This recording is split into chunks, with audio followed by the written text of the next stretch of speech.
Chapter 20. A Plea. When the newly married pair came home, the first person who appeared to offer his congratulations was Sidney Carton. They had not been at home many hours when he presented himself. He was not improved in habits, or in looks, or in manner, but there was a certain rugged air of fidelity about him, which was new to the observation of Charles Darnay. He watched his opportunity of taking Darnay aside into a window, and of speaking to him when no one overheard.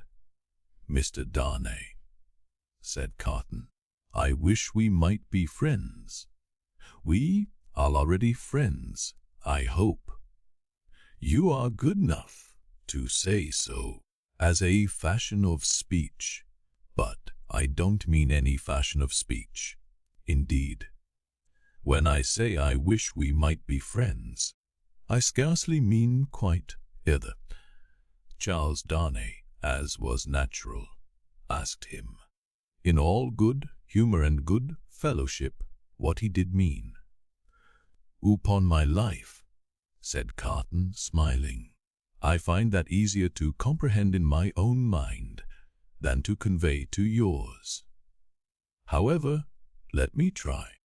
You remember a certain famous occasion when I was more drunk than usual. I remember a certain famous occasion. You had been drinking, when you forced me to confess. I remember too. The curse of those occasions is heavy upon me, for I always remember them. I hope it may be taken into account one day, when all days are at end for me. Don't be alarmed. I am not going to preach. I'm not at all alarmed. Earnestness in you is anything but alarming to me." Said Carton, with a careless wave of his hand, as if he waved that away. "On the drunken occasion in question, sir, one of a large number, as you know, I was insufferable about liking you, and not liking you. I wish you would forget it. I forgot it long ago. Fashion of speech again. But, Mr. Darnay, oblivion is not so easy to me as you represent it to be to you. I have by no means forgotten it, and a light answer does help me to forget." "If it was a light answer," returned Darnay, "I beg your forgiveness for it. I had no other object than to turn a slight thing, which, to my surprise, seems to trouble you too much aside. I declare to you, on the faith of a gentleman, that I have long dismissed it from my mind. Good heaven! What was there to dismiss? Have I had nothing more important to remember in the great service you rendered me that day?" "To the great service," said Carton, "I am bound to avow to you, when you speak of in that way, that it was mere professional claptrap. I don't know that I cared what became of you when I rendered it. Mind, I say when I rendered it. I am speaking of the past. You make light of the obligation," returned Darnay, "but I will not quarrel with your light answer. Genuine truth, Mr. Darnay. Trust me, I have gone aside from my purpose. I was speaking about our being friends. Now you know me. You know I am incapable of the higher and better flights of men. If you doubt it, ask Stryver, and he'll tell you so. I prefer to form my own opinion, without the aid of his. Well, at any rate you know me as a dissolute dog, who has never done any good, and never will. I don't know that you never will. But I do, and you must take my word for it. Well, if you could endure to have such a worthless fellow, and a fellow of such indifferent reputation, coming and going at odd times, I should ask that I might be permitted to come and go as a privileged person here, that I might be regarded as an useless, and I would add, if it were not for the resemblance I detected between you and me, an unornamental piece of furniture, tolerated for its old service and taken no notice of, I doubt if I should abuse the permission. It is 100 to 1 if I should avail myself of it 4 times in a year. It would satisfy me, I dare say, to know that I had it. Will you try? That is another way of saying that I am placed on the footing I have indicated. I thank you, Darnay. I may use that freedom with your name. I think so, Carton, by this time. They shook hands upon it, and Sidney turned away. Within a minute afterwards, he was, to all outward appearance, as unsubstantial as ever. When he was gone, and in the course of an evening passed with Miss Pross, the doctor, and Mr. Lorry, Charles Darnay made some mention of this conversation in general terms, and spoke of Sidney Carton as a problem of carelessness and recklessness. He spoke of him, in short, not bitterly or meaning to bear hard upon him, but as anybody might who saw him as he showed himself. He had no idea that this could dwell in the thoughts of his fair young wife, but when he afterwards joined her in their own rooms, he found her waiting for him with the old pretty lifting of the forehead strongly marked. "We are thoughtful to-night," said Darnay, drawing his arm about her.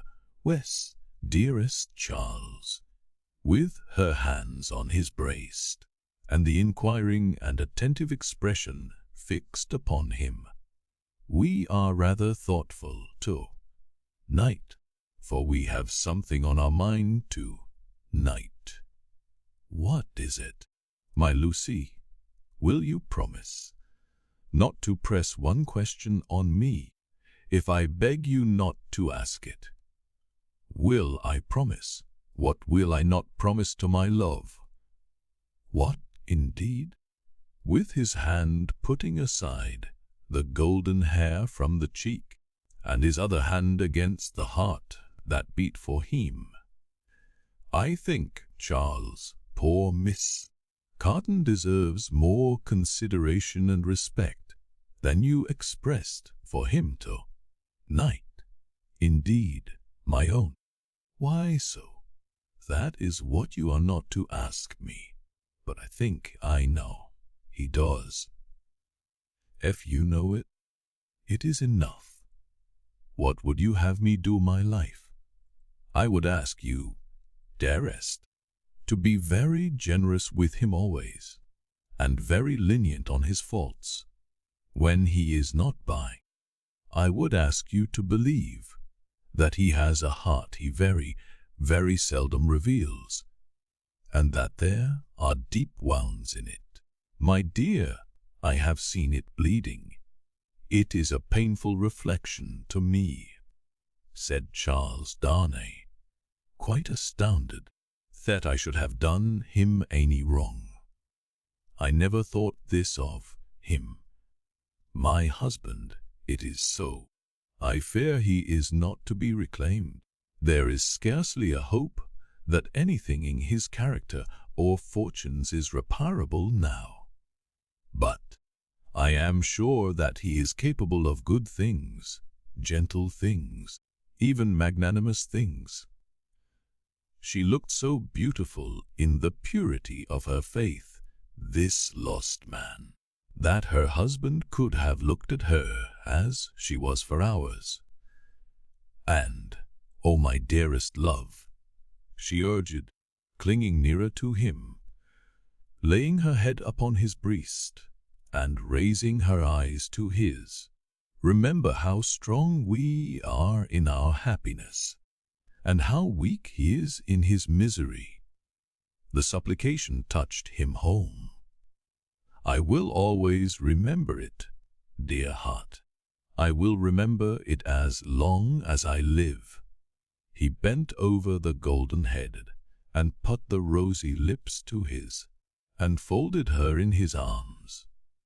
If one forlorn wanderer then, pacing the dark streets, could have heard her innocent disclosure, and could have seen the drops of pity kissed away by her husband from the soft blue eyes so loving of that husband, he might have cried to the night, and the words would not have parted from his lips.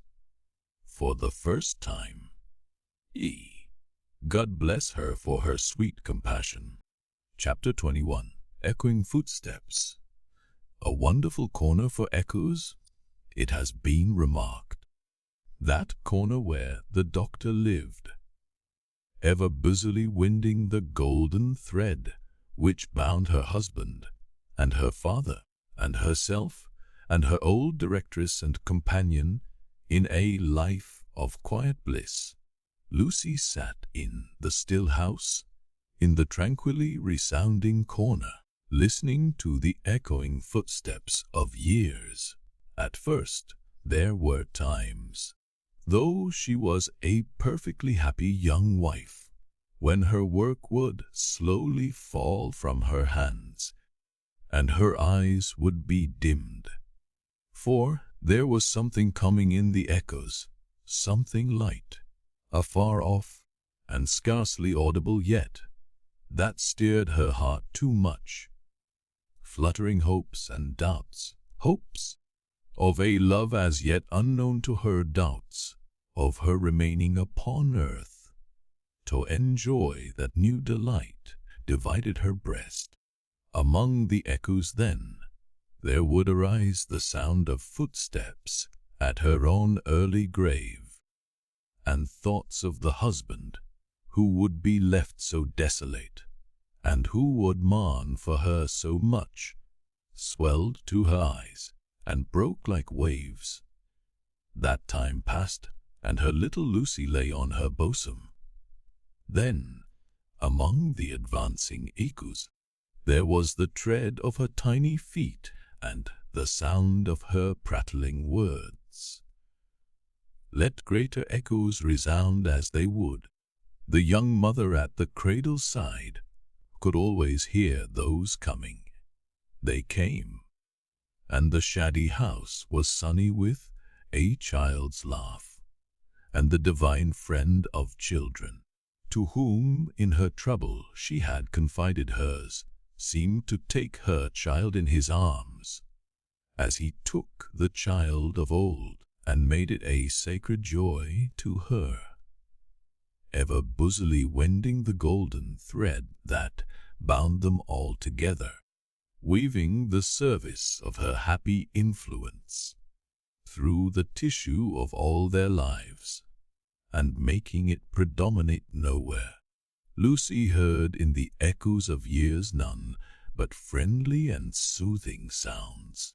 Her husband's step was strong and prosperous among them, her father firm and equal. Lo, Miss Pross, in harness of string, awakening the echoes as an unruly charger wept, corrected, snorting and pawing the earth under the plane tree in the garden. Even when there were sounds of sorrow among the rest, they were not harsh nor cruel. Even when golden hair, like her own, lay in a halo on a pillow round the worn face of a little boy, and he said, with a radiant smile, "Dear Papa and Mamma, I am very sorry to leave you both, and to leave my pretty sister, but I am called, and I must go. Those were not tears all of agony that wetted his young mother's cheek, as the spirit departed from her embrace that had been entrusted to it. Suffer them, and forbid them not. They see my Father's face. O Father, blessed words! Thus the rustling of an angel's wings got blended with the other echoes, and they were not wholly of earth, but had in them that breath of heaven, sighs of the winds that blew over little garden. Tom were mingled with them also, and both were audible to Lucie in a hushed murmur, like the breathing of a summer sleep upon a sandy shore, as the little Lucie, comically studious at the task of the morning, or dressing a doll at her mother's footstool, chattered in the tongues of the two cities that were blended in her life. The echoes rarely answered to the actual tread of Sidney Carton. Some half-dozen times a year at most he claimed his privilege of coming in uninvited, and would sit among them through the evening, as he had once done often. He never came there heated with wine, and one other thing regarding him was whispered in the echoes, which has been whispered by all true echoes for ages and ages. No man ever really loved a woman, lost her, and knew her with a blameless, though an unchanged mind, when she was a wife and a mother. But her children had a strange sympathy with him, an instinctive delicacy of pity for him. What fine hidden sensibilities are touched in such a case, no echoes tell. But it is so, and it was so here. Carton was the first stranger to whom little Lucie held out her chubby arms, and he kept his place with her as she grew. The little boy had spoken of him almost at the last. Poor Carton, kiss him for May. Mr. Stryver shouldered his way through the law, like some great engine forcing itself through turbid water, and dragged his useful friend in his wake, like a boat towed astern, as the boat so favored is usually in a rough plight, and mostly under water. So Sidney had a swamped life but easy and strong custom, unhappily so much easier and stronger in him than any stimulating sense of desert or disgrace, made it the life he was to lead, and he no more thought emerging from his state of lion's jackal than any real jackal may be supposed to think of rising to be a lion. Stryver was rich, had married a florid widow with property, and 3 boys, who had nothing particularly shining about them but the straight hair of their dumpling heads. These 3 young gentlemen, Mr. Stryver, exuding patronage of the most offensive quality from every pore, had walked both before him like 3 sheep to the quiet corner in Soho, and had offered as pupils to Lucie's husband, delicately saying, "Hullo, here are 3 lumps of bread and cheese towards your matrimonial picnic, Darnay." The polite rejection of the 3 lumps of bread and cheese had quite bloated Mr. Stryver with indignation, which he afterwards turned to account in the training of the young gentlemen, by directing them to beware of the pride of beggars, like that tutor fellow. He was also in the habit of declaiming to Mrs. Stryver over his full-bodied wine on The arts Mrs.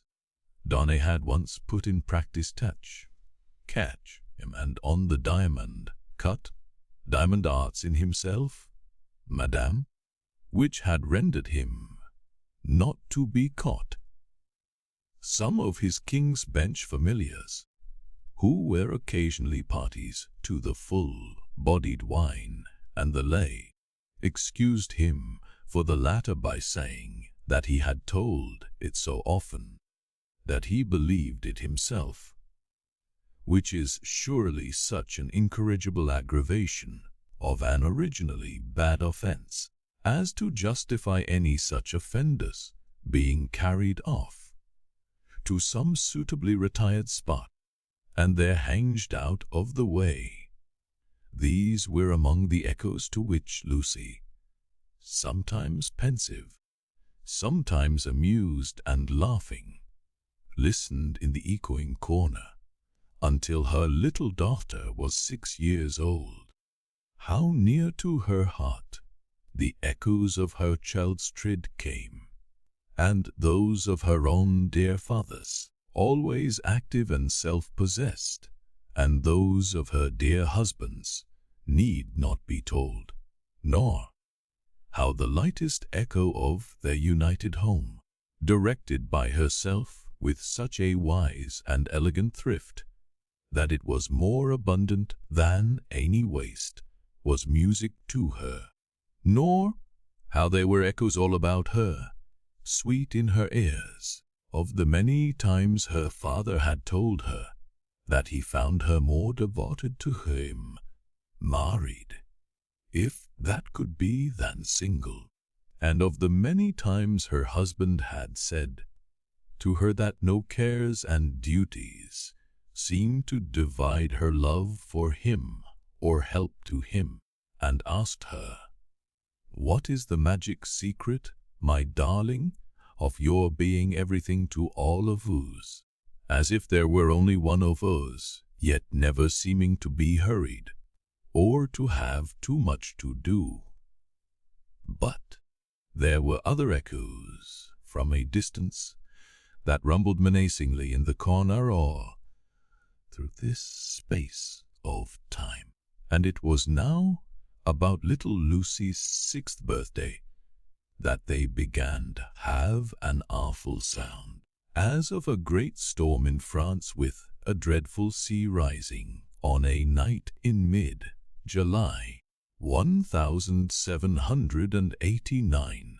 Mr. Lorry came in late from Tellson's, and sat himself down by Lucie and her husband in the dark window.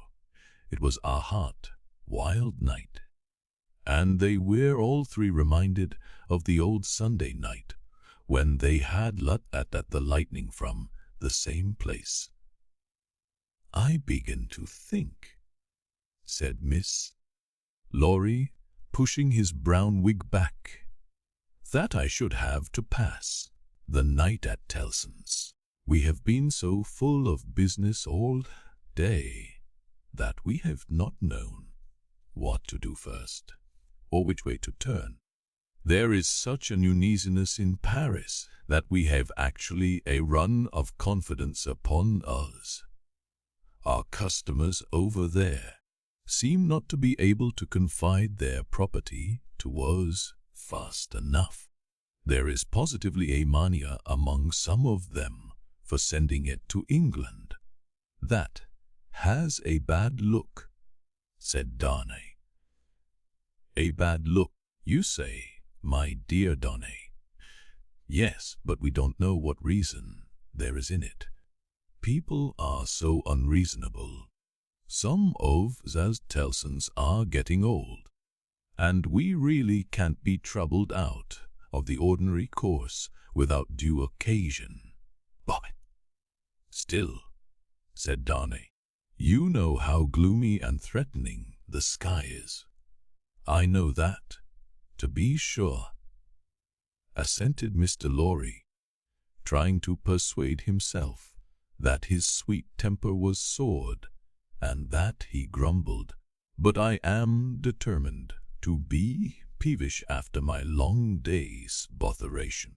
Where is Manette?" "Here he is," said the doctor, entering the dark room the moment. "I am quite glad you are at home, for these hurries and forebodings by which I have been surrounded all day long have made me nervous without reason. You are not going out, I hope?" "No, I am going to play backgammon with you, if you like," said the doctor. "Don't think I do like, if I may speak my mind. I am not fit to be pitted against you tonight. Is the tea-board still there, Lucie? I can't see."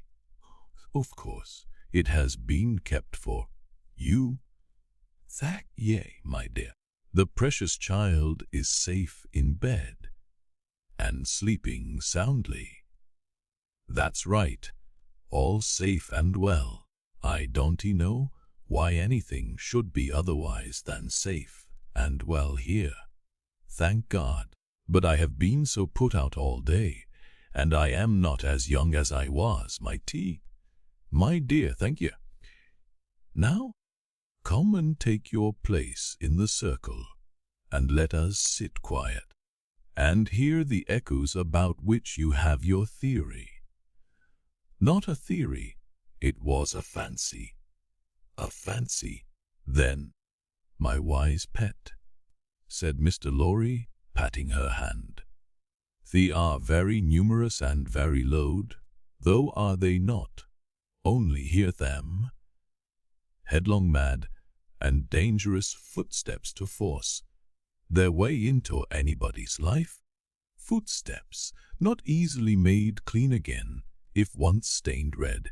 The footsteps raging in St. Antoine afar off, as the little circle sat in the dark London window. St. Antoine had been, that morning, a vast dusky mass of scarecrows heaving to and fro, with frequent gleams of light above the billowy heads, where steel blades and bayonets shone in the sun.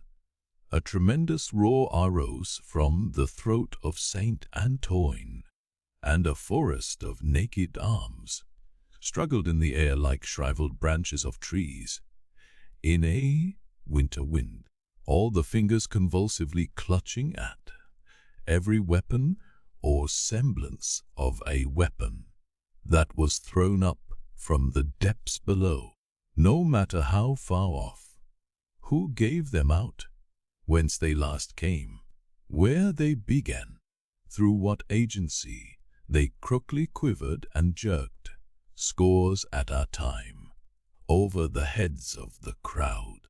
Like a kind of lightning, no eye in the throng could have told, but muskets were being distributed, so were cartridges, powder, and ball, bars of iron and wood, knives, axes, pikes, every weapon that distracted ingenuity could discover or devise.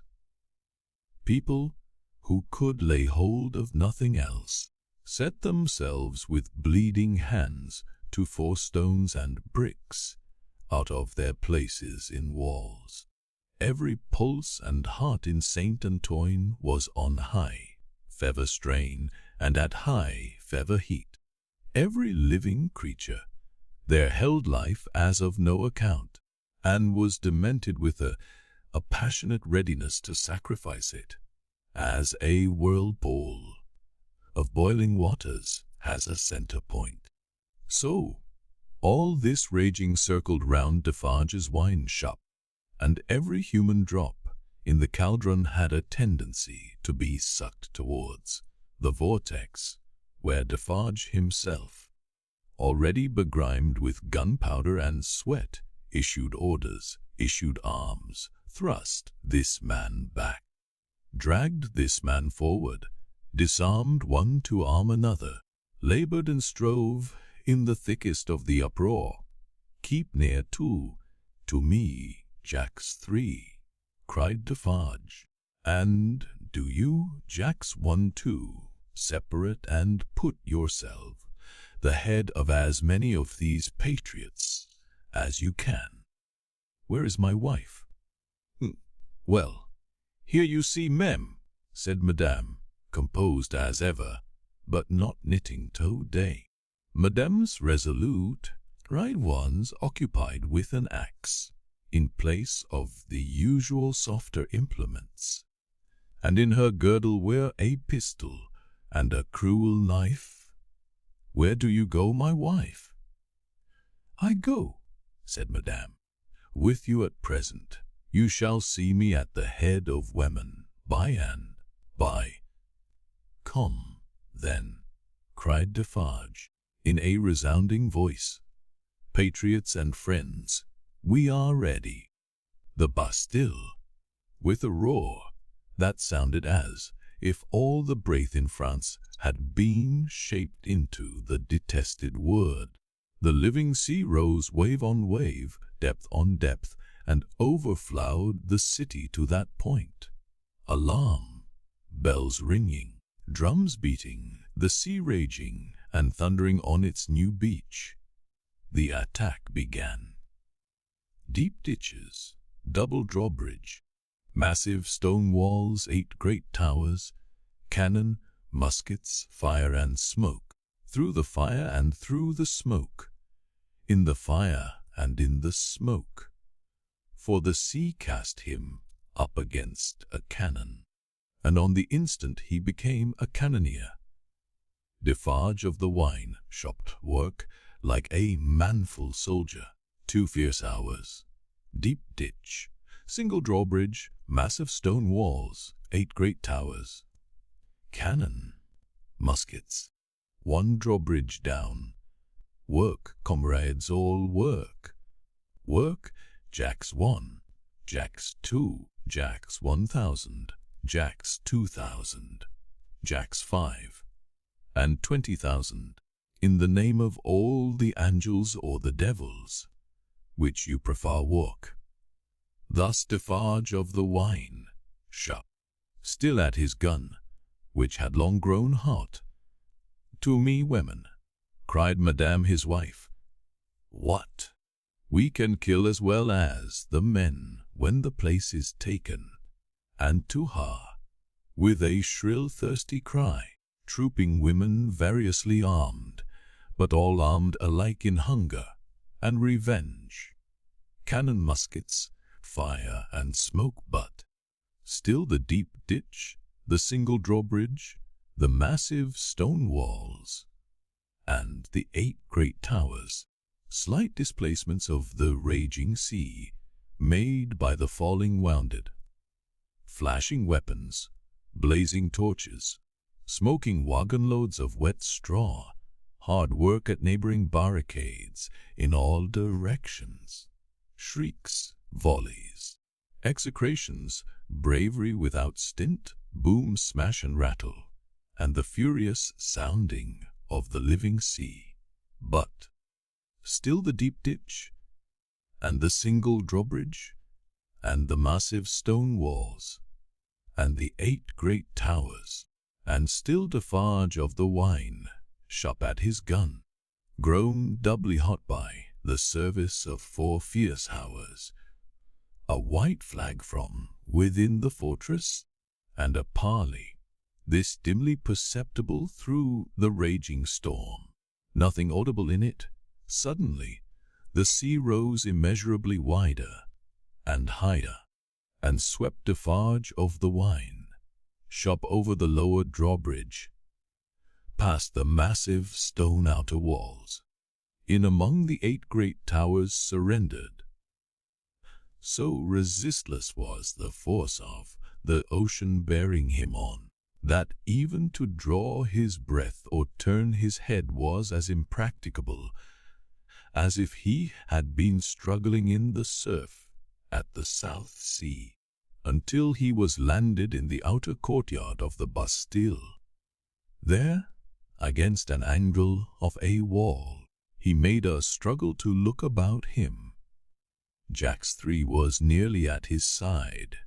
Madame Defarge, still heeding some of her women, was visible in the inner distance, and her knife was in her hand. Everywhere was tumult, exultation, deafening and maniacal bewilderment, astounding noise, a furious dumb show. The prisoners, the records, the secret cells, the instruments of torture.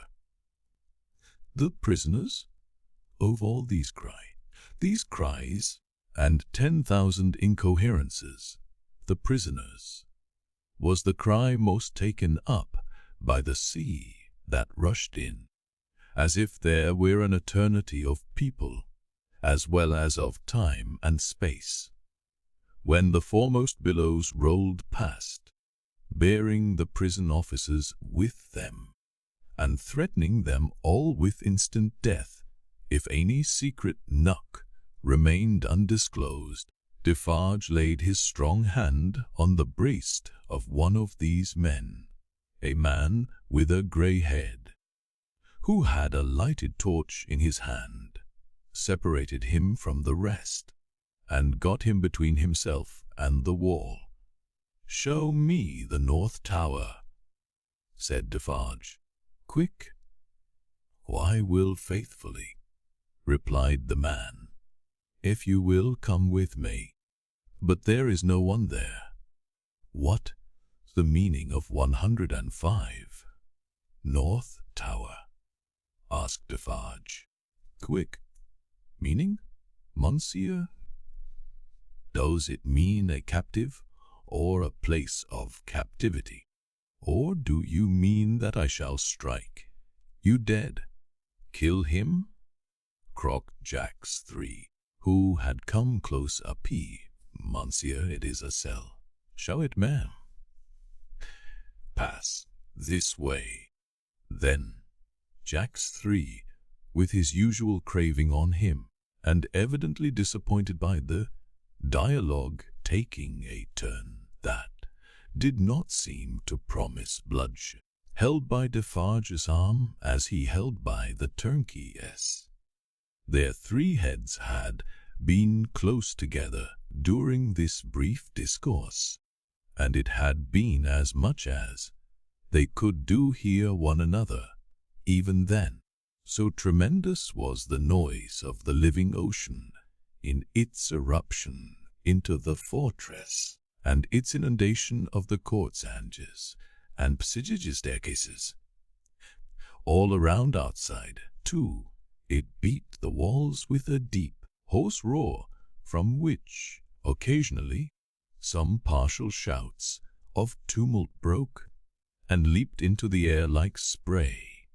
Through gloomy vaults, where the light of day had never shone, past hideous doors of dark dens and cages, down cavernous flights of steps, and again up steep, rugged ascents of stone and brick, more like dry waterfalls than staircases, Defarge, the turnkey, and Jacques III, linked hand and arm, went with all the speed they could make. Here and there, especially at first, the inundation started on them and swept by, but when they had done descending, and were winding and climbing up a tower, they were alone, hemmed in here by the massive thickness of walls and arches. The storm within the fortress and without was only audible to them in a dull, subdued way, as if the noise out of which they had come had almost destroyed their sense of hearing. The turnkey stopped at a low door, put a key in a clashing lock, slung the door slowly open, and said, as they all bent their heads and passed in, 105 North Tower. There was a small, heavily grated, unglazed window high in the wall, with a stone screen before it, so that the sky could be only seen by stooping low and looking up. There was a small chimney, heavily barred across, a few feet within, There was a heap of old feathery wood, ashes on the hearth. There was a stool and table and a straw bed. There were the 4 blackened walls, and a rusted iron ring in one of them. Pass that torch slowly along these walls, that I may see them, said Defarge to the turnkey. The man obeyed, and Defarge followed the light closely with his eyes. Stop. Look here, Jacks. Croaked Jacks 3, as he read greedily. Alexandra Manette, said Defarge in his ear, following the letters with his swart forefinger, deeply ingrained with gunpowder, and here he wrote, "A poor physician." And it was he, without doubt, who scratched a calendar on this stone. What is that in your hand? A crowbar. Give it me. He had still the linstock of his gun in his own hand. He made a sudden exchange of the 2 instruments, and turning on the worm-eaten stool and table, beat them to pieces in a few blows. "Hold the light higher," he said, wrathfully, to the turnkey. "Look among those fragments with care, Jacks, and see. Here is my knife." Throwing it to him, "Rip open that bed and search the straw. Hold the light higher, you." With a menacing look at the turnkey, he crawled upon the hearth and, peering up the chimney, struck and prized at its sides with the crowbar, and worked at the iron grating across it. In a few minutes, some mortar and dust came dropping down, which he averted his face to avoid, and in it, and in the old wood, ashes, and in a crevice in the chimney into which his weapon had slipped or wrought itself, he groped with a cautious touch. Nothing in the wood, and nothing in the straw, Jacks. Nothing. Let us collect them together in the middle of the cell. So, light them. You?" The turnkey fired the little pile, which blazed high and hot, stooping again to come out at the low, arched door. They left it burning, and retraced their way to the courtyard, seeming to recover their sense of hearing as they came down, until they were in the raging flood once more. They found it surging and tossing in quest of Defarge himself. St. Antoine was clamorous to have its wine, shopkeeper foremost in the guard upon the governor who had defended the Bastille and shot the people. Otherwise, the governor would not be marched to the Hôtel de Ville for judgment. Otherwise, the governor would escape, and the people's blood, as suddenly of some value, after many years of worthlessness, be unavenged in the howling universe of passion and contention that seemed to encompass this grim old officer, conspicuous his grey coat and red decoration. There was but one quite steady figure, and that was a woman's. "See, there is my husband," she cried, pointing him out. "See, Defarge." She stood immovable close to the grim old officer, and remained immovable close to him, through the streets, as Defarge and the rest bore him along, remained immovable close to him. When he was got near his destination, and began to be struck at from behind, remained immovable close to him. When the long gathering rain of stabs and blows fell heavy, was so close to him, when he dropped dead under it, that, suddenly animated she put her foot upon his neck, and with her cruel knife, long ready, hewed off his head. The hour was come when Saint Antoine was to execute his horrible idea of hoisting up men for lamps to show what he could be and do. Saint Antoine's blood was up, and the blood of tyranny and domination by the iron hand was down on the steps of the Hotel de Ville, where the governor's body lay, of Madame Defarge, trodden on the body too steady, had trodden where she had for mutilation, down on the sewage, lower the lamp yonder, cried Saint Antoine, after glaring round for a new means of death. Here is one of his soldiers, to be left on guard. The swinging sentinel was posted, and the sea rushed on, the sea of black and threatening waters, and of destructive, of heaving of wave against wave, whose depths were yet unfathomed, and whose forces were yet known. The remorseless sea of turbulently swaying shapes, voices of vengeance, and faces hardened in the furnaces of suffering until the touch of pity could make no mark on them. But in the ocean of faces, where every fierce and furious expression was in vivid life, there were two groups of faces, each 7 in number, so fixedly contrasting with the rest, that never did sea roll which bore more memorable wrecks with it. 7 faces of prisoners, suddenly released by the storm that had burst their tomb, were carried high overhead, all scared, all lost, all wondering and amazed, as if the last day were come, and those who rejoiced around them were lost spirits. Other 7 faces there were, carried higher, 7 dead faces, whose drooping eyelids and half-seen eyes awaited the last day. Impassive faces, yet with a suspended, not an abolished expression on them, faces, rather, in a fearful pause, as having yet to raise the dropped lids of the eyes, and bear witness, with the bloodless lips, thou didst it.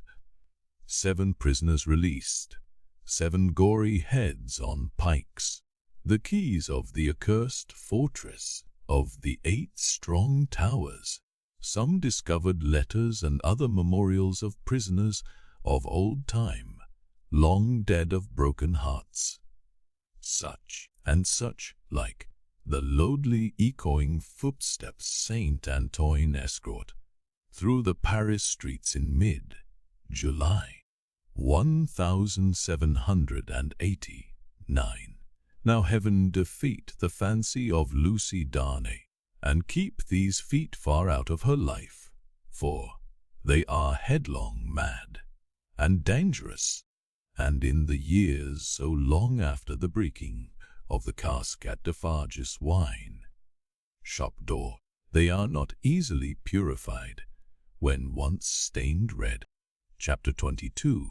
The sea still rises haggard. Saint Antoine had only one exultant week, in which to soften his modicum of hard and bitter bread to such extent as he could, with the relish of fraternal embraces and congratulations, when Madame Defarge sat at her counter, as usual, presiding over the customers. Madame Defarge wore no rose in her head, for the great brotherhood of spies had become, even in one short week, extremely chary of trusting themselves to the saint's mercies. The lamps across his streets had a portentously elastic swing with them. Madame Defarge, with her arms folded, sat in the morning light and heat, contemplating the wine shop and the street. In both there were several knots of langurs, squalid and miserable, but now with a manifest sense of power enthroned on their distress. The raggedest nightcap, awry on the wretchedest head, had this crooked significance it, I know how hard it has grown for me, the wearer of this, to support life in myself, but do you know how easy it has grown for me, the wearer of this, to destroy life in you? Every lean bare arm that had been without work before had this work always ready for it now that it could strike. The fingers of the knitting women were vicious, with the experience that they could tear. There was a change in the appearance of Saint Antoine. The image had been hammering into this for hundreds of years, and the last finishing blows had told mightily on the expression. Madame Defarge sat, observing it, with such suppressed approval as to be desired in leader of the Saint Antoine women. One of her sisterhood knitted beside her, the short, rather plump wife of a starved grocer, and the mother of 2 children withal. This lieutenant had already earned the complimentary name of the Vengeance. Hark, said the Vengeance. Listen then, who comes? As if a train of powder laid from the outermost bound of St. Antoine Quarter to the wine shop door had been suddenly fired, a fast spreading murmur came rushing along. It is Defarge, said Madame. Silence, patriots. Defarge came in breathless, pulled off a red cap he wore, and looked around him. Listen, everywhere, said Madame again. Listen to him. Defarge stood, panting, against a background of eager eyes and open mouths, formed outside the door. All those within the wine shop had sprung to their feet. Say then, my husband, what is it? News from the other world. How then? Cried Madame, contemptuously. The other world. Does everybody here recall old Folon, who told the famished people that they might eat grass, and who died and went to hell? Everybody, from all throats. The news is of him. Among use, from the universal throat again, and dead. Not dead, he feared us so much, and with reason, that he caused himself to be represented as dead, and had a grand mock funeral. But they have found him alive, hiding in the country, and have brought him. I have seen him but now, on his way to the Hotel de Ville, a prisoner. I have said that he had reason to fear us. Say, had he reason? Where wretched old sinner of more than 80 years and 10. If he had never known it yet, he would have known it in his heart of hearts, if he could have heard the answering cry. A moment of profound silence followed. Defarge and his wife looked steadfastly at one another. The Vengeance stooped, and the jar of a drum was heard as she moved it at her feet behind the counter. Patriots, said Defarge, in a determined voice, are we ready? Instantly Madame Defarge's knife was in her girdle. The drum was beating in the streets, as if it and a drummer had flown together by magic, and the Vengeance, uttering terrific shrieks and flinging her arms about her head like all the 40 Furies at once, was tearing from house to house, rousing the women. The men were terrible. In the bloody, minded anger with which they looked from windows, caught up what arms they had, and came pouring down into the streets.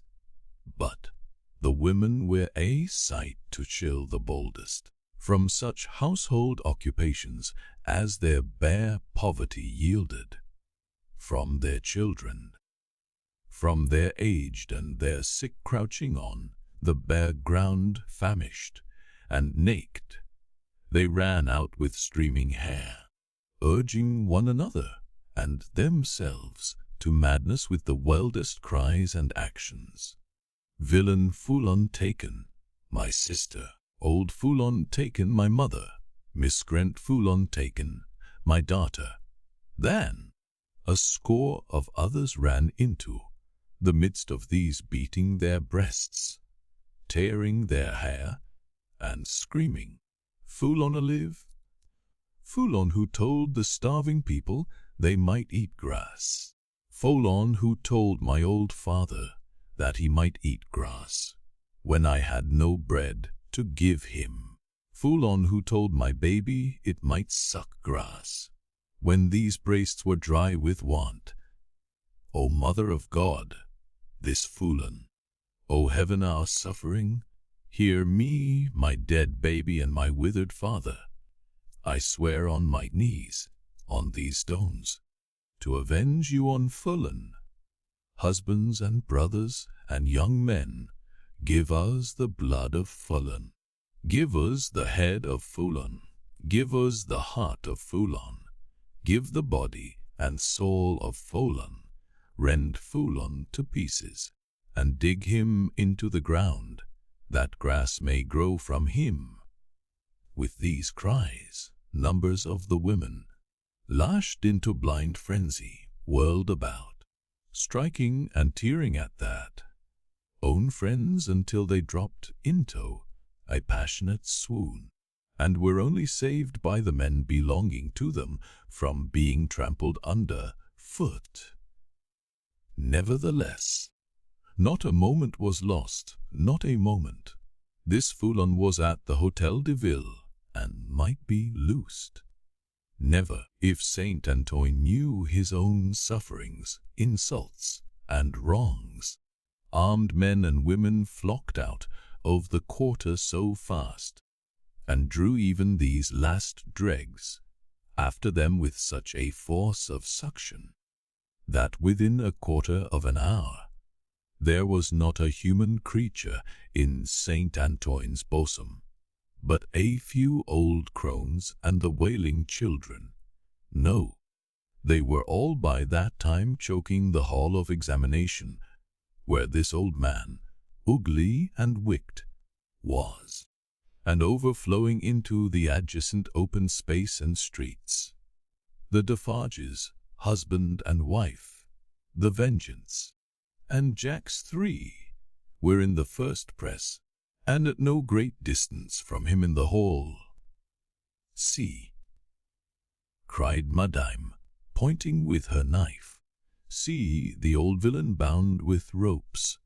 That was well done to tie a bunch of grass upon his back. Ha! Ha! That was well done. Let him eat it now. Madame put her knife under her arm, and clapped her hands as at a play. The people immediately behind Madame Defarge, explaining the cause of her satisfaction to those behind them, and those again explaining to others, and those to others, the neighboring streets resounded with the clapping of hands. Similarly, during 2 or 3 hours of drawl, and the winnowing of many bushels of words, Madame Defarge's frequent expressions of impatience were taken up with marvellous quickness at a distance, the more readily because certain men who had by some wonderful exercise of agility climbed up the external architecture to look in from the windows, knew Madame Defarge well, and acted as a telegraph between her and the crowd outside the building. At length the sun rose so high that it struck a kindly ray as of hope or protection directly down upon the old prisoner's head. The favor was too much to bear. In an instant the barrier of dust and chaff that had stood surprisingly long went to the winds, and Saint Antoine had got him. It was known directly to the furthest confines of the crowd. Defarge had but sprung over a railing and a table, and folded the miserable wretch in a deadly embrace. Madame Defarge had but followed and turned her hand in one of the ropes which tied the Vengeance and Jacks 3 were not yet up with them. Beneath them, and the men at the windows had not yet swooped into the hall, like birds of prey from their high perches, when the cry seemed to go up all over the city, "Bring him out! Bring him to the lamp!" Down and up and head foremost on the steps of the building, now on his knees, now on his feet, now on his back, dragged and struck at and stifled by the bunches of grass and straw that were thrust into his face, by hundreds of hands torn, bruised, panting, bleeding, yet always entreating and beseeching for mercy, now full of vehement agony of action, with a small clear space about him as the people drew one another back, that they might see. Now a log of dead wood drawn through a forest of legs, he was hauled to the nearest street corner, where one of the fatal lamps swung, and there Madame Defarge let him go, as a cat might have to a mouse, and silently and composedly looked at him while they made ready, and while he besought her, the women passionately screeching at him all the time, and the men sternly calling out till he'll killed with grass in his mouth. Once he went aloft, and the rope broke, and they caught him shrieking. Twice he went aloft, and the rope broke, and they caught him shrieking. Then the rope was merciful, and held him, and his head was soon upon a pike, with grass enough in the mouth for all Saint Antoine dance at the sight of. Nor was this the end of the day's bad work, for Saint Antoine so shouted and danced his angry blood up, that it boiled again, on hearing when the day closed in that the son-in-law of the dispatched, another of the people's enemies and insulters, was coming into Paris under a guard 500 strong, in cavalry alone. Saint Antoine wrote his crimes on flaring sheets of paper, seized him, would have torn him out of the breast of an army to bear full on company, set his head and heart on pikes, and carried the 3 spoils of the day in wolf procession through the streets. Not before dark night did the men and women come back to the children, wailing and breadless. Then the miserable bakers' shops were beset by long files of them, patiently waiting to buy bad bread, and while they waited with stomachs faint and empty, they beguiled the time by embracing one another on the triumphs of the day, and achieving them again in gossip. Gradually, these strings of ragged people shortened and frayed away, and then poor lights began to shine in high windows, and slender fires were made in the streets, at which neighbors cooked in common, afterwards supping at their doors. Scanty and insufficient suppers, those, and innocent of meat, as of most other sauce to wretched bread. Yet human fellowship infused some nourishment into the flinty viands, and struck sparks of cheerfulness out of them. Fathers and mothers who had had their full share in the worst of the day played gently with their meager children, and lovers, with such a world around them and before them, loved and hoped. It was almost morning when Defarge's wine shop parted with its last knot of customers, and Monsieur Defarge said to Madame his wife, in husky tones, while fastening the door, "At last it is come, my dear." "Well," returned Madame, "almost." Saint Antoine slept, the Defarges slept, even the Vengeance slept with her starved grocer, and the drum was at rest. The drums was the only voice in Saint Antoine that blood and hurry had not changed. The Vengeance, as custodian of the drum, could have wakened him up and had the same speech out of him as before the Bastille fell or Old Foulon was seized. Not so with the hoarse tones of the men and women in Saint Antoine's bosom. Chapter 23. Fire Rises.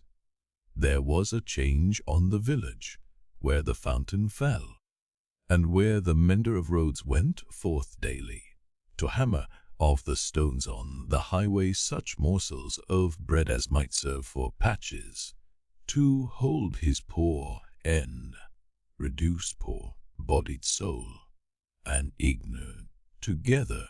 The prison on the crag was not so dominant as of yore. There were soldiers to guard it, but not many. There were officers to guard the soldiers, but not one of them knew what his men would do. Beyond this, that it would probably not be what he was ordered. Far and wide lay a Rhine country, yielding nothing but desolation. Every green leaf, every blade of grass and blade of grain, was as shriveled and poor as the miserable people. Everything was bowed down, dejected, oppressed, and broken.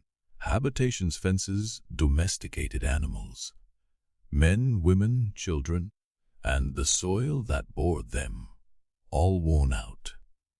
Monsignor, often a most worthy individual gentleman, was a national blessing, gave a chivalrous tone to things, was a polite example of luxurious and shining life, and a great deal more to equal purpose.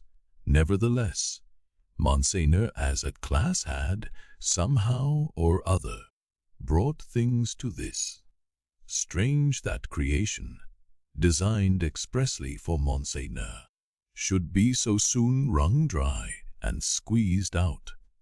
There must be something short-sighted in the eternal arrangements. Surely thus it was, however, and the last drop of blood, having been extracted from the flints, and the last screw of the rack having been turned so often that its purchase crumbled, and it now turned and turned with nothing to bite, Monsignor began to run away from a phenomenon so low and unaccountable.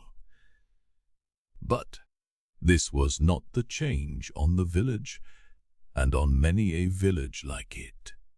For scores of years gone by, Monsignor had squeezed it and wrung it, and had seldom graced it with his presence, except for the pleasures of the chase, now found in hunting the people, now found in hunting the beasts, for whose preservation Monsignor made edifying spaces of barbarous and barren wilderness. No, the change consisted in the appearance of strange faces of low caste, rather than in the disappearance of the high caste, chiseled, and otherwise beautified and beautifying features of Monsignor. For, in these times, as the mender of roads worked solitary in the dust, not often troubling himself to reflect that dust he was, and to dust he must return, being for the most part too much occupied in thinking how little he had for supper, and how much more he would eat if he had it. In these times, as he raised his eyes from his lonely labor and viewed the prospect, he would see some rough figure approaching on foot, the like of which once a rarity in those parts, but was now a frequent presence. As it advanced, the mender of roads would discern, without surprise, that it was a shaggy-haired man of almost barbarian aspect, tall, in wooden shoes that were clumsy even to the eyes of a mender of roads, grin rough, swart, steeped in the mud and dust of many highways, dank with the marshy moisture of many low grounds, sprinkled with the thorns and leaves and moss of many byways through woods. Such a man came upon him, like a ghost, at noon in the July weather, as he sat on his heap of stones under a bank, taking such shelter as he could get from a shower of hail. The man looked at him, looked at the village in the hollow, at the mill, and at the prison on the crag. When he had identified these objects, in what benighted mind he had, he said, in a dialect that was just intelligible, "How goes it, Jacks?" "All well." "Touch, then." They joined hands, and the man sat down on the heap of stones. "No dinner." "Nothing but supper now," said the mender of roads, with a hungry face. "It is the fashion," growled the man. "I meet no dinner anywhere." He took out a blackened pipe, filled it, lighted it with flint and steel, pulled at it until it was in a bright glow, then suddenly held it hid from him and dropped something into it from between his finger and thumb, that blazed and went out in a puff of smoke. Touch, then. It was the turn of the mender of roads to say it this time. After observing these operations, they again joined hands. "To night," said the mender of roads. "To night," said the man, putting the pipe in his mouth. We're here."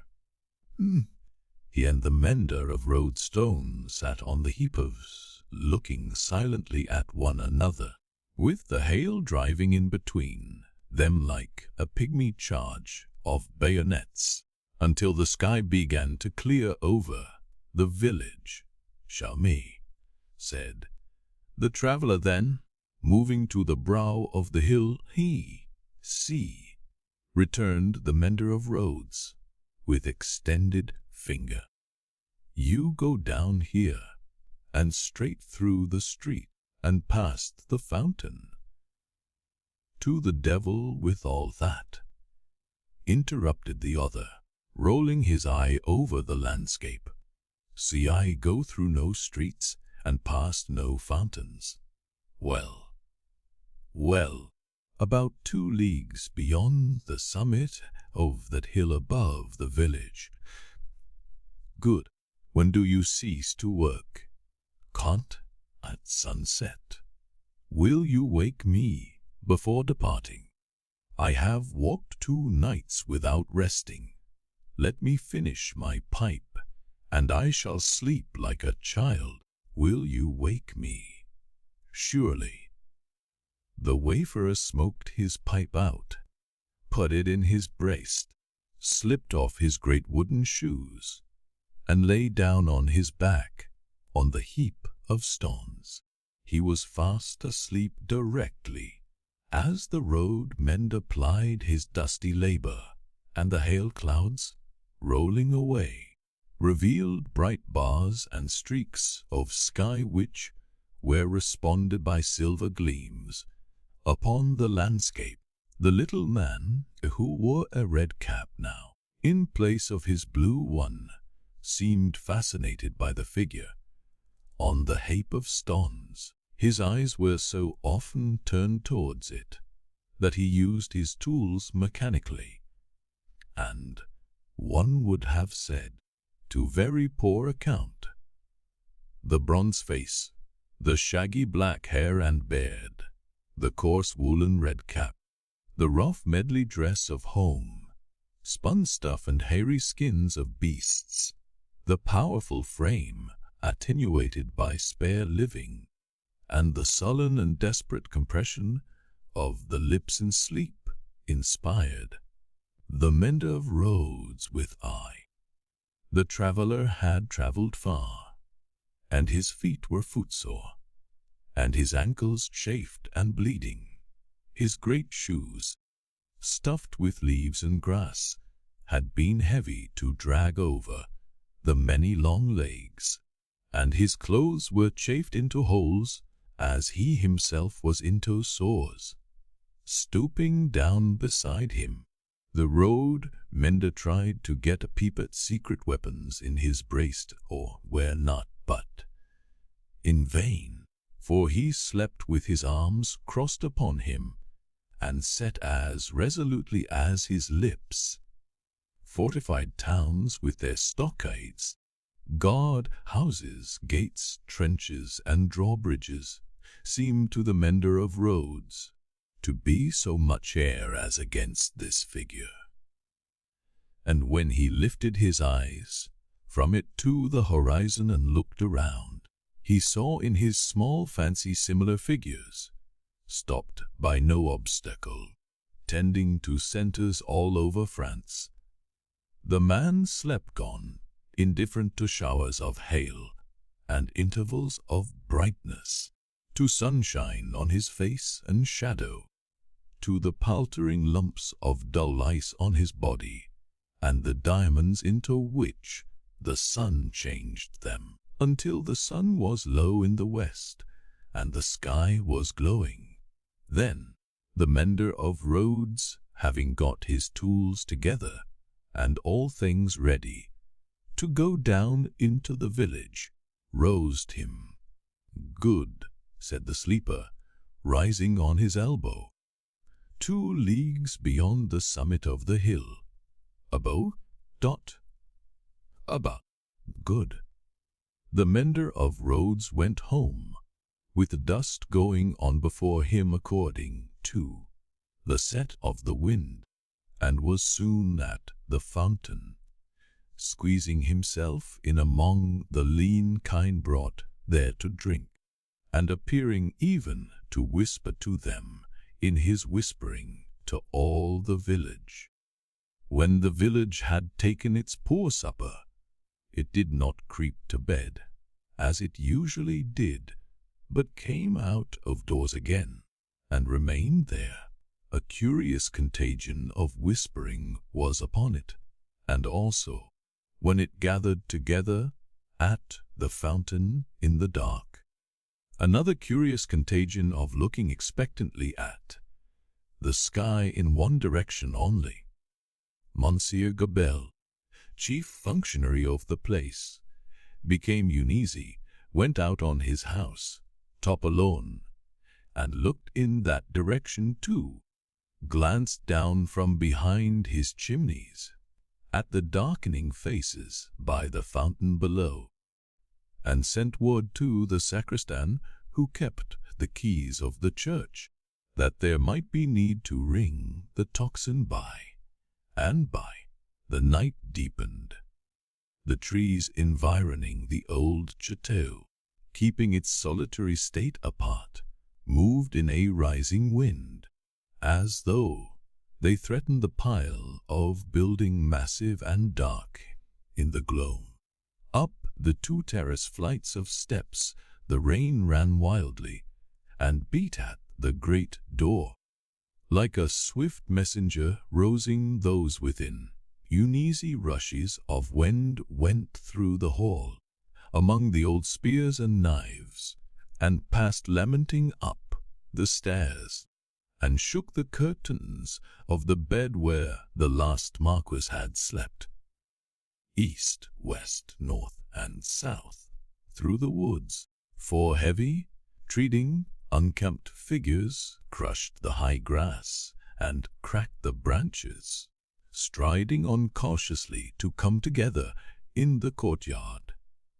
4 lights broke out there and moved away in different directions, and all was black again, but not for long.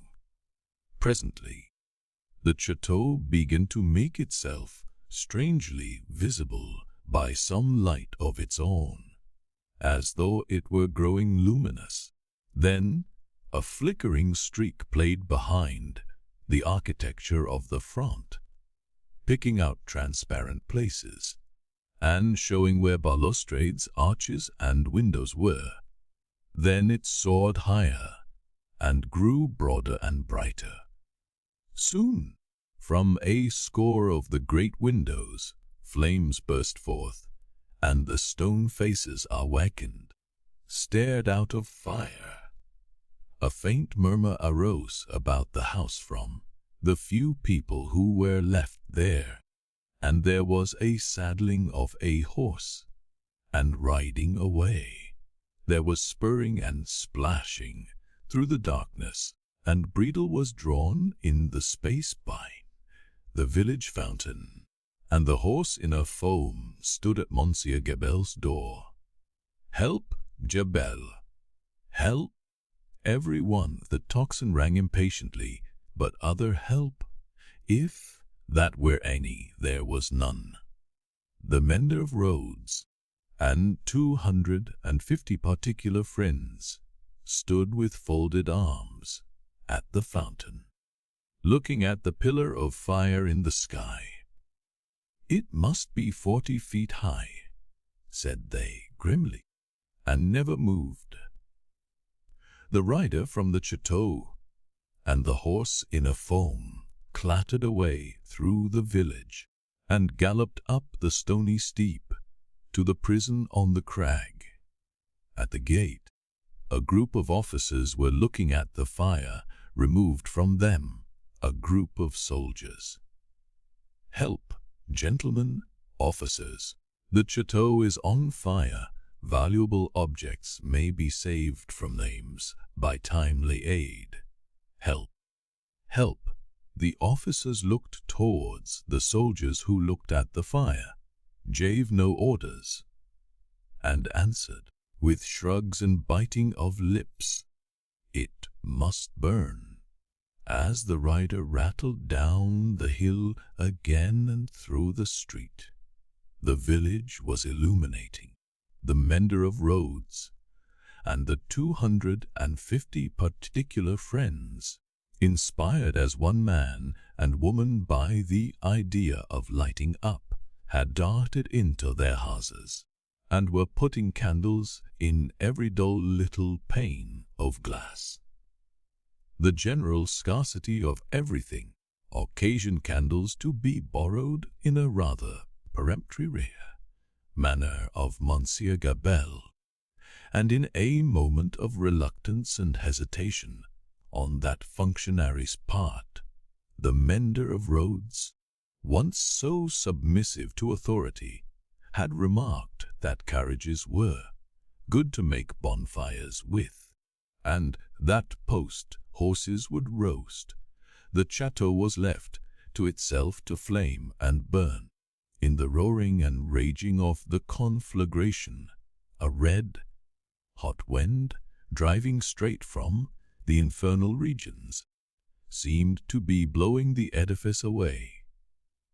With the rising and falling of the blaze, the stone faces showed as if they were in torment.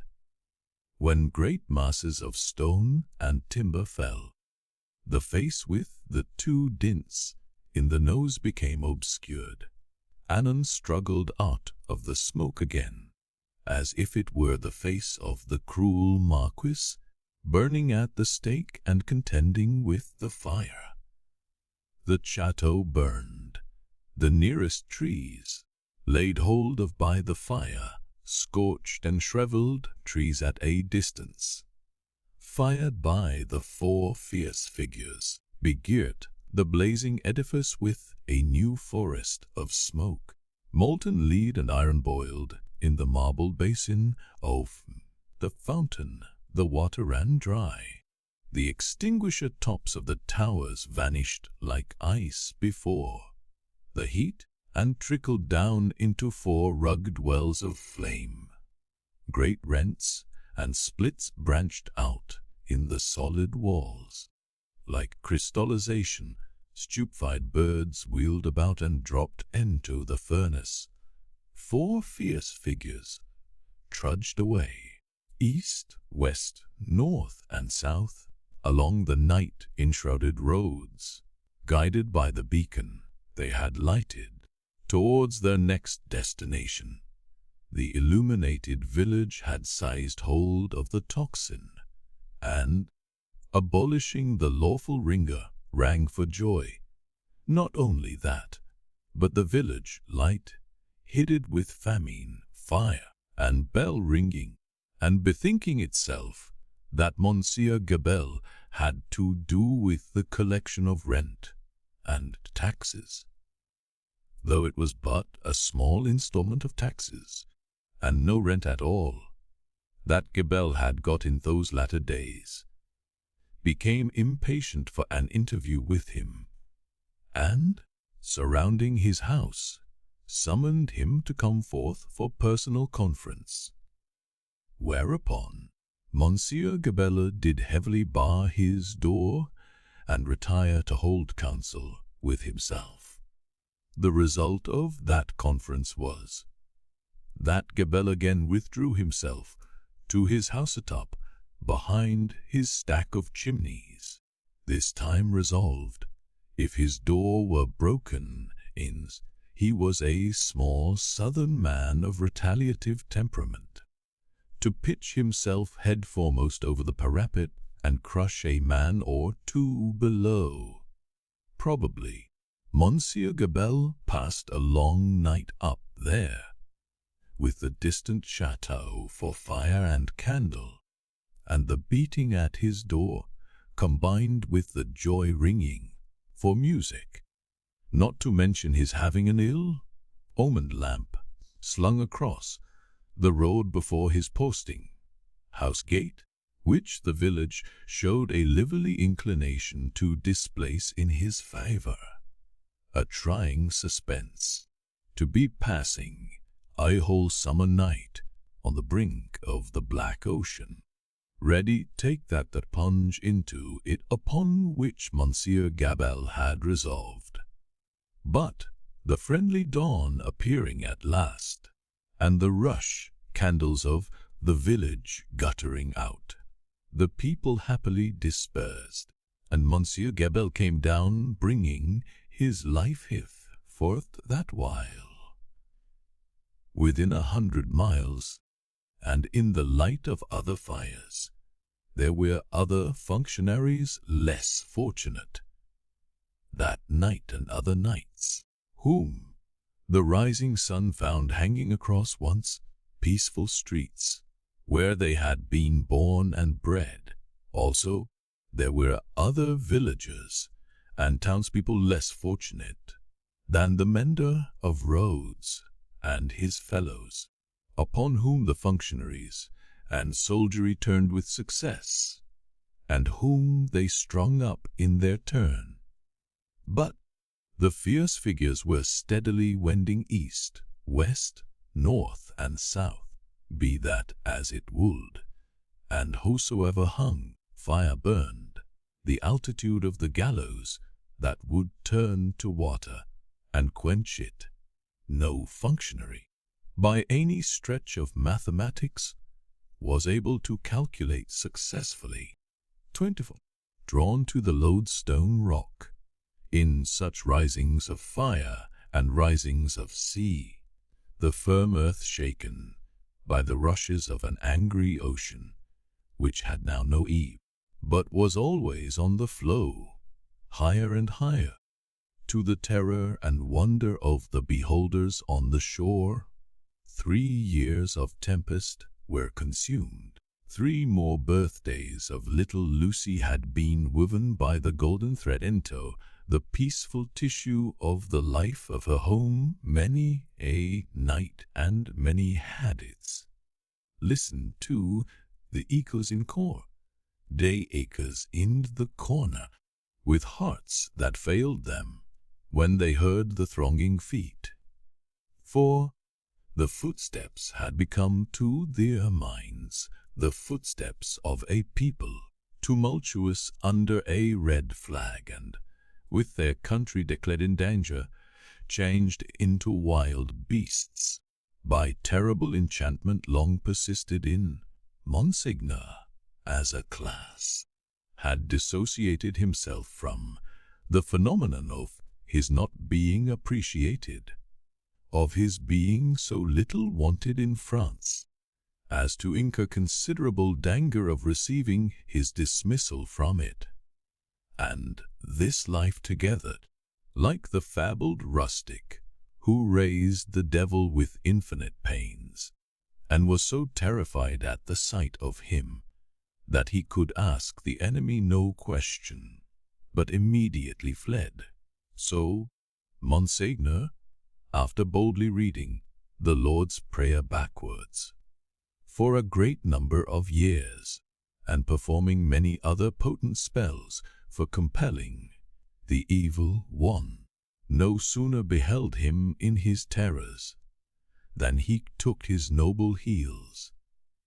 The shining bull's eye of the court was gone, or it would have been the mark for a hurricane of national bullets.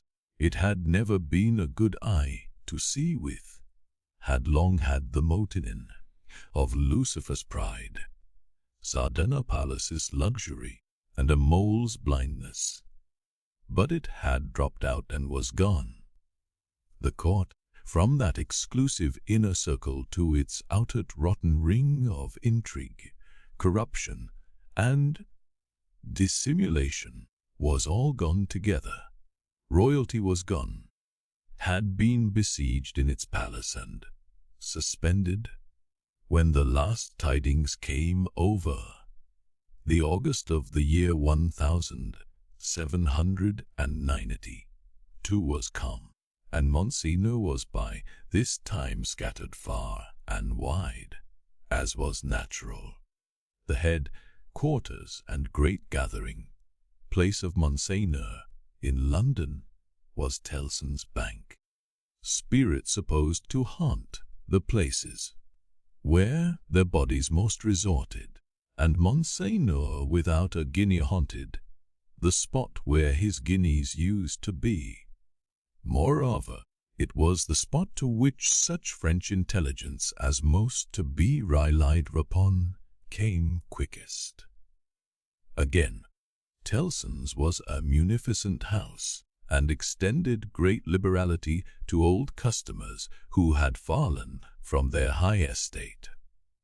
Again, those nobles who had seen the coming storm in time, and anticipating plunder or confiscation, had made provident remittances to Tellson's, were always to be heard of there by their needy brethren.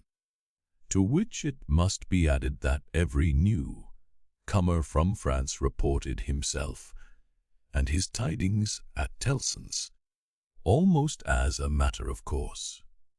For such variety of reasons, Tellson's was at that time, as to French intelligence, a kind of high exchange, and this was so well known to the public, and the inquiries made there were in consequence so numerous, that Tellson's sometimes wrote the latest news out in a line, or so and posted it in the bank windows for all who ran through Temple Bar to read.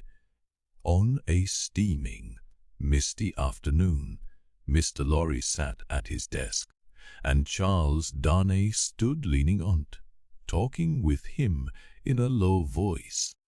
The penitential den once set apart for interviews with the House was now the news exchange, and was filled to overflowing. It was within half an hour or so of the time of closing. But, although you are the youngest man that ever lived, said Charles Darnay, rather hesitating, I must still suggest to you I understand that I am too old, said VIII. Lorry, unsettled weather, a long journey, uncertain means of traveling, a disorganized country, a city that may not be even safe for you. My dear Charles, said Mr. Lorry with cheerful confidence, you touch some of the reasons for my going, not for my staying away. It is safe enough for me. Nobody will care to interfere with an old fellow of hard upon 80. When there are so many people, they're much better worth interfering with.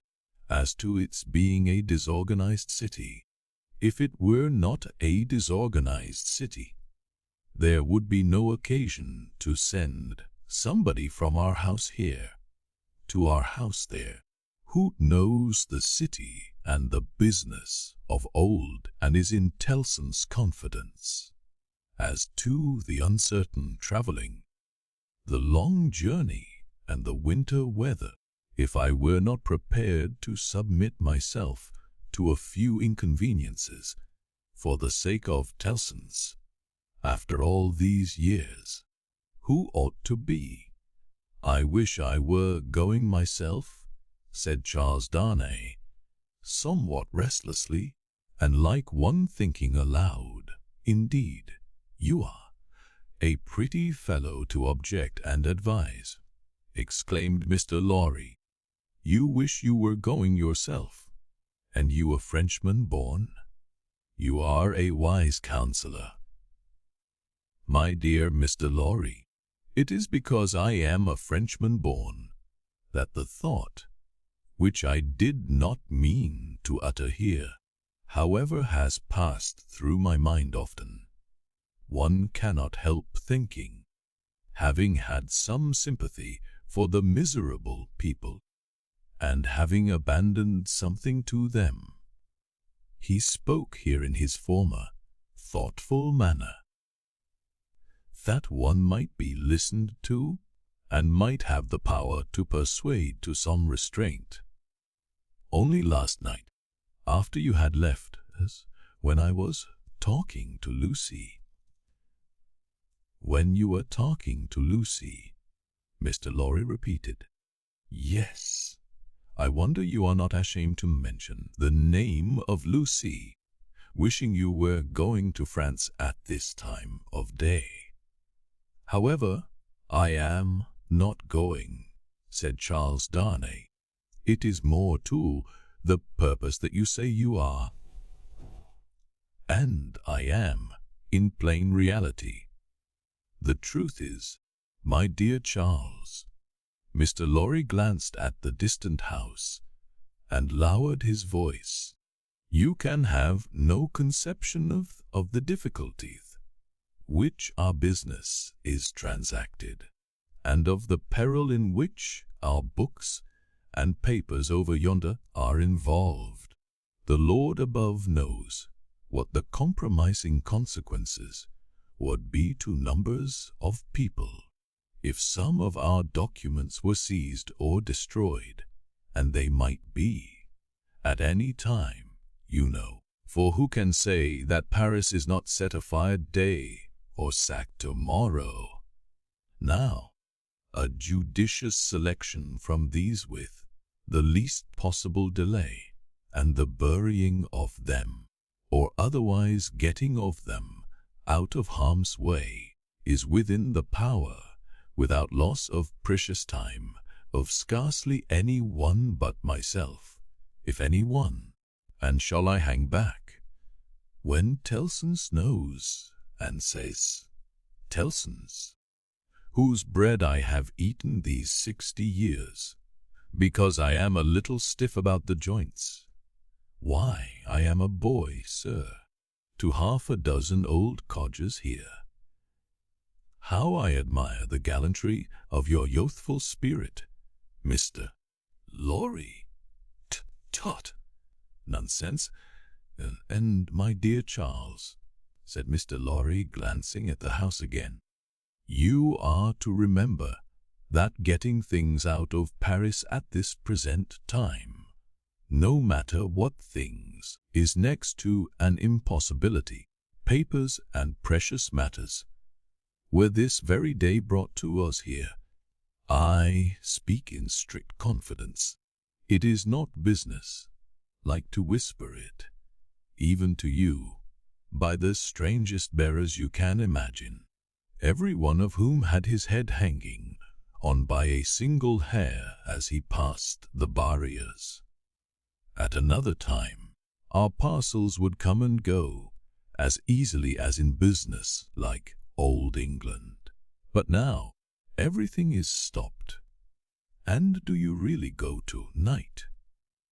I really go to night, for the case has become too pressing to admit of delay.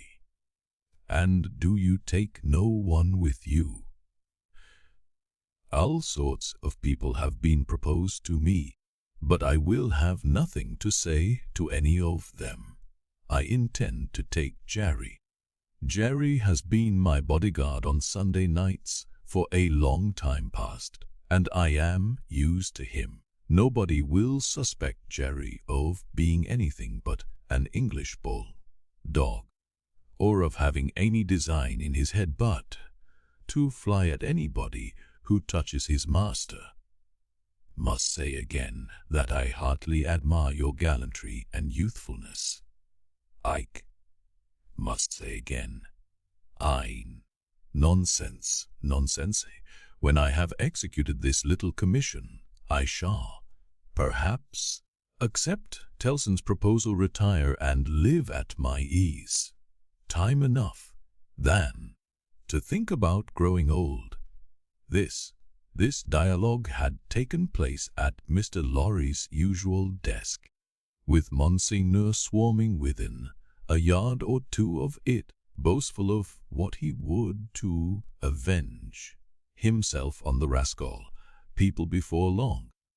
It was too much the way of Monsignor, under his reverses as a refugee, and it was much too much the way of native British orthodoxy, to talk of this terrible revolution as if it were the only harvest ever known under the skies that had not been sown, as if nothing had ever been done, or omitted to be done, that had led to it, as if observers of the wretched millions in France, and of the misused and perverted resources that should have made them prosperous, had not seen it inevitably coming years before, and had not in plain words recorded what they saw.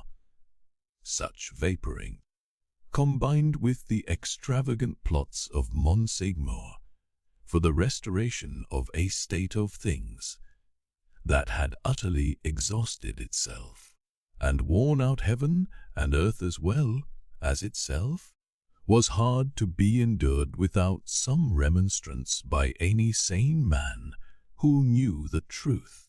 And it was such vaporing all about his ears, like a troublesome confusion of blood in his own head, added to a latent uneasiness in his mind, which had already made Charles Darnay restless, and which still kept him so.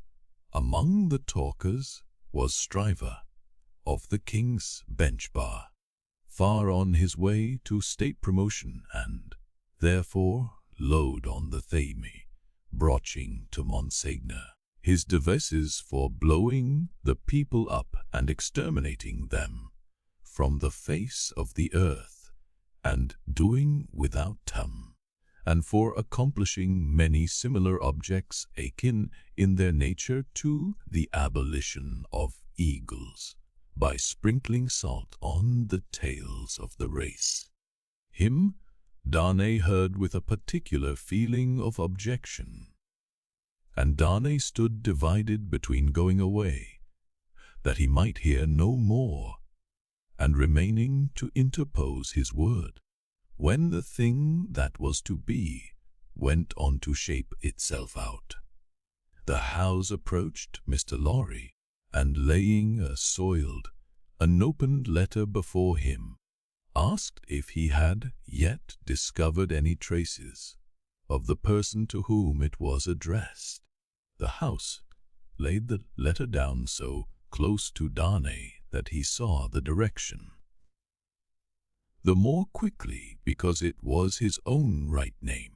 The address, turned into English, ran, very pressing, to Monsieur Heretofort, the Marquis Saint-Evraimond of France, confided to the cares of Messrs. Telson and Co., bankers, London, England. On the marriage morning, Dr. Manette had made it his one urgent and express request to Charles Darnay that the secret of this name should be, unless he, the doctor, dissolved the obligation, kept inviolate between them. Nobody else knew it to be his name. His own wife had no suspicion of the fact. Miss Lorry could have none? No, said Mr. Lorry in reply to the house. I have referred it, I think, to everybody now here, and no one can tell me where this gentleman is to be found. The hands of the clock verging at the hour of closing the bank. There was a general set of the current of talkers past Mr. Lorry's desk. He held the letter out inquiringly, and Monseigneur looked at it. In the person of this plotting and indignant refugee, and Monseigneur looked at it in the person of that plotting and indignant refugee, and this, that, and the other, all had something disparaging to say, in French or in English, concerning the Marquis, who was not to be found. Nephew, I believe, but in any case degenerate successor of the polished Marquis who was murdered, said one. Happy to say, I never knew him. A craven who abandoned his post, said another. This Monseigneur had been got out of Paris, legs uppermost and half suffocated, in a load of hay, some years ago, infected with the new doctrines, said a third, eyeing the direction through his glass in passing. Set himself in opposition to the last Marquis, abandoned the estates when he inherited them, and left them to the ruffian herd. They will recompense him now, I hope, as he deserves. He, cried the blatant striver, did he thaw, is that the sort of fellow, let us look at his infamous name. D.N. the fellow, Darnay, unable to restrain himself any longer, touched Mr. Stryver on the shoulder, and said, I know the fellow. Do you, by Jupiter? Said Stryver. I am sorry for it. Why? Why, Mr. Darnay, what he did, don't he ask? Why, in these times? But I do ask why. Then I tell you again, Mr. Darnay, I am sorry for it. I am sorry to hear you putting any such extraordinary questions.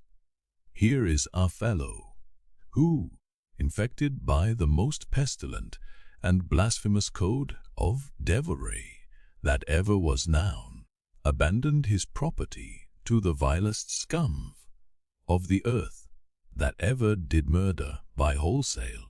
And you ask me why I am sorry that a man who instructs youth knows him. Well, but I'll answer you. I am sorry because I believe there is contamination in such a scoundrel. That's why. Mindful of the secret, Darnay with great difficulty checked himself and said, "You may not understand.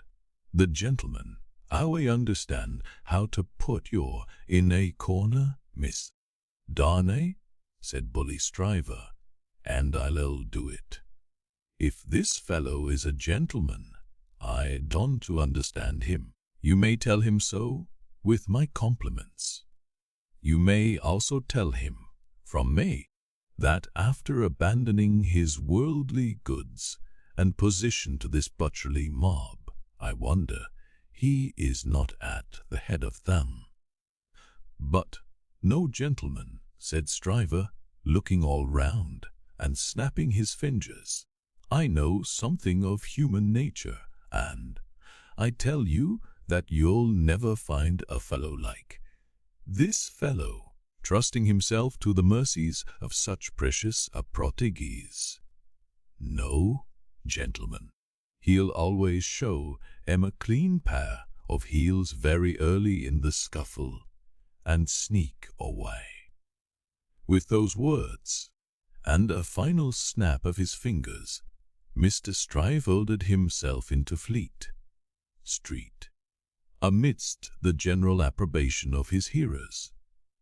Mr. Lorry and Charles Darnay were left alone at the desk.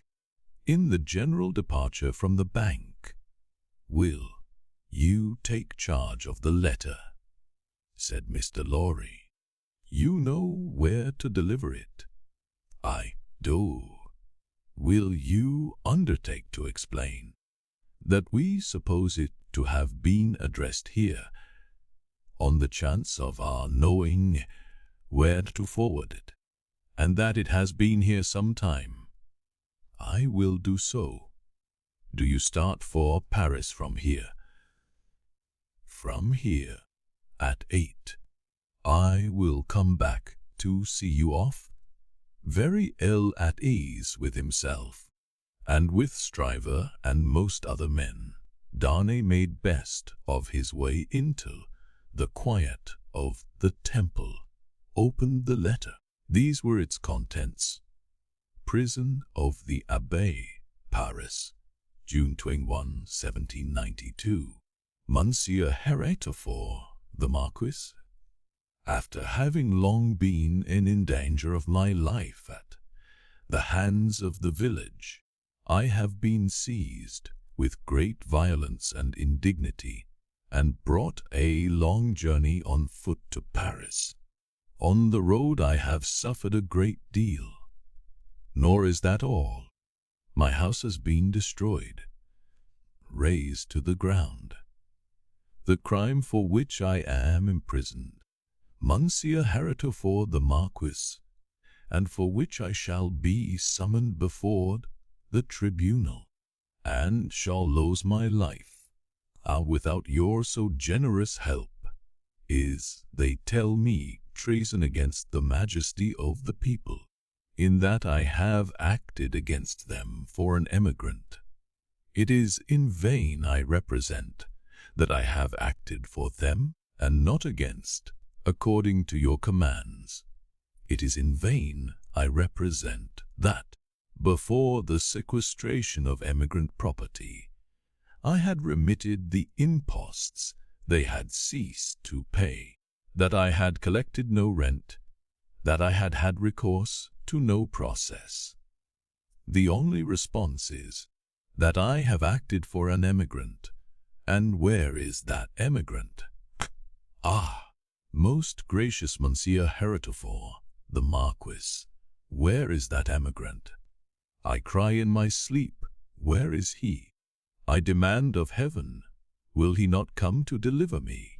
No answer. Monsieur Heretifor, the Marquis, I send my desolate cry across the sea, hoping it may perhaps reach your ears through the great bank of Tilson Noun at Paris. For the love of heaven, of justice, of generosity, of the honor of your noble name, I supplicate you, Monsieur Heretifor the Marquis, to succor and release me. My fault is that I have been true to you. O Monsieur Heretifor the Marquis, I pray you be you true to me.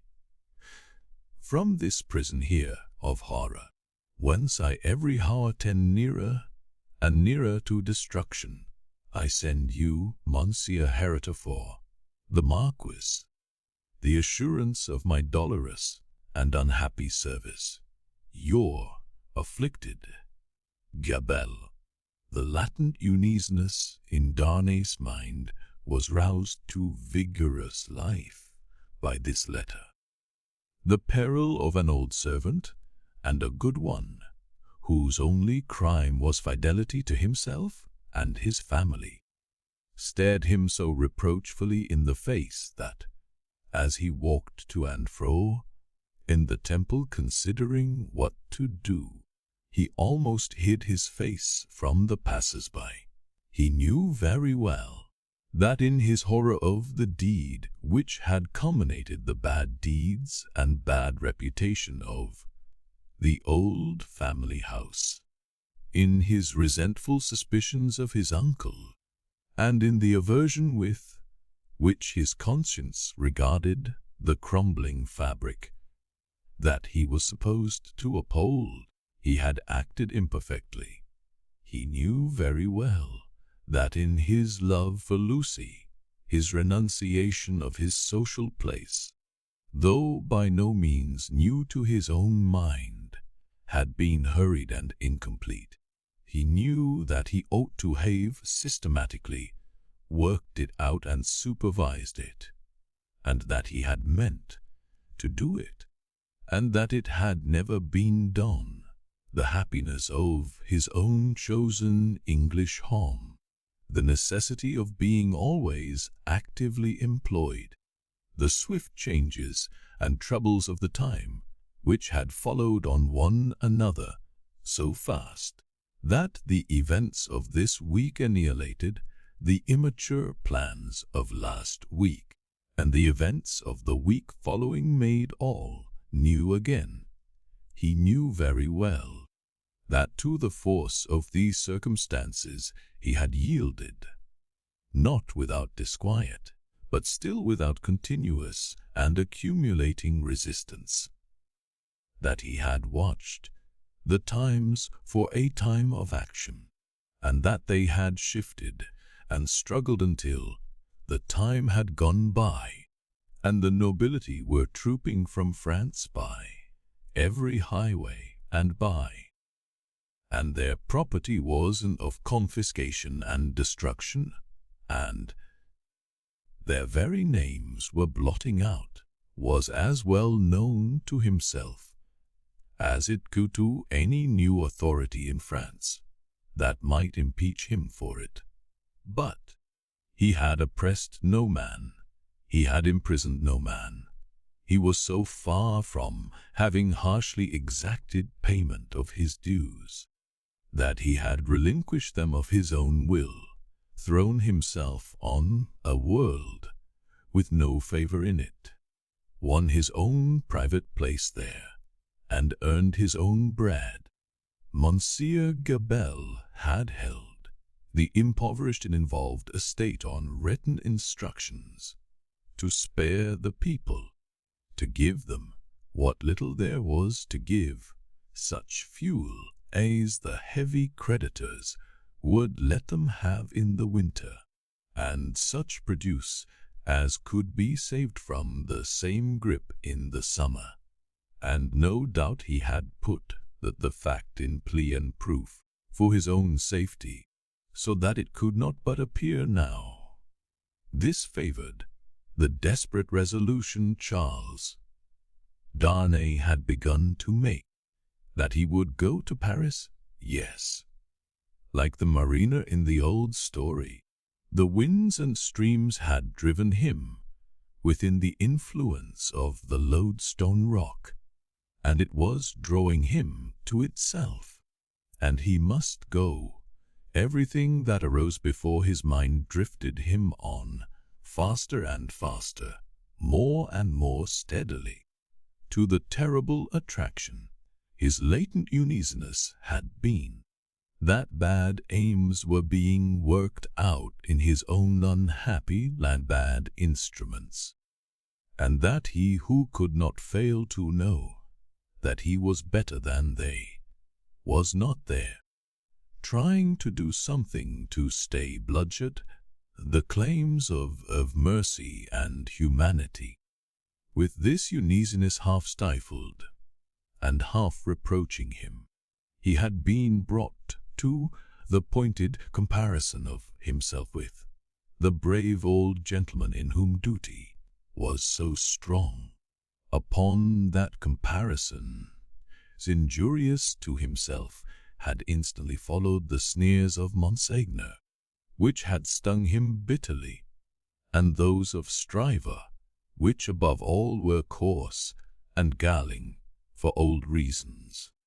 Upon those had followed Gabellus' letter, the appeal of an innocent prisoner in danger of death to his justice, honour, and good name. His resolution was made. He must go to Paris. Yes, the Loadstone rock was drawing him, and he must sail on until he struck. He knew of no rock. He saw hardly any danger. The intention with which he had done what he had done, even although he had left it incomplete, presented it before him in an aspect that would be gratefully acknowledged in France on his presenting himself to assert. Then, that glorious vision of doing good, which is so often the sanguine mirage of so many good minds, arose before him, and he even saw himself in the illusion with some influence to guide this raging revolution that was running so fearfully wild. As he walked to and fro with his resolution made, he considered that neither Lucie nor her father must know of it until he was gone. Lucie should be spared the pain of separation, and her father, always reluctant to turn his towards the dangerous ground of old, should come to the knowledge of the step as a step taken, and not in the balance of suspense and doubt. How much of the incompleteness of his situation was referable to her father, through the painful anxiety to avoid reviving old associations of France in his mind, he did not discuss with himself, but that circumstance, too, had had its influence in his course. He walked to and fro, with thoughts very busy, until it was time to return to Tellson's and take leave of Mr. Lorry. As soon as he arrived in Paris, he would present himself to this old friend, but he must say nothing of his intention now. A carriage with post horses was ready at the bank door, and Jerry was booted and equipped. "I have delivered that letter," said Charles Darnay to Mr. Lorry. "I would not consent to your being charged with any written answer, but perhaps you will take a verbal one." "That I will, and readily," said Mr. Lorry, "if it is not dangerous." "Not at all, though it is to a prisoner in the Abbaye." "What is his name?" said Mr. Lorry, with his open pocket book in his hand. "Gebabel." "Jebal? And what is the message to the unfortunate Gabel in prison?" "Simply that he has received the letter and will come. Any time mentioned. He will start upon his journey tomorrow night. Any person mentioned. No. He helped Mr. Lorry to wrap himself in a number of coats and cloaks, and went out with him from the warm atmosphere of the old bank into the misty air of Fleet Street. "My love to Lucie and to little Lucie," said Mr. Lorry at parting, "and take precious care of them till I come back." Charles Darnay shook his head and doubtfully smiled as the carriage rolled away that night. It was the 14th of August. He sat up late and wrote 2 fervent letters. One was to Lucie, explaining the strong obligation he was under to go to Paris, and showing her at length the reasons that he had for feeling confident that he could become involved in no personal danger there.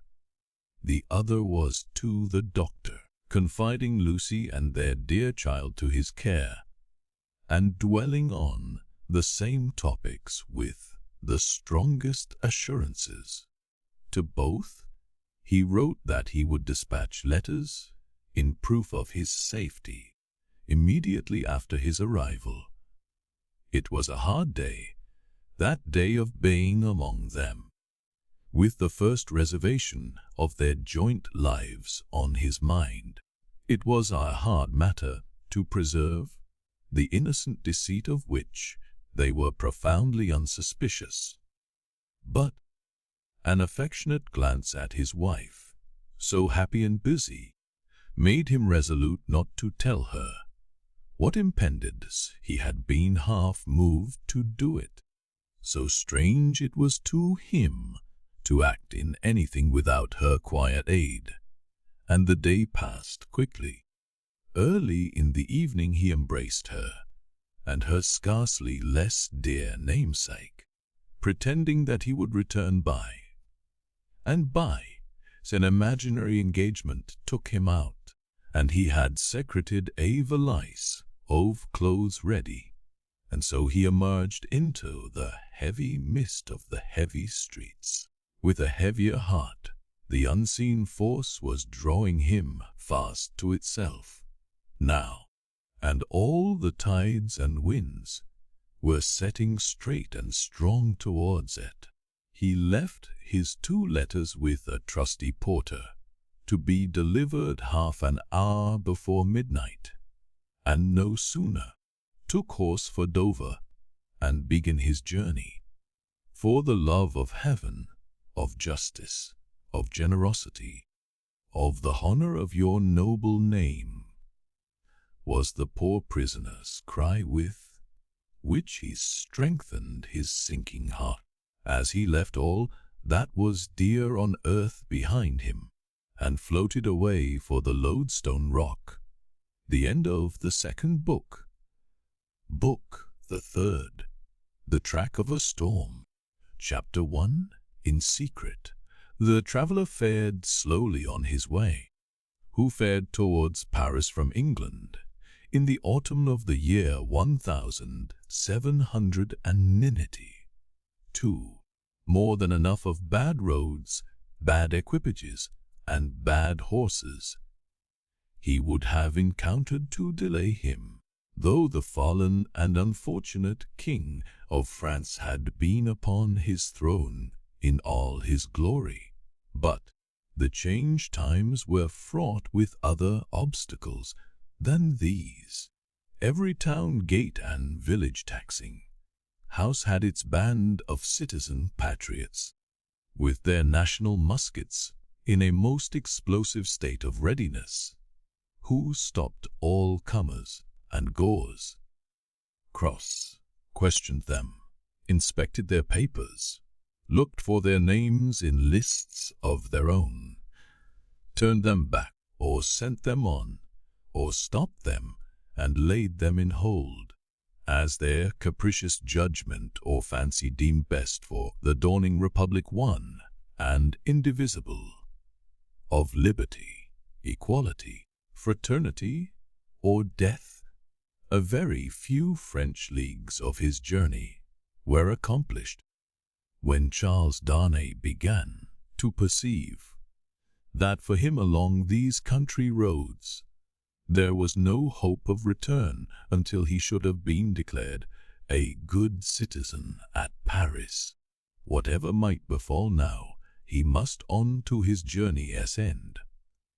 Not a main village closed upon him, not a common barrier dropped across the road behind him, but he knew it to be another iron door in the series that was barred between him and England. The universal watchfulness so encompassed him that if he had been taken in a net, or were being forwarded to his destination in a cage, he could not have felt his freedom more completely gone. This universal watchfulness not only stopped him on the highway 20 times in a stage, but retarded his progress 20 times in a day. By reading after him and taking him back, riding before him and stopping him, by anticipation riding with him and keeping him in charge. He had been days upon his journey in France alone, when he went to bed tired out, in a little town on the high road, still a long way from Paris. Nothing but the production of the afflicted Gabelle's letter from his prison of the Abbaye would have got him on so far.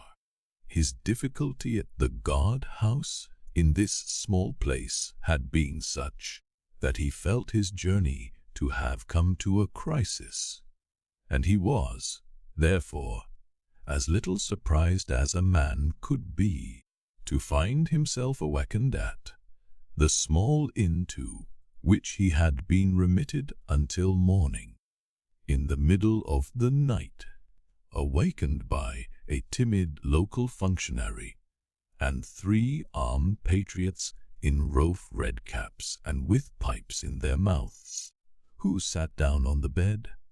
"Immigrant," said the functionary, "I am going to send you on to Paris under an escort.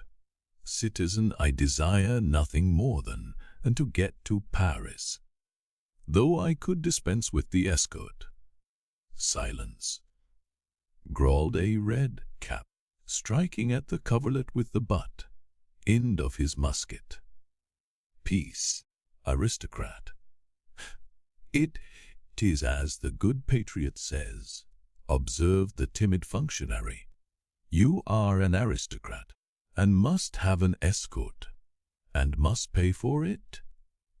"I have no choice," said Charles Darnay. "Choice?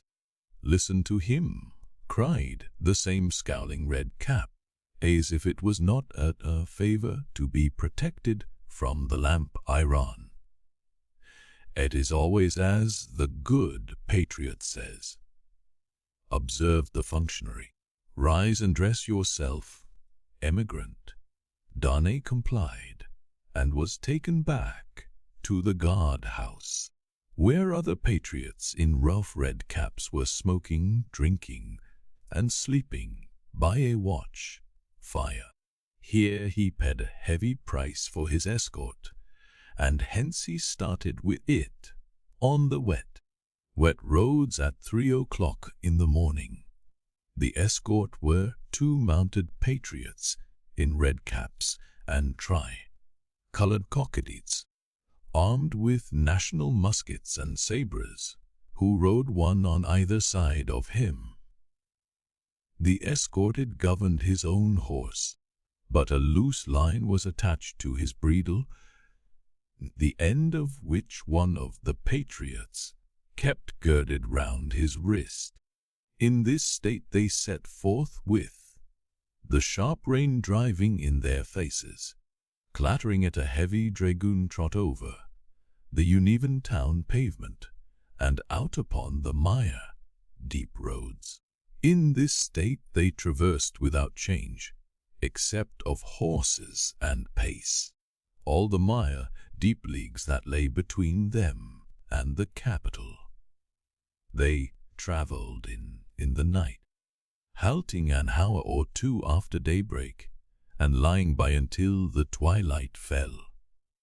The escort were so wretchedly clothed that they twisted straw round their bare legs and thatched their ragged shoulders to keep the wet off, apart from the personal discomfort of being so attended, and apart from such considerations of present danger as arose from one patriarch Beat's being chronically drunk, and carrying his musket very recklessly. Charles Darnay did not allow the restraint that was laid upon him to awaken any serious fears in his breast, for he reasoned with himself that it could have no reference to the merits of an individual case that was not yet stated, and of representations confirmable by the prisoner in the abbey that were not yet made. But when they came to the town of Beauvais, which they did at eventide, when the streets were filled with people, he could not conceal from himself that the aspect of affairs was very alarming. An ominous crowd gathered to see him dismount of the posting yard, and many voices called out loudly, "Down with the emigrant!" He stopped in the act of swinging himself out of his saddle, and, resuming it as his safest place, said, "Immigrant, my friends, do you not see me here, in France, of my own will? You are a cursed immigrant," cried a farrier, making at him in a furious manner, through the press, hammer in hand. "And you are a cursed aristocrat." The postmaster interposed himself between this man and the rider's bridle, at which he was evidently making, and soothingly said, "Let him be, let him be. He will be judged at Paris." "Judged," repeated the farrier, swinging his hammer. "Aye, and condemned as a traitor." At this the crowd roared approval, checking the postmaster, who was for turning his horse's head to the yard. The drunken patriot sat composedly in his saddle looking on, with the line round his wrist. Darnay said, as soon as he could make his voice heard, "Friends, you deceive yourselves, or you are deceived. I am not a traitor." "Ah, he lays," cried the smith. "He is a traitor since the decree. His life is forfeit to the people. His cursed life is not his own."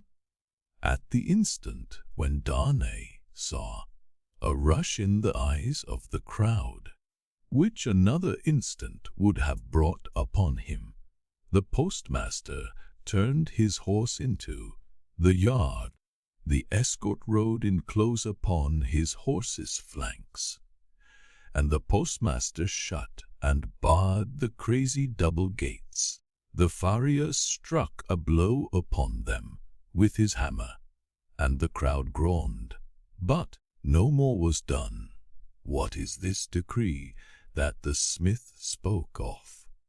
Darnay asked the postmaster, when he had thanked him and stood beside him in the yard. "Truly, a decree for selling the property of emigrants, when passed on the 14th, the day I left England. Everybody says it is but one of several, and that there will be others, if there are not already, banishing all emigrants, and condemning all to death who return. That is what he meant when he said your life was not your own. But there are no such decrees yet. What do I know? Said the postmaster, shrugging his shoulders. There may be, or there will be. It is all the same. What would you have? They rested on some straw in a loft until the middle of the night, and then rode forward again when all the town was asleep. Among the many wild changes observable on familiar things, which made this wild ride unreal, not the least was the seeming rarity of sleep. After long and lonely spurring over dreary roads, they would come to a cluster of poor cottages, not steeped in darkness, but all glittering with lights, and would find the people in a ghostly manner in the dead of the light, circling hand in hand round a shriveled tree of liberty, or all drawn up together, singing a liberty song. Happily, however, there was sleep in Beauvais that night to help them out of it, and they passed on once more into solitude and loneliness, jingling through the untimely cold and wet, among impoverished fields that had yielded no fruits of the earth that year, diversified by the blackened remains of burnt houses, and by the sudden emergence from ambuscade and sharp reining up across their way of patriot patrols on the watch on all the roads. Daylight last found them before the wall of Paris. The barrier was closed and strongly guarded when they rode up to it. "Where are the papers of this prisoner?" demanded a resolute-looking man in authority, who was summoned out by the guard.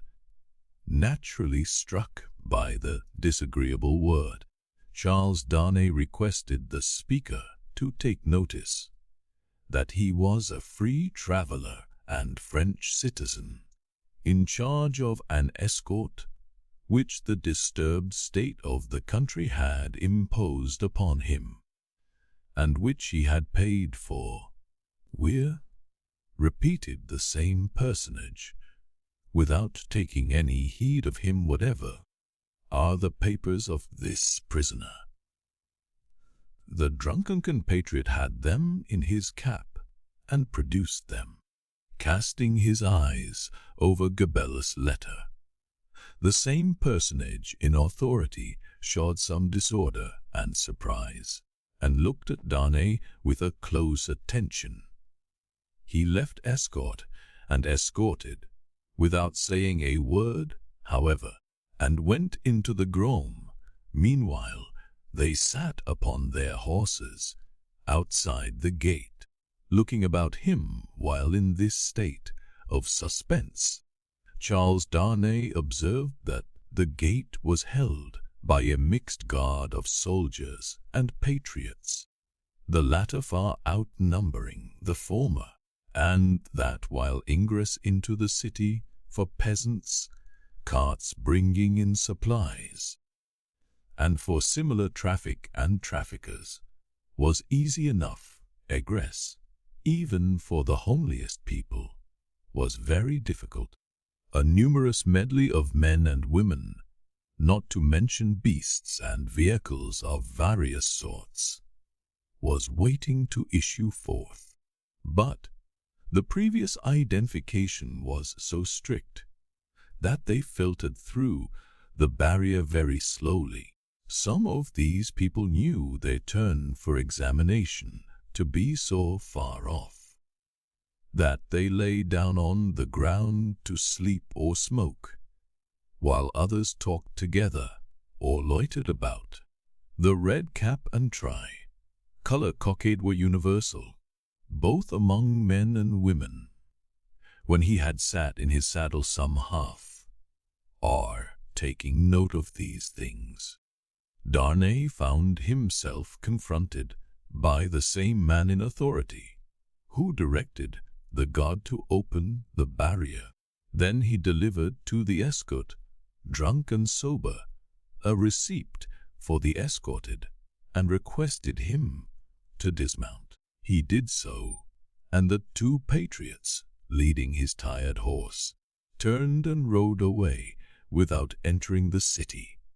He accompanied his conductor into a guard room, smelling of common wine and tobacco, where certain soldiers and patriots, asleep and awake, drunk and sober, and in various neutral states between sleeping and waking, drunkenness and sobriety, were standing and lying about.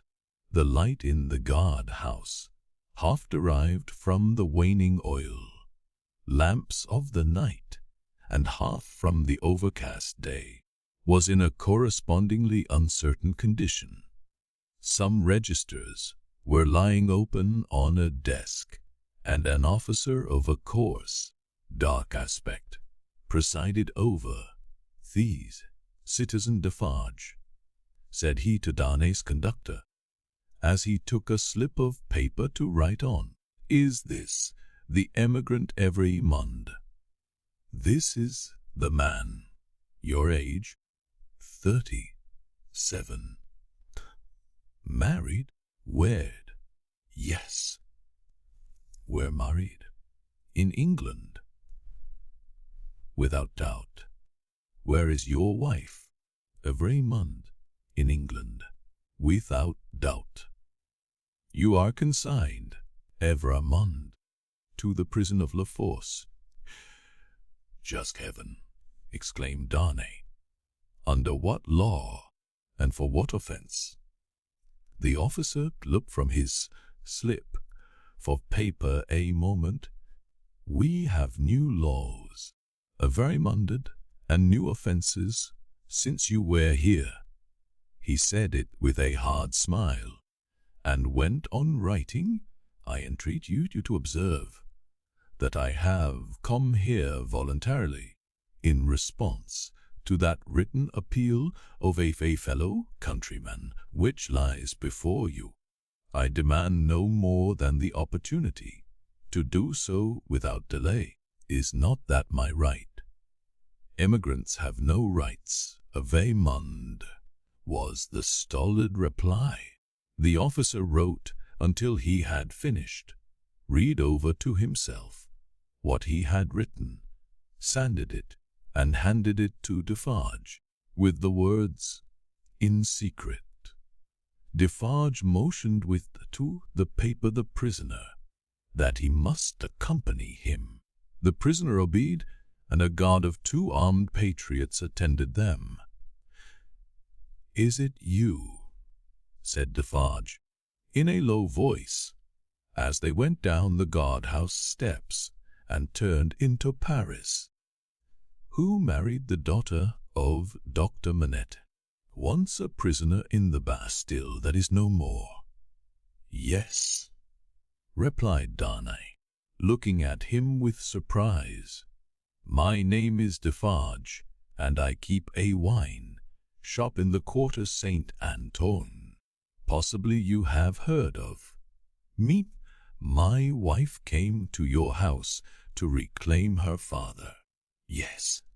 The word wife seemed to serve as gloomy reminder to Defarge, to say with sudden impatience, "In the name of that sharp female newly born and called La Guillotine, why did you come to France?"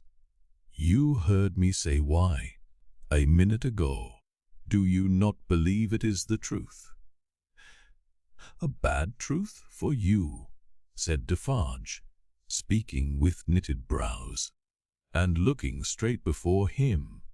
"Indeed, I am lost here. All here is so unprecedented, so changed, so sudden and unfair, that I am absolutely lost.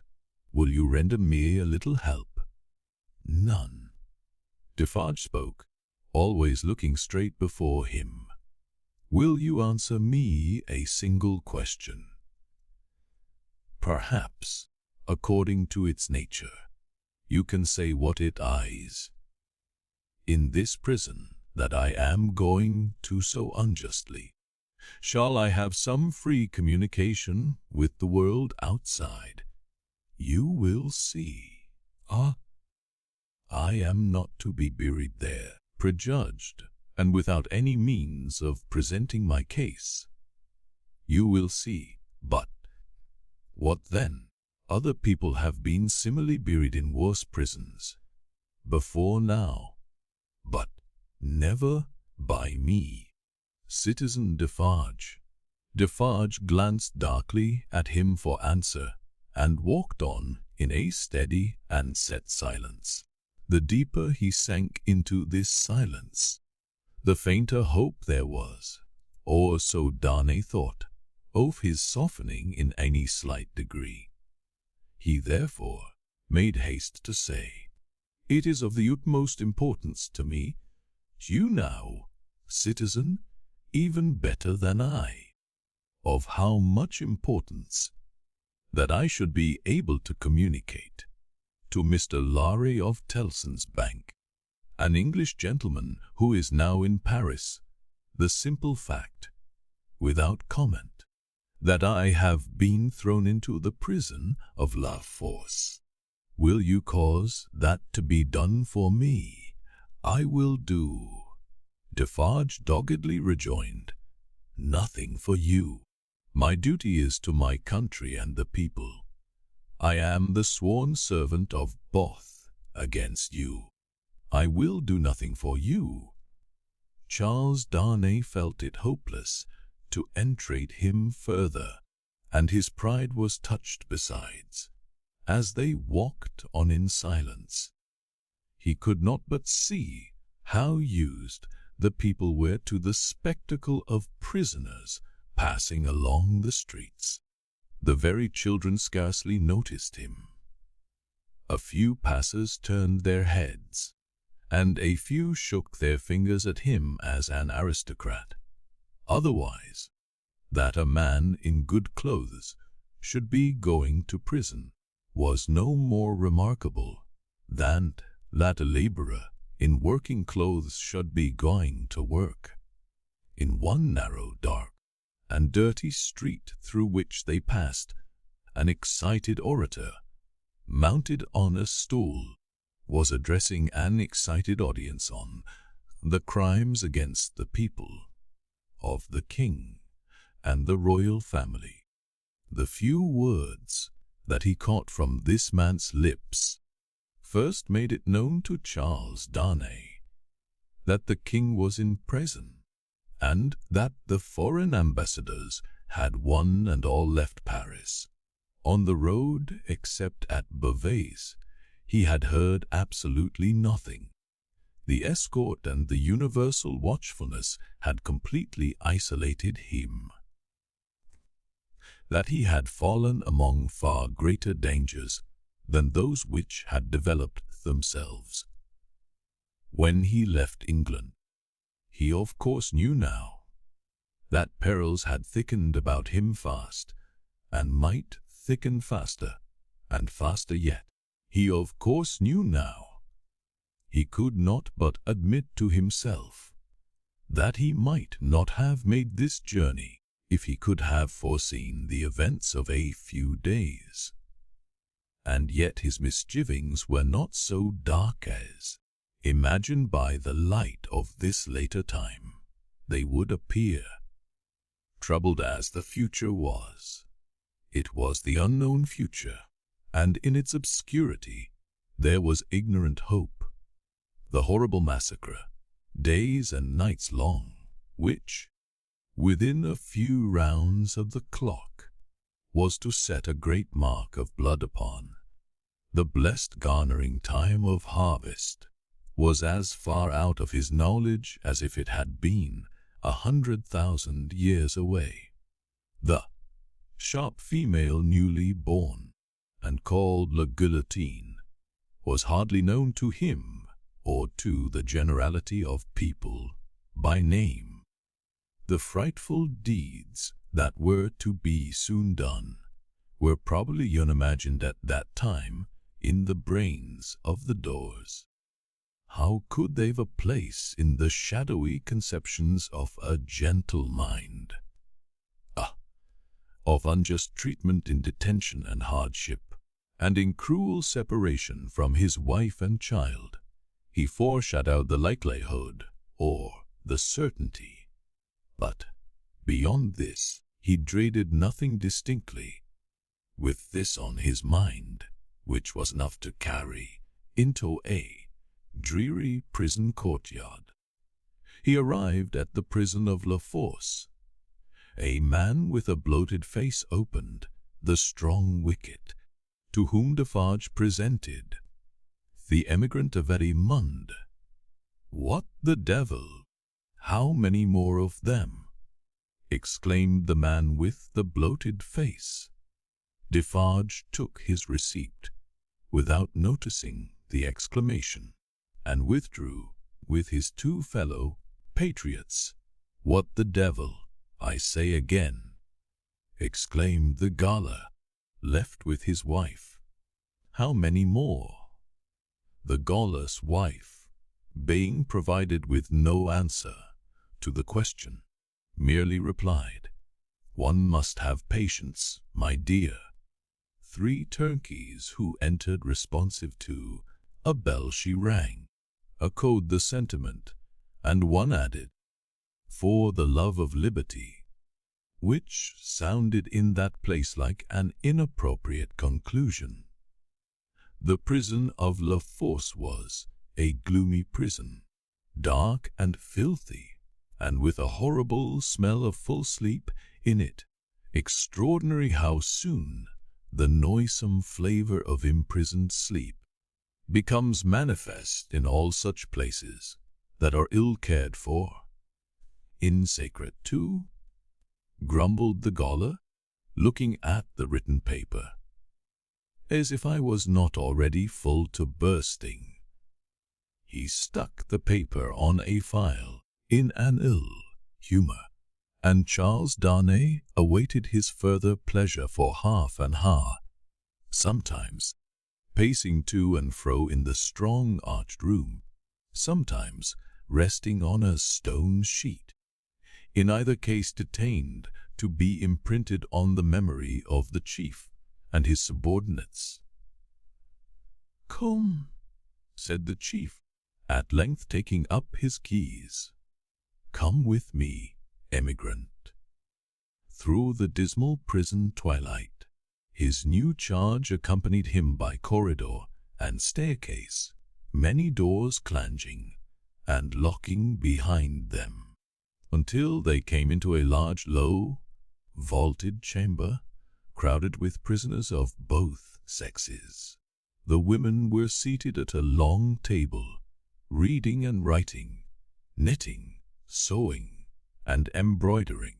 The men were, for the most part, standing behind their chairs, or lingering up and down the room. In the instinctive association of prisoners with shameful crime and disgrace, the newcomer recoiled from this company.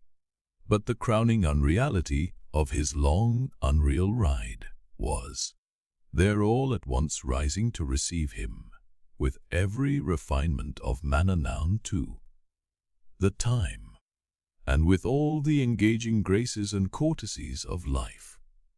So strangely clouded were these refinements by the prison manners and gloom, so spectral did they become in the inappropriate squalor and misery through which they were seen, that Charles Darnay seemed to stand in a company of the deaded.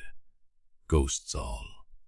The ghost of beauty, the ghost of stateliness, the ghost of elegance, the ghost of pride, the ghost of frivolity, the ghost of wit, the ghost of youth, the ghost of age, all waiting their dismissal from the desolate shore, all turning on him eyes that were changed by the death they had died him coming there. It struck him motionless, the gaoler standing at his side, and the other gaolers moving about, who would have been well enough as to appearance in the ordinary exercise of their functions, looked so extravagantly coarse, contrasted with sorrowing mothers and blooming daughters who were there, with the apparitions of the coquette, the young beauty, and the mature woman delicately bred, that the inversion of all experience and likelihood, which the scene of shadows presented, was heightened to most surely, ghosts all. Surely, the long unreal ride some progress of disease that had brought him to these gloomy shades. In the name of the assembled companions in misfortune, said a gentleman of courtly appearance and address, coming forward, I have the honor of giving you welcome to La Force, and of condoling with you on the calamity that has brought you among us. May it soon terminate happily. It would be an impertinence elsewhere, but it is not so here, to ask your name and condition. Charles Darnay roused himself and gave the required information, in words as suitable as he could find. But I hope, said the gentleman, following the chief gaoler with his eyes, who moved across the room, that you are not in secret. Do I not understand the meaning of the term? But I have heard them say so. What a pity, we so much regret it. But take courage. Several members of our society have been in secret at first, and it has lasted but a short time. Then he added, raising his voice, I grieve to inform the society, in secret. There was a murmur of commiseration as Charles Darnay crossed the room to a grated door, where the gaoler awaited him, and many voices, among which the soft and compassionate voices of women were conspicuous, gave him good wishes and encouragement. He turned at the grated door to render the thanks of his heart. It closed under the gaoler's hand, and the apparitions vanished from his sight forever. The wicket opened on a stone staircase, leading upward. When they had ascended 40 steps, the prisoner of half an hour already counted them, the gaoler opened a low black door, and they passed into a solitary cell. It struck cold and damp. Yours, said the gaoler. Why am I confined alone? How do I know? I can buy pen, ink, and paper. Such are not my orders. You will be visited, and can ask then. At present, you may buy your food, and nothing more. There were in the cell a chair, a table, and a straw mattress. As the gaoler made a general inspection of these objects, and of the 4 walls, before going out, a wandering fancy wandered through the mind of the prisoner leaning against the wall opposite to him, that this gaoler was so unwholesomely bloated, both in face and person, as to look like a man who had been drowned and filled with water. When the gaoler was gone, he thought in the same wandering way, now am I left as if I were dead. Stopping then to look down at the mattress, he turned from it with a sick feeling, and thought, and here in these crawling creatures is the first condition of the body after death. 5. 5 paces by 4.5, 5 paces by 4.5, 5 paces by 4.5. The prisoner walked to and fro in his cell, counting its measurement, and the roar of the city arose like muffled drums, with a wild swell of voices added to them.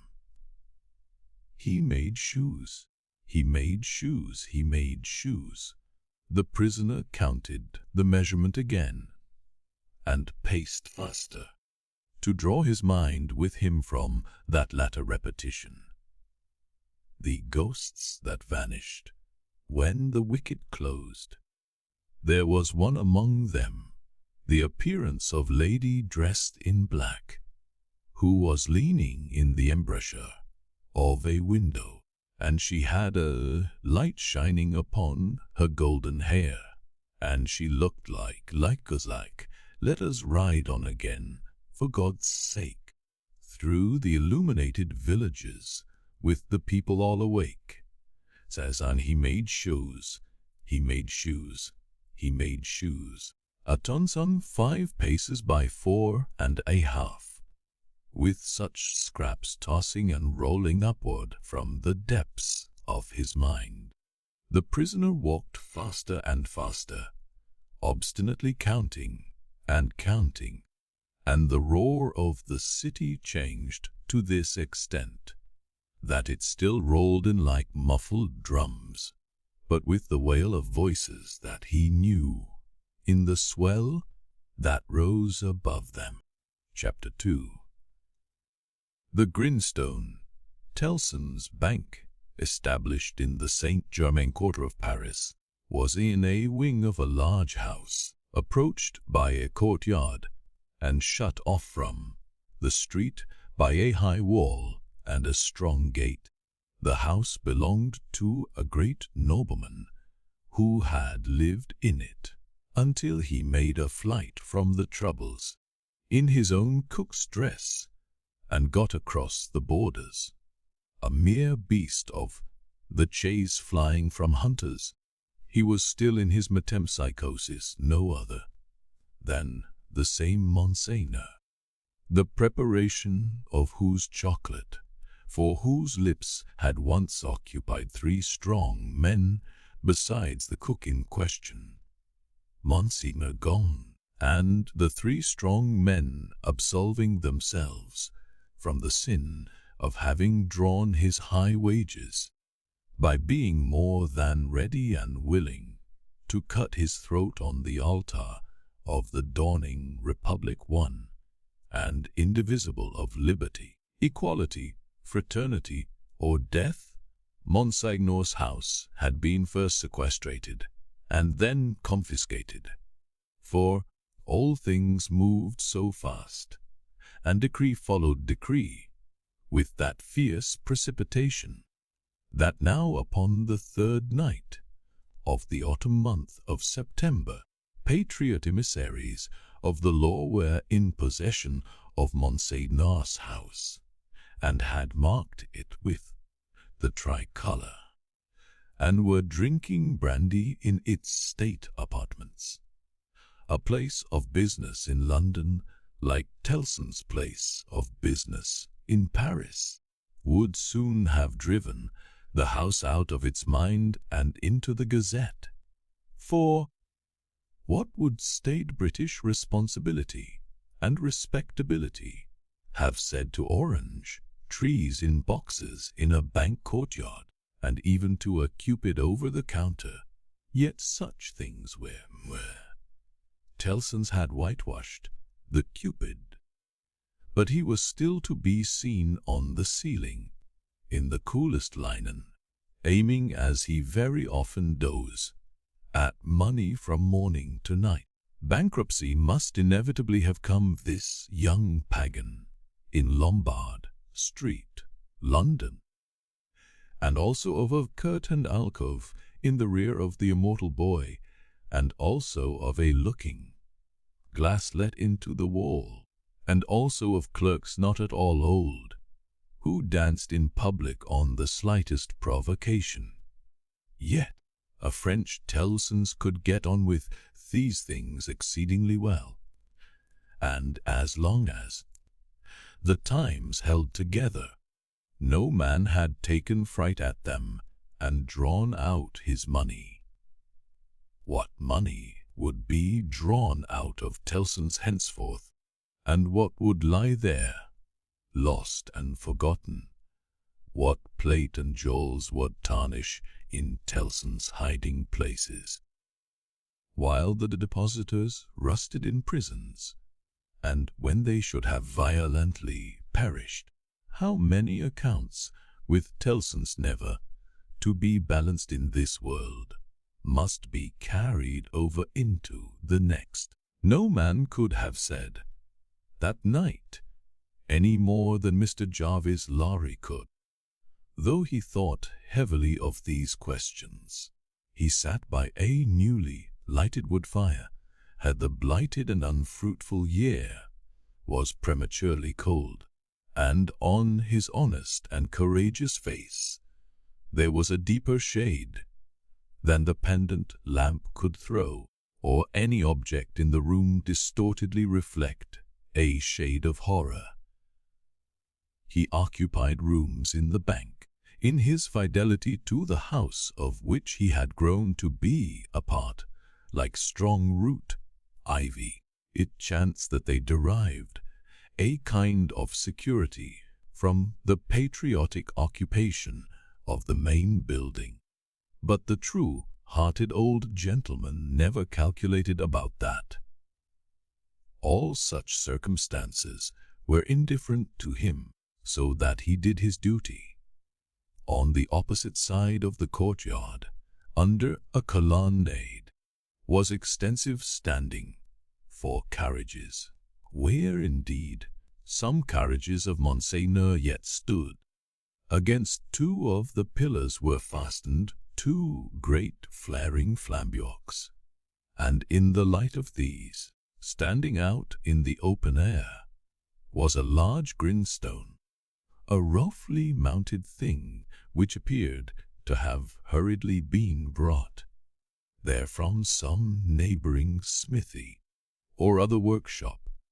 Rising and looking out of window at these harmless objects, Mr. Lorry shivered, and retired to his seat by the fire. He had opened not only the glass window, but the lattice blind outside it, and he had closed both again, and he shivered through his frame. From the streets beyond the high wall and the strong gate, there came the usual night hum of the city, with now and then an indescribable ring, it weird and unearthly, as if some unwanted sounds of a terrible nature were going up to haven. "Thank God," said Mr. Lorry, clasping his hands, "that no one near and to me is in this dreadful town to-night. May he have mercy on all who are in danger." Soon afterwards, the bell at the great gate sounded, and he thought, "They have come back," and sat listening. But there was no loud eruption into the courtyard, as he had expected, and he heard the gate clash again, and all was quiet. The nervousness and dread whereupon him inspired that vague uneasiness respecting the bank, which a great change would naturally awaken, with such feelings roused, it was well guarded, and he got up to go among the trusty people who were watching it, when his door suddenly opened, and two figures rushed in, at sight of which he fell back in amazement. Lucie and her father. Lucie with her arms stretched out to him, and with that old love earnestness, so concentrated and intensified, that it seemed as though it had been stamped upon her face expressly to give force and power to it in this one passage of her life. "What is this?" cried Miss Laurie, breathless and confused. "What is the matter? Lucie Manette, what has happened? What has brought you here? What is it?" With the look fixed upon him, in her paleness and wildness, she panted out in his arms. "Oh, my dear friend, my husband, your husband, Lucia." "What? Of Charles?" Here, in Paris, has been here some days, 3 or 4. I don't know how many. I can't collect my thoughts. An errand of generosity brought him here unknown to us. He was stopped at the barrier and sent to prison. The old man uttered an irrepressible cry. Almost at the same moment, the bell of the great gate rang again, and a loud noise of feet and voices came pouring into the courtyard. "What is that noise?" said the doctor, turning towards the window. "Don't look," cried Mr. Laurie. "Don't look out, Manette, for your life. Don't touch the blind." The doctor turned, with his hand upon the fastening of the window, and said, with a cool, bold smile, "My dear friend, I have a charmed life in this city. I have been a Bastille prisoner. There is no patriot in Paris, in France, who, knowing me to have been a prisoner in the Bastille, would touch me, except to overwhelm me with embraces, or carry me in triumph. My old pain has given me a power that has brought us through the barrier, and Jane does news of Charles there, and brought us here. I knew it would be so. I knew I could help Charles out of all danger. I told Lucie so. What is that noise?" His hand was again upon the window. "Don't look," cried Mr. Laurie, absolutely desperate. "No, Lucie, my dear, nor you." He got his arm round her and held her. "Don't be so terrified, my love. I solemnly swear to you that I know of no harm having happened to Charles, that I had no suspicion even of his being in this fatal place. What prison is he in? La Force. Lucie, my child, if ever you were brave and serviceable in your life, and you were always both, you will compose yourself now to do exactly as I bid you, for more depends upon it than you can think or I can say. There is no help for you in any action on your part to-night. You cannot possibly steer out. I say this because what I must bid you do for Charles's sake is the hardest thing to do of all. You must instantly be obedient, still and quiet. You must let me put you in a room at the back here. You must leave your father and me alone for 2 minutes, and as there are life and death in the world, you must not delay. I will be submissive to you. I see in your face that you know I can do nothing else than this. I know you are true." The old man kissed her, and hurried her into his room, and turned the key. Then came hurrying back to the doctor, and opened the window and partly opened the blind, and put his hand upon the doctor's arm, and looked out with him into the courtyard, looked out upon throng of men and women, not enough in number, or near enough to fill the courtyard, not more than 40 or 50 in all. The people in possession of the house had let them in at the gate, and they had rushed in to work at the Grindstone. It had evidently been set up there for their purpose, as in a convenient and retired spot. But such awful workers, and such awful work. The grindstone had a double handle, and, turning at it madly, were two men, whose faces, as their long hair flapped back when the whirlings of the grindstone brought their faces up, were more horrible and cruel than the visages of the wildest savages in their most barbarous disguise. False eyebrows and false moustaches were stuck upon them, and their hideous countenances were all bloody and sweaty, and all awry with howling, and all staring and glaring with beastly excitement and want of sleep. As these ruffians turned and turned, their matted locks now flung forward over their eyes, now flung backward over their necks. Some women held wine to their mouths, that they might drink, and what with dropping blood, and what with dropping wine, and what with the stream of sparks struck out of the stone. All their wicked atmosphere seemed gore and fire. The eye could not detect one creature in the group free from the smear of blood, shouldering one another to get.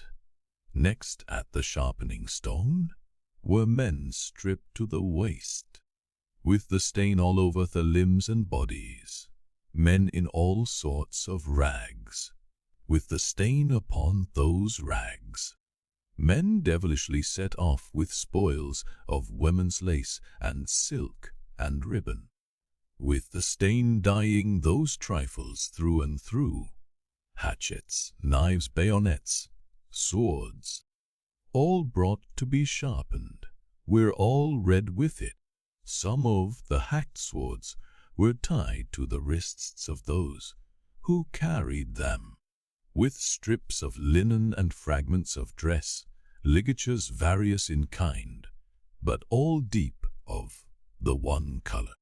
And as the frantic wielders of these weapons snatched them from the stream of sparks and tore away into the streets, the same red hue was read in their frenzied eyes, eyes which any unbrutalized beholder would have given 20 years of life to petrify with a well-directed gun. All this was seen in a moment, as the vision of a drowning man, or of any human creature at any very great pass, could see a world if it were there. They drew back from the window, and the doctor looked for explanation in his friend's ashy face. "They are," Mr. Lorry whispered the words, glancing fearfully round at the locked room, "murdering the prisoners. If you are sure of what you say, if you really have the power you think you have, as I believe you have, make yourself known to these devils, and get taken to law force.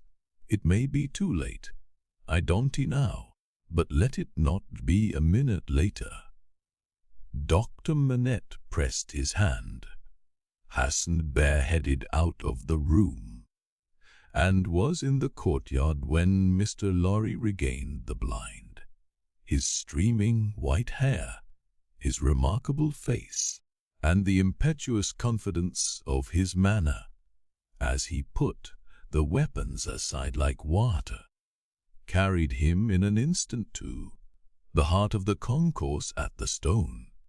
For a few moments there was a pause, and a hurry, and a murmur, and the unintelligible sound of his voice, and then Mr. Lorry saw him, surrounded by all, and in the midst of a line of 20 men long, all linked shoulder to shoulder and hand to shoulder, hurried out with cries of "Live the Bastille prisoner!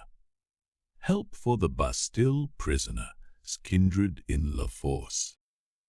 Room for the Bastille prisoner in front there. Save the prisoner every monde at La Force. And 1,000 answering shouts. He closed the lattice again with a fluttering heart, closed the window and the curtain, hastened to Lucie, and told her that her father was assisted by the people, and gone in search of her husband. He found her child and Miss Pross with her, but it never occurred to him to be surprised by their appearance until a long time afterwards, when he sat watching them in such quiet as the night knew. Lucie had, by that time, fallen into a stupor on the floor at his feet, clinging to his hand. Miss Pross had laid the child down on his own bed, and her head had gradually fallen on the pillow beside her pretty charge. Or the long, long night, with the moans of the poor wife, and oh, the long, long night, with no return of her father and no tidings. Twice more in the darkness, the bell at the great gate sounded, and the eruption was repeated, and the grindstone whirled and spluttered. "What is it?" cried Lucie, affrighted. "Hush! The soldiers' swords are sharpened there," said Mr. Lorry. "The place is national property now, and used as a kind of armory, my love. Twice more in all. But the last spell of work was feeble and fitful. Soon afterwards the day began to dawn, and he softly detached himself from the clasping hand and cautiously looked out again.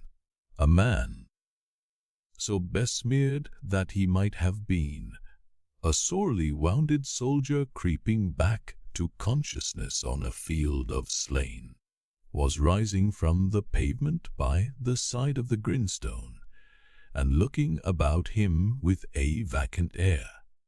Shortly, this worn-out murderer descried in the imperfect light one of the carriages of Monseigneur, and, staggering to that gorgeous vehicle, climbed in at the door, and shut himself up to take his rest on its dainty cushions.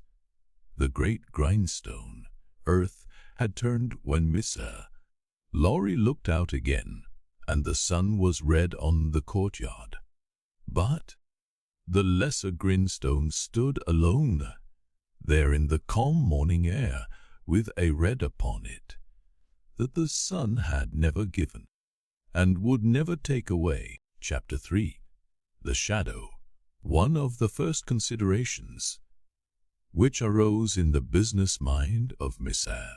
Lorry when business hours came round was this, that he had no right to imperil Tellson's by sheltering the wife of an emigrant prisoner under the bank roof. His own possessions, safety, life, he would have hazarded for Lucie and her child, without a moment's demur.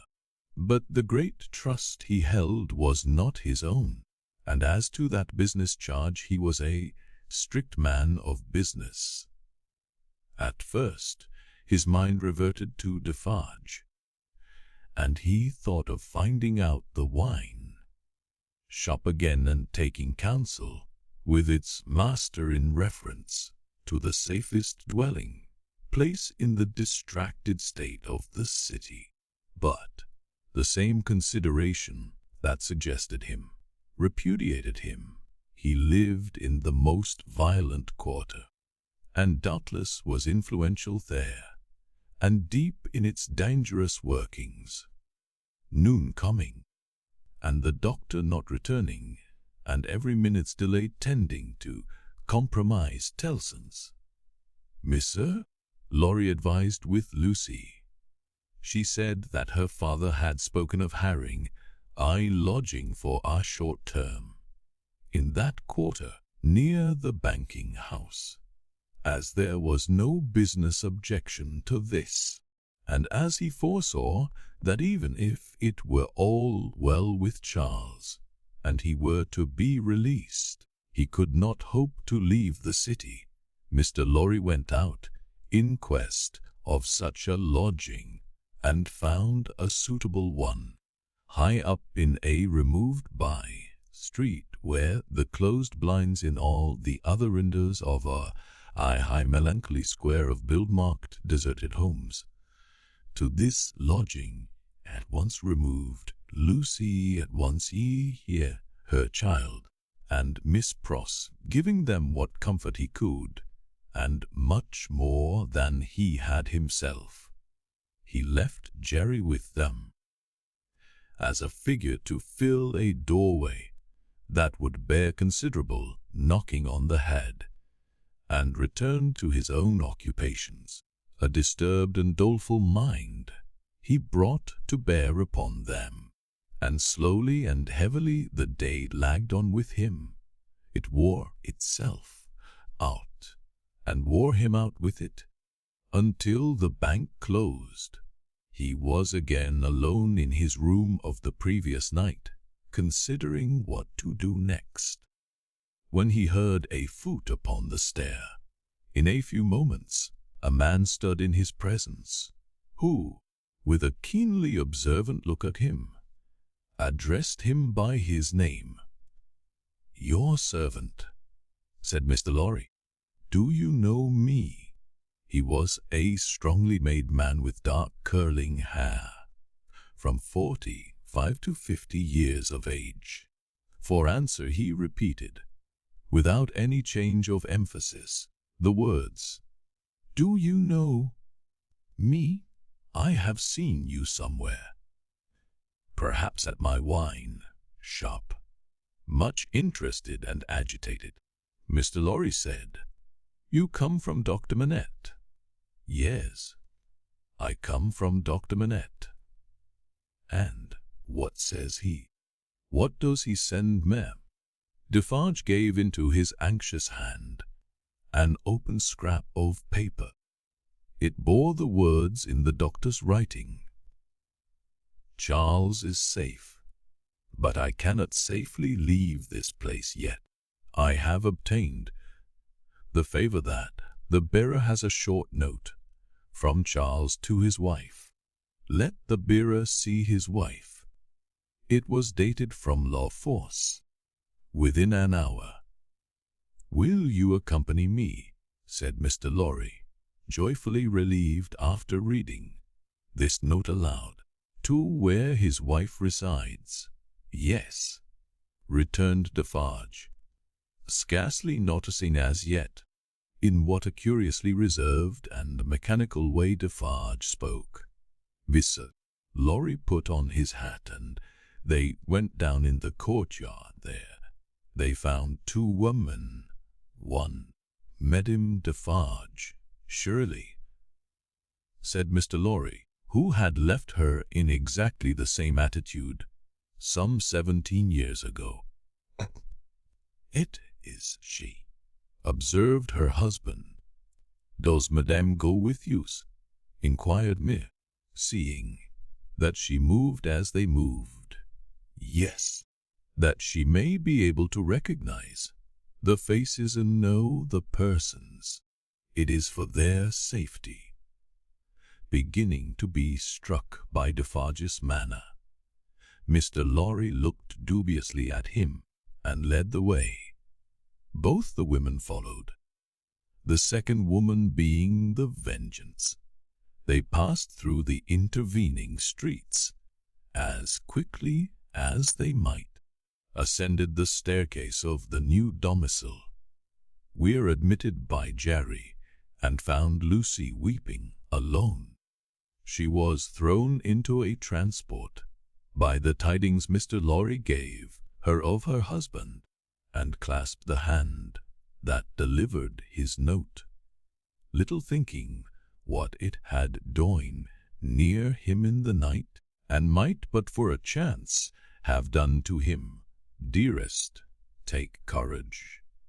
I am well, and your father has influence around me. You cannot answer this. Kiss our child for me." That was all the writing. It was so much, however, to her who received it, that she turned from Defarge to his wife, and kissed one of the hands that knitted. It was a passionate, loving, thankful womanly action, but the hand made no response, dropped cold and heavy, and took to its knitting again. There was something in its touch that gave Lucie a check. She stopped in the act of putting the note in her bosom, and, with her hands yet at her neck, looked terrified at Madame Defarge. Madame Defarge met the lifted eyebrows and forehead with a cold, impassive stare.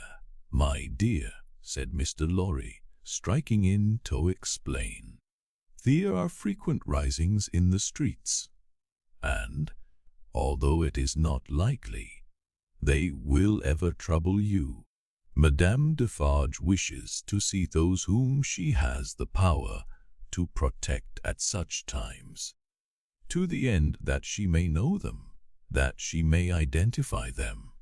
"I believe," said Mr. Lorry, rather halting in his reassuring words, as the stony manner of all the three impressed itself upon him more and more. "I state the case, Citizen Defarge." Defarge looked gloomily at his wife, and gave no other answer than a gruff sound of acquiescence.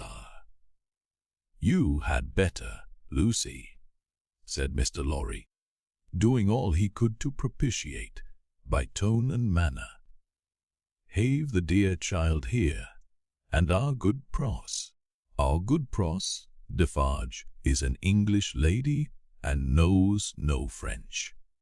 The lady in question, whose rooted conviction that she was more than a match for any foreigner, was not to be shaken by distress and danger, appeared with folded arms, and observed in English to the Vengeance, whom her eyes first encountered, "Well, I am sure, Boldface, I hope you are pretty well."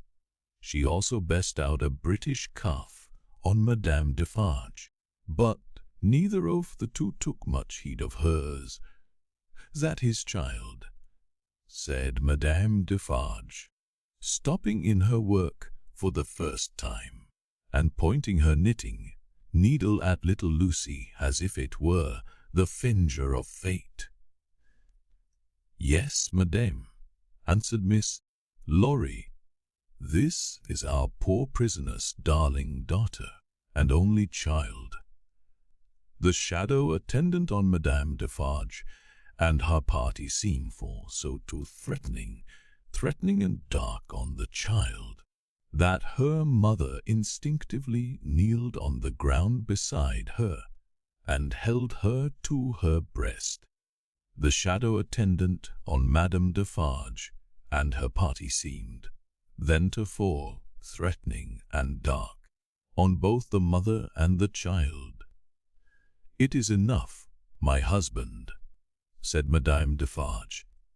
"I have seen them. We may go?" But the suppressed manner had enough of menace in it, not visible and presented, but indistinct and withheld, to alarm Lucie into saying, as she laid her appealing hand on Madame Defarge's dress, "You will be good to my poor husband. You will do him no harm. You will help me to see him if you can." "Your husband is not my business here," returned Madame Defarge, looking down at her with perfect composure. "It is the daughter of your father who is my business here. For my sake, then, be merciful to my husband. For my child's sake, she will put her hands together and pray you to be merciful. We are more afraid of you than of these others." Madame Defarge received it as a compliment, and looked at her husband. Defarge, who had been uneasily biting his thumb nail and looking at her, collected his face into a sterner expression. "What is it that your husband says in that little letter?" asked Madame Defarge, with a lowering smile. "Influence. He says something touching influence." "That my father," said Lucie, hurriedly taking the paper from her breast, but with her alarmed eyes on her questioner, and not on it, "has much influence around him. Surely it will release him," said Madame Defarge. "Let it do so." "As a wife and mother," cried Lucie, most earnestly, "I implore you to have pity on me, and not to exercise any power that you possess against my innocent husband, but to use it in his behalf. O sister woman, think of me as a wife and mother." Madame Defarge looked coldly as ever at the suppliant, and said, turning to her friend the Vengeance, "The wives and mothers we have been used to see since we were as little as this child, and much less, have not been greatly considered. We have known their husbands and fathers in prison and kept from them often enough. All our lives we have seen our sister women suffer in themselves and in their children, poverty, nakedness, hunger, thirst, sickness, misery, oppression and neglect of all kinds. We have seen nothing else," returned the Vengeance. "We have borne this a long time," said Madame Defarge, turning her eyes again upon Lucie. "Judge you, is it likely that the trouble of one wife and mother would be much to us now?" She resumed her knitting and went out. The Vengeance followed. Defarge went last and closed the door. "Courage, my dear Lucie," said Mr. Lorry. "Courage, courage. So far all goes well with us. Much, much better than it has of late gone with many poor souls. Cheer up, and have a thankful heart. I am not thankless, I hope, but that dreadful woman seems to throw a shadow on me and on all my hopes." "Tut, tut," said Mr. Lorry. "What is this despondency in the brave little breast? A shadow indeed, no substance in it, Lucie."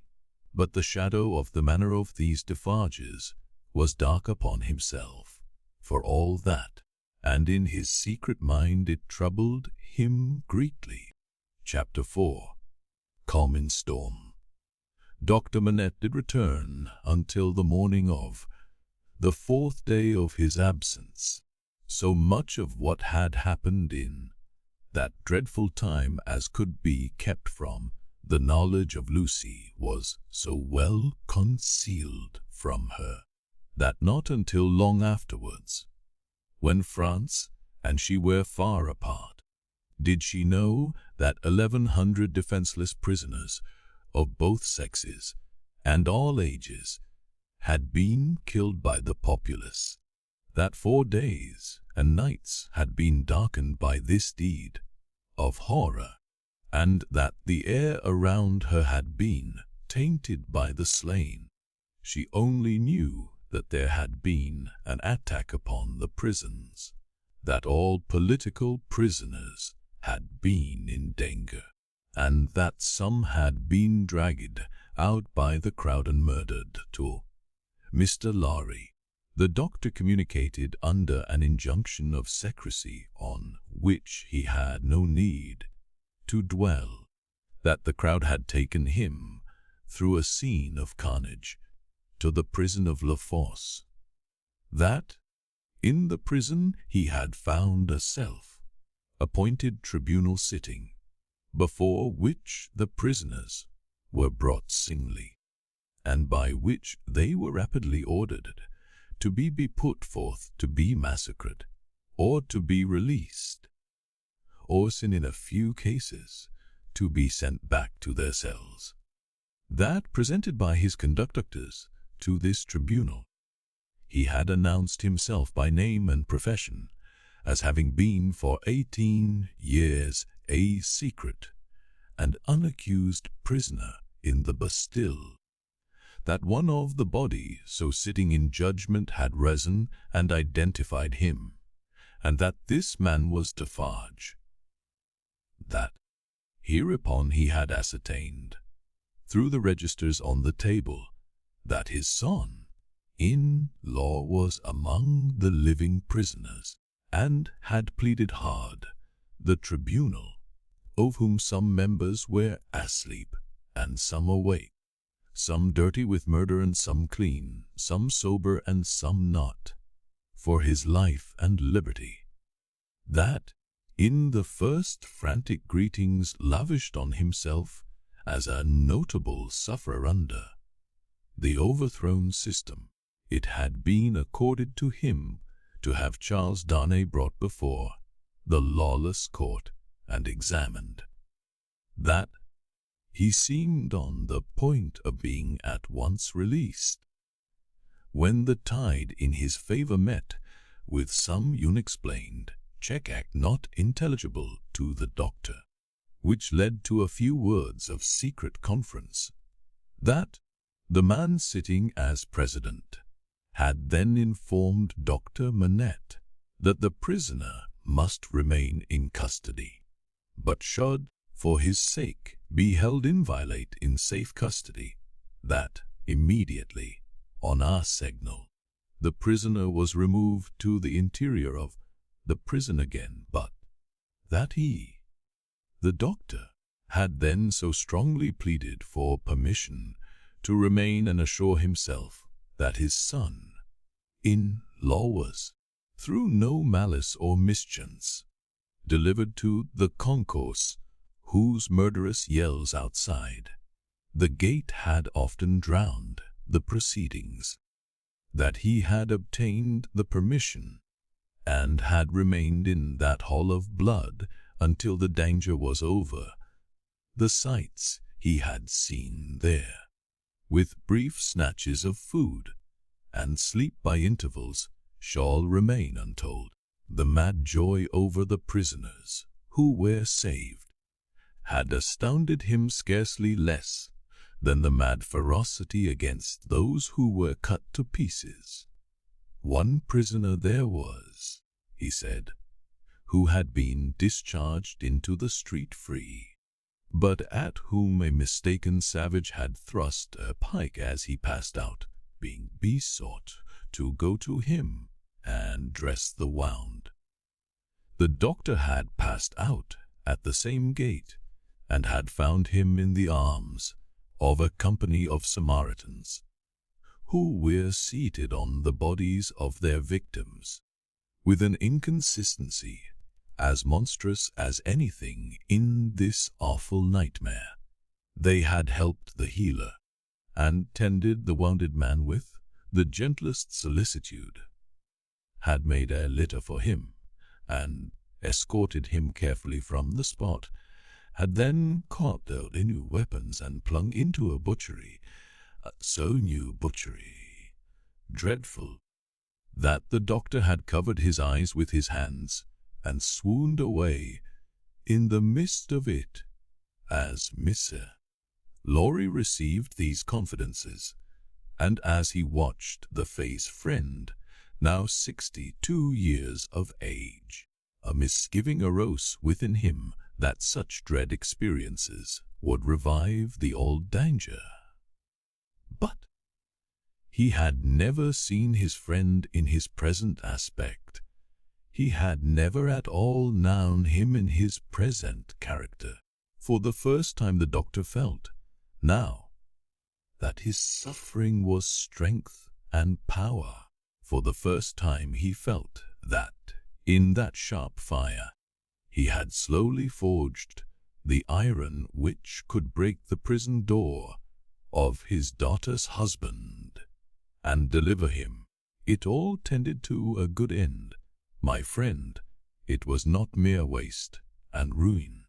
As my beloved child was helpful in restoring me to myself, I will be helpful now in restoring the dearest part of herself to her. By the aid of heaven I will do it.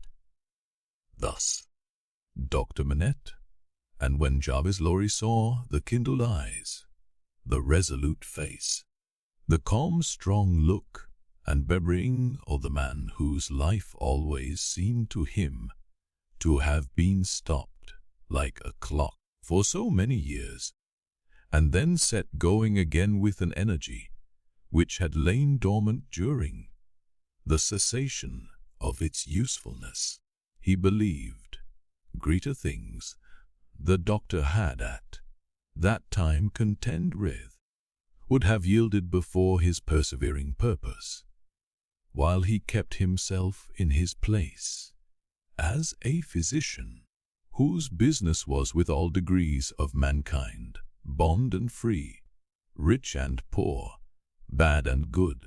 He used his personal influence so wisely that he was soon the inspecting physician of 3 prisons, and among them of La Force. He could now assure Lucie that her husband was no longer confined alone, but was mixed with the general body of prisoners. He saw her husband weekly, and brought sweet messages to her, straight from his lips. Sometimes her husband himself sent a letter to her, though never by the doctor's hand. But she was not permitted to write to him, for, among the many wild suspicions of plots in the prisons, the wildest of all pointed at emigrants who were known to have made friends or permanent connections abroad. This new life of the doctor was an anxious life, no doubt. Still, the sagacious Mr. Lorry saw that there was a new sustaining pride in it. Nothing unbecoming tinged the pride. It was a natural and worthy one, but he observed it as a curiosity. The doctor knew that up to that time, his imprisonment had been associated in the minds of his daughter and his friend with his personal affliction, deprivation, and weakness. Now that this was changed, and he knew himself to be invested through that old trial with forces to which they both looked for Charles' ultimate safety and deliverance, he became so far exalted by the change that he took lead and direction, and required them as the weak to trust to him as the strong. The preceding relative positions of himself and Lucie were reversed, yet only as the liveliest gratitude and affection could reverse them, for he could have had no pride but in rendering some service to her who had rendered so much to him. Curious to see, thought Mr. Lorry in his amiably shrewd way, but all natural and right. So, take the lead, my dear friend, and keep it. It couldn't be in better hands. But, though the doctor tried hard, and never ceased trying, to get Charles Darnay set at liberty, or at least to get him brought to trial, the public current of the time set too strong and fast for him. The new era began. The king was tried, doomed and beheaded. The Republic of Liberty, Equality, Fraternity, or death, declared for victory or death against the world in arms.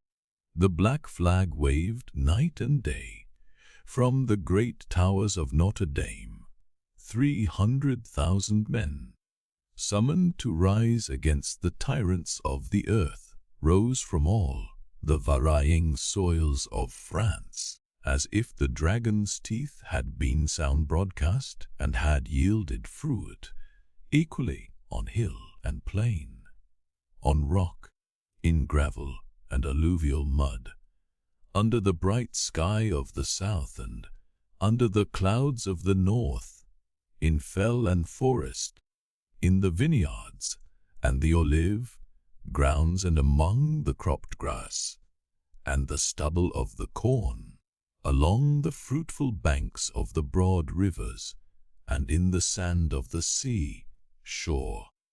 What private solicitude could rear itself against the deluge of the year one of liberty?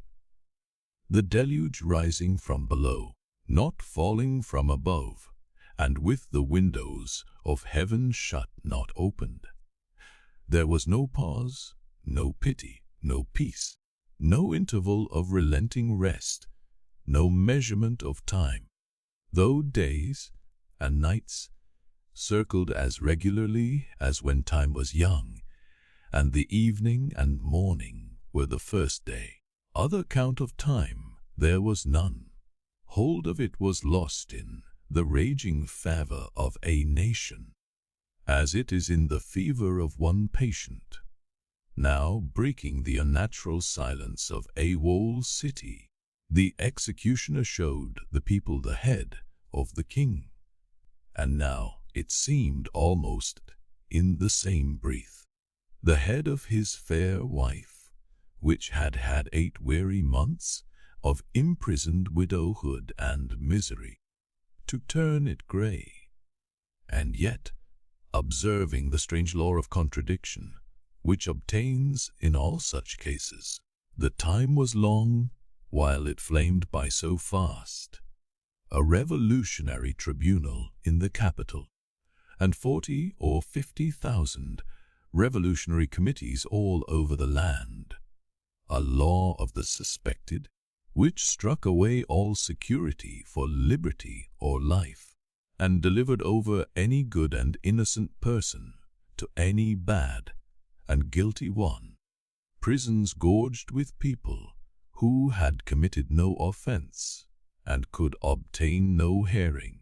These things became the established order and nature of appointed things, and seemed to be ancient usage before they were many weeks old. Above all, one hideous figure grew as familiar as if it had been before the general days from the foundations of the world, the figure of the sharp female called La Guillotine. The fuzz. It was the popular for jests. It was the best cure for headache. It infallibly prevented the hair from turning grey. It imparted a peculiar delicacy to the complexion. It was the national razor which shaved closer. Who kissed La Guillotine, looked through little window, and sneezed into the sack. It was the sign of the regeneration of the human race. It superseded the cross. Models of it were worn on breasts, from which the cross was discarded, and it was bowed down to and believed in where the cross was denied. It sheared off heads, so many, that it and the ground it most polluted were a rotten red. It was taken to pieces like a toy puzzle for a young devil, and was put together again when the occasion wanted it. It hushed the eloquent, struck down the powerful, abolished the beautiful and good. 22 friends of high public mark, 21 living and 1 dead. It had lopped the heads off in one morning, in as many minutes. The name of the strong man of old Scripture descended to the chief functionary who worked it. But, so armed, he was stronger than his namesake, and blinder, and tore away the gates of God's own temple every day. Among these terrors, and the brood belonging to them, the doctor walked with a steady head, confident in his power, cautiously persistent in his end, never doubting that he would save Lucie's husband at last. Yet the current of the time swept by, so strong and deep, and carried the time away so fiercely, that Charles had lain in prison 1 year and 3 months. When the doctor was thus steady and confident, so much more wicked and distracted had the revolution ground in that December month, that the rivers of the south were encumbered with the bodies of the violently drowned by night, and prisoners were shot in lines and squares under the southern wintry sun. Still, the doctor walked among the terrors with a steady head. No man better known than he in Paris at that day, no man in a stranger situation, silent, human, indispensable in hospital and prison, using his art equally among assassins and victims. He was a man apart. In the exercise of his skill, the appearance and the story of the Bastille captive removed him from all other men. He was not suspected or brought in question, any more than if he had indeed been recalled to life some 18 years before, or were a spirit moving among mortals. Chapter 5. The Wood-Sawyer, 1 year and 3 months.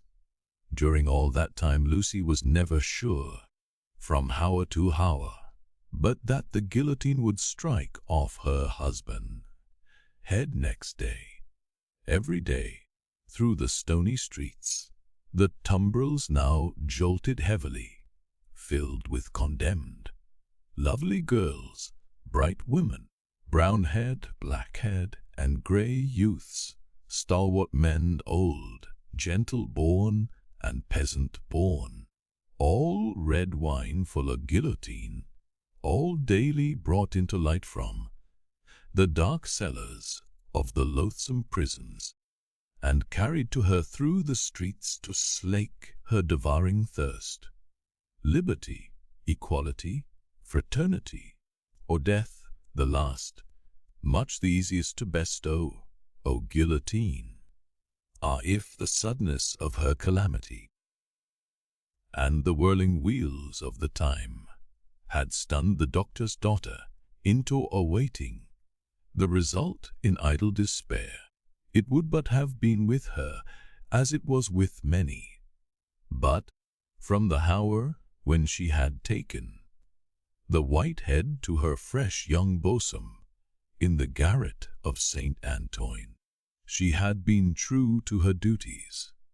She was truest to them in the season of trial, as all the quietly loyal and good will always be as soon as they were established in their new residence, and her father had entered on the routine of his avocations. She arranged the little household as exactly as if her husband had been there.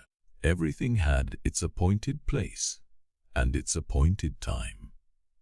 Little Lucie she taught as regularly as if they had all been united in their English home.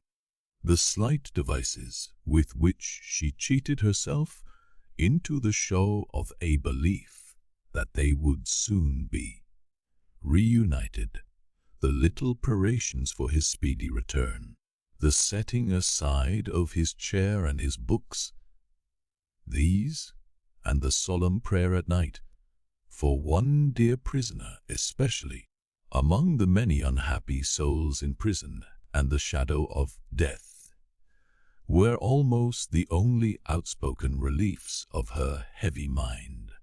She did not greatly alter in appearance. The plain dark dresses, akin to mourning dresses, which she and her child were as neat and as well attended to as the brighter clothes of happy days. She lost her color, and the old and intent expression was a constant, not an occasional, thing. Otherwise, she remained very pretty and comely. Sometimes, at night on kissing her father, she would burst into the grief she had repressed all day, and would say that her sole reliance under heaven was on him. He always resolutely answered, "Nothing can happen to him without my knowledge, and I know that I can save him, Lucie." They had not made the round of their changed life many weeks, when her father said to her, on coming home one evening, "My dear, there is an upper window in the prison to which Charles can sometimes gain access at 3 in the afternoon, when he can get to it, which depends on many uncertainties and incidents. He might see you in the street, he thinks, if you stood in a certain place that I can show you. But you will not be able to see him, my poor child, and even if you could, it would be unsafe for you to make a sign of recognition. But, oh, show me the place, my father, and I will go there every day." From that time, in all weathers, she waited there 2 hours. As the clock struck 2, she was there, and at 4 she turned resignedly away, when it was not too wet or inclement for her child to be with her. They went together. At other times she was alone, but she never missed a single day. The dark and dirty corner of our small winding street, the hovel of a cutter of wood into lengths for burning, was the only house at that end. All else was wall. On the 3rd day of her being there, he noticed her. "Good day, citizen Star. Good day, citizen." This mode of address now prescribed by decree. It had been established voluntarily some time ago among the more thorough patriots, but was now law for everybody. "Walking here again. You see me, citizen." The Wood-Sawyer, who was a little man with a redundancy of gesture, he had once been a mender of roads, cast a glance at the prison, pointed at the prison, and putting his 10 fingers before his face to represent bars, peeped through them closely. "But it's not my business," said he, and went on sawing his wood. Next day he was looking out for her, and accosted her the moment she appeared. "What? Walking here again, citizeness?" "Yes." "Ha! A child too. Your mother, is it not, my little citizeness?" "Do I say yes, mamma?" whispered little Lucie, drawing close to her. "Yerest. Yes, citizen." "Ah! But it's not my business. My work is my business. See my saw, I call it my little guillotine. La la, la la, la, and off his head comes." The billet fell as he spoke, and he threw it into a basket. "I call myself the Samson of the firewood guillotine. See here again. Loo, loo, loo, loo, and off her head comes. Na child, tickle, pickle, pickle, and off its head comes. All the family." Lucie shuddered as he threw 2 more billets into his basket, but it was impossible to be there while the Wood-Sawyer was at work, and not be in his sight. Thenceforth, to secure his goodwill, she always spoke to him first, and often gave him drink, money, which he readily received. He was an inquisitive fellow, and sometimes when she had quite forgotten him in gazing at the prison roof and grates, and in lifting her heart up to her husband, she would come to herself to find him looking at her, with his knee on his bench and his saw stopped in its work. "But it's not my business," he would generally say at those times, and would briskly fall to his sawing again. In all weathers, in the snow and frost of winter, in the bitter winds of spring, in the hot sunshine of summer, in the rains of autumn, and again in the snow and frost of winter, Lucie passed 2 hours of every day at this place, and every day on leaving it, she kissed the prison wall. Her husband saw her, so she learned from her father. It might be once in 5 or 6 times.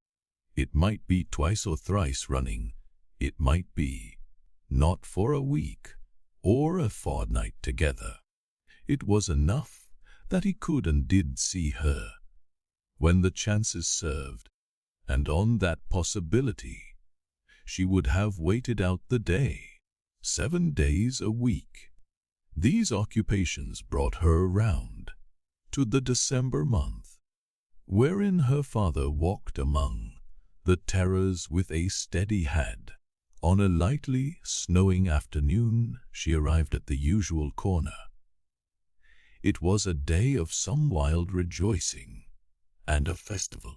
She had seen the houses, as she came along, decorated with little pikes and with little red caps stuck upon them, also with tricolored ribbons, also with the standard inscription, set tricard letters, were the favorite, Republic one and indivisible, liberty, equality, fraternity, or death. The miserable shop of the Wood-Sawyer was so small that its whole surface furnished very indifferent space for this legend.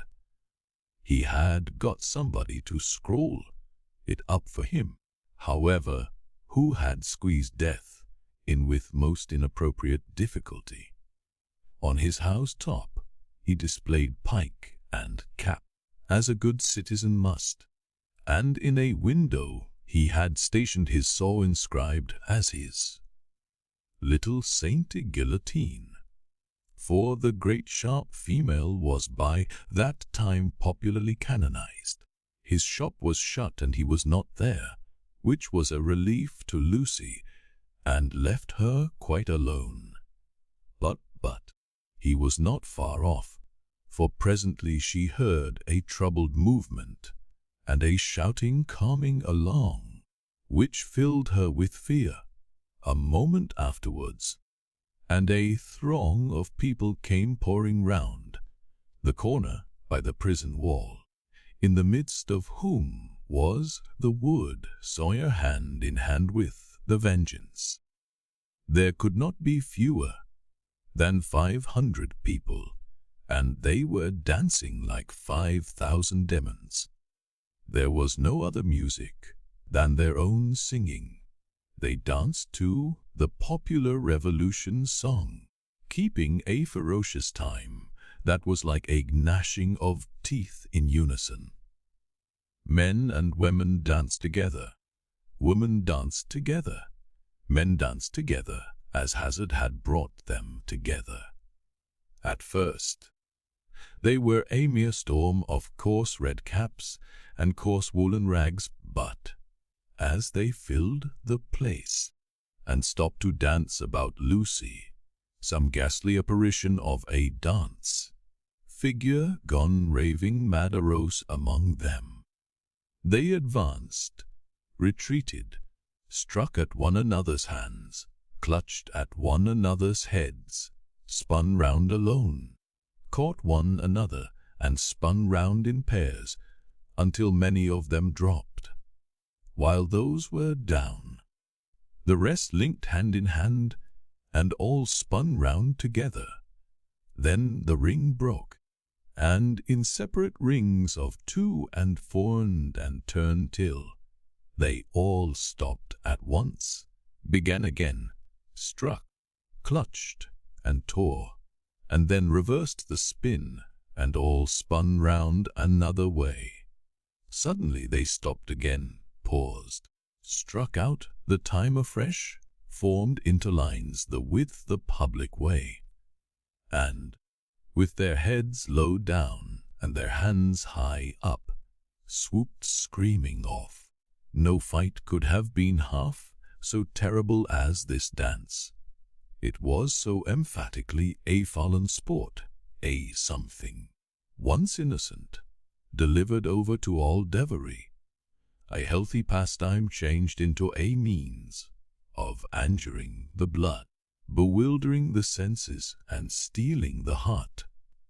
Such grace was visible in it, made it the uglier, showing how warped and perverted all things good by nature were become.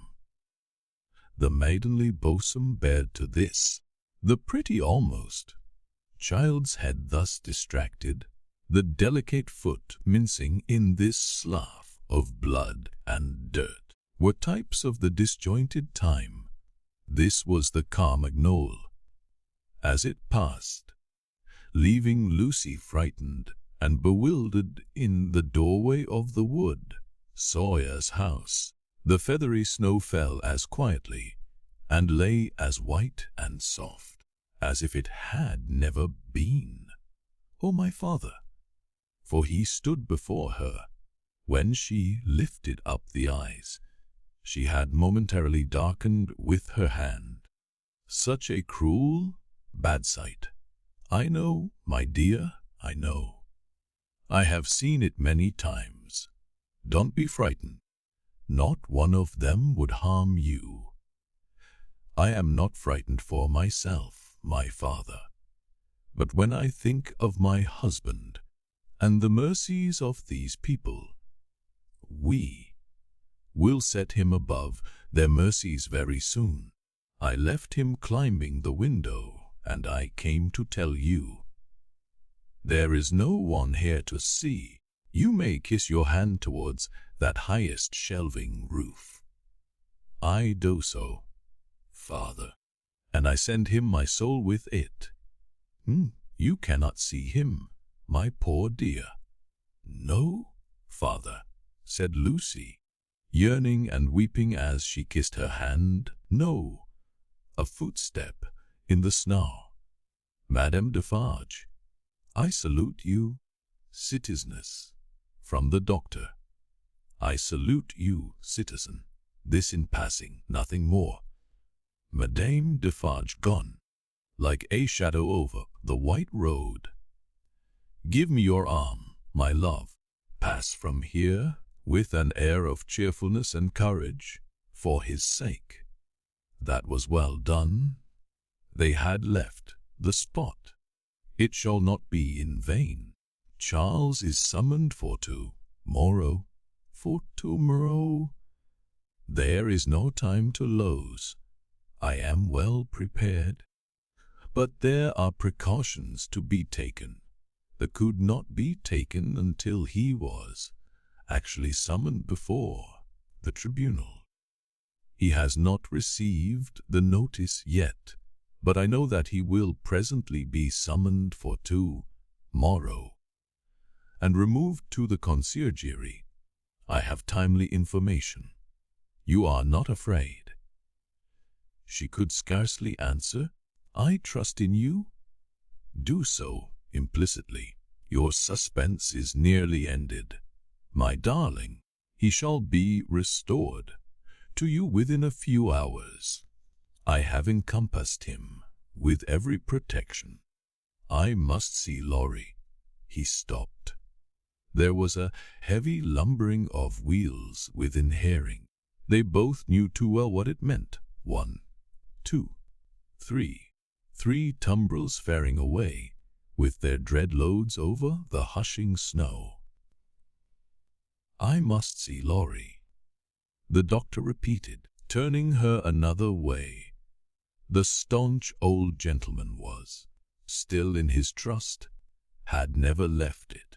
He and his books were in frequent requisition as to property confiscated and made national.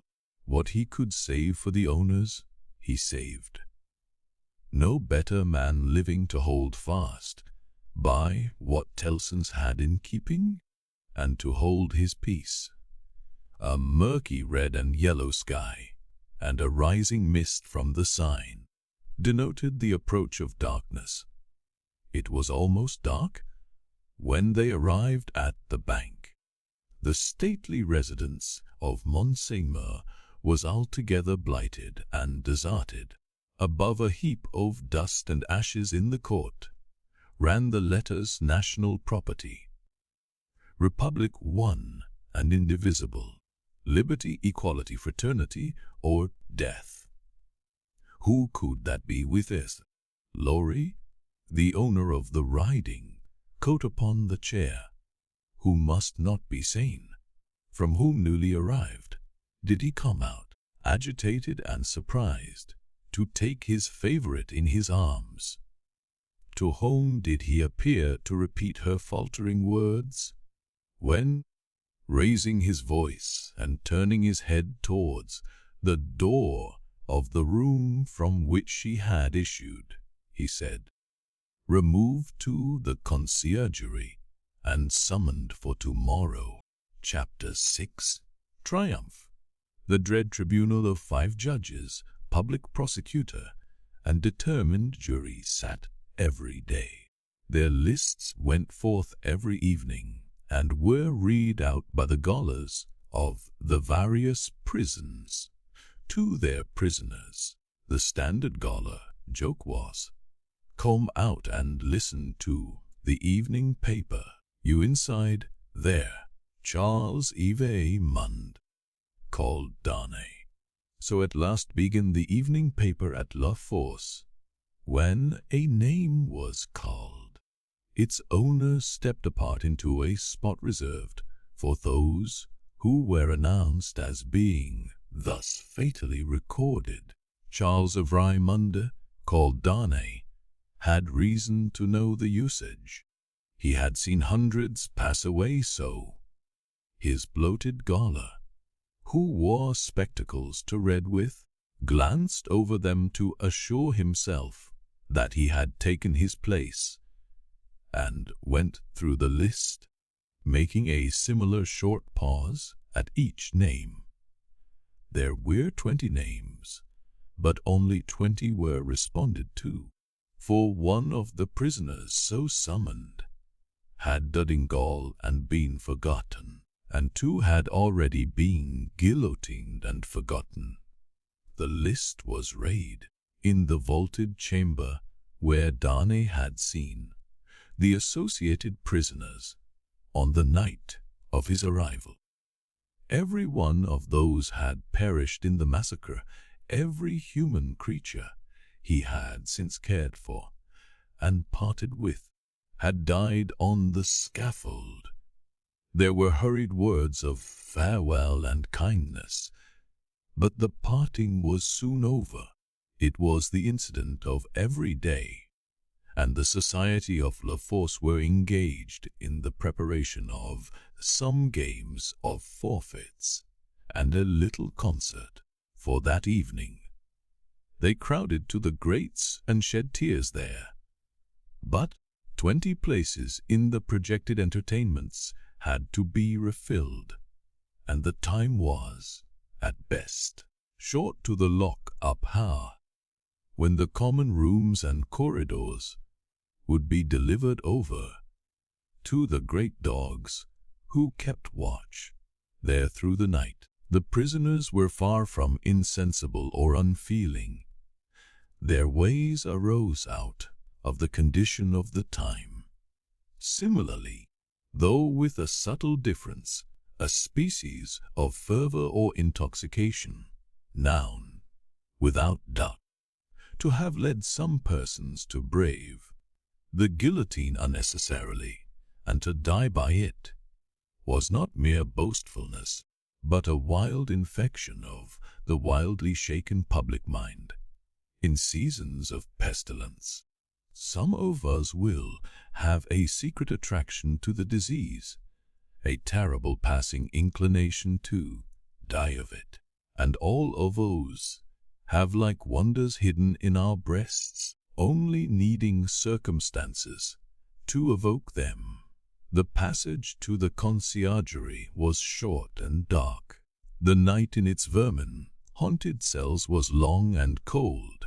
Next day, 15 prisoners were put to the bar before Charnay's name was called. All the 15 were condemned, and the trials of the whole occupied an hour and a half. Charles Evraimond, called Darnay, was at length arraigned. His judges sat upon the bench in feathered hats, but the rough red cap and tricolored cockade was the head dress otherwise prevailing.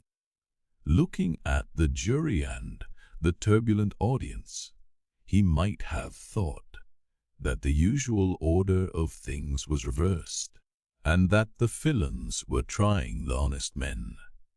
The lowest, cruelest, and worst populace of a city, never without its quantity of low, cruel, and bad, were the directing spirits of the scene, noisily commenting, applauding, disapproving, anticipating, and precipitating the result, without a check. Of the men, the greater part were armed in various ways. Of the women, some wore knives, some daggers, some ate and drank as they looked on, many knitted. Among these last was one, with a spare piece of knitting under her arm as she worked. She was in a front row, by the side of a man whom he had never seen since his arrival at the barrier, but whom he directly remembered as Defarge. He noticed that she once or twice whispered in his ear, and that she seemed to be his wife. But what he most noticed in the two figures was that although they were posted as close to himself as they could be, they never looked towards him. They seemed to be waiting for something with a dogged determination, and they looked at the jury, but at nothing else. Under President sat Dr. Manette, in his usual quiet dress. As well as the prisoner could see, he and Mr. Lorry were the only men there, unconnected with the criminal, who wore their usual clothes, and had not assumed the coarse garb of the Carmagnole. Charles Evraimond, called Darnay, was accused by the public prosecutor as an emigrant, whose life was forfeit to the Republic under the decree which banished all emigrants on pain of death. It was nothing that the decree bore date since his return to France. There he was, and there was the decree. He had been taken in France, and his head was demanded. "Take off his head," cried the audience. An enemy to the Republic.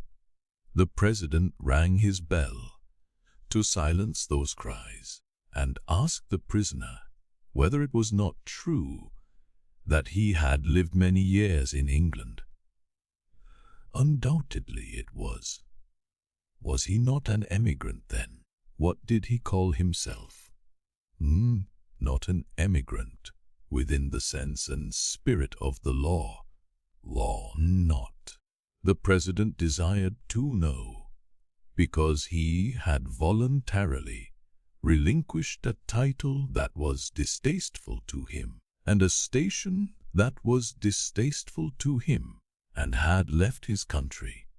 he submitted before the word emigrant in the present acceptation by the tribunal was in use, to live by his own industry in England, rather than on the industry of the overladen people of France. What proof had he of this? He handed in the names of 2 witnesses, Théophile Gabelle and Alexandra Manette, but he had married in England. The president reminded him, true, but not an English woman, a citizeness of France. Yes, by birth, her name and family. Lucie Manette, only daughter of Dr. Manette, the good physician who sits there. This answer had a happy effect upon the audience. Cries in exaltation of the well-known good physician rent the hall. So capriciously were the people moved, that tears immediately rolled down several ferocious countenances, which had been glaring at the prisoner a moment before, as if with impatience to pluck him out into the streets and kill him.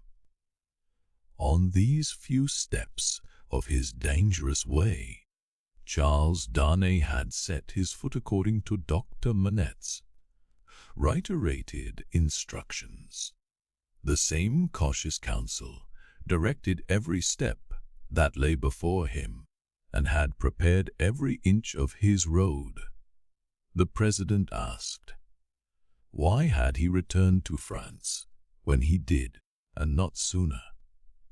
He had not returned sooner, he replied, simply because he had no means of living in France, save those he had resigned, whereas in England he lived by giving instruction in the French language and literature. He had returned, when he did, on the pressing and written entreaty of a French citizen, who represented that his life was endangered by his absence. He had come back to save a citizen's life, and to bear his testimony, at whatever personal hazard, to the truth. Was that criminal in the eyes of the Republic? The populace cried enthusiastically, no, and the president rang his bell to quiet them, which it did not, for they continued to cry no, until they left off of their own will. The president required the name of that citizen. The accused explained that the citizen was his first witness. He also referred with confidence to the citizen's letter, which had been taken from him at the barrier, but which he did not doubt would be found among the papers then before the president. The doctor had taken care that assured here, and at this stage the proceedings that will be there, that it would be there, had it should be there. Citizen Gabelle was called to confirm it, and did so. Citizen Gabelle hinted, with infinite delicacy and politeness, that in the pressure of business imposed on the tribunal by the multitude of enemies of the Republic with which it had to deal, he had been slightly overlooked in his prison of the Abbaye. In fact, had rather passed out of the tribunal's patriotic remembrance, until 3 days ago, when he had been summoned before it, and had been set at liberty, on the jury's declaring themselves satisfied that the accusation against him was answered, as to himself, by the surrender of the citizen Everymond, called Darnay. Dr. Manette was next questioned. His high personal popularity and the clearness of his answers made a great impression, but as he showed that the accused was his first friend on his release from his long imprisonment, that the accused had remained in England, always faithful and devoted to his daughter, and himself in their exile, that, so far from being in favor with the aristocrat government there, he had actually been tried for his life by it, as the foe of England and friend of the United States, as he brought these circumstances into view with the greatest discretion and with the straightforward force of truth and earnestness. The jury and the populace became one, at last, when he appealed by name to Monsieur Lorry, an English gentleman then and there present, who, like himself, had been a witness on that English trial and could corroborate his account of it.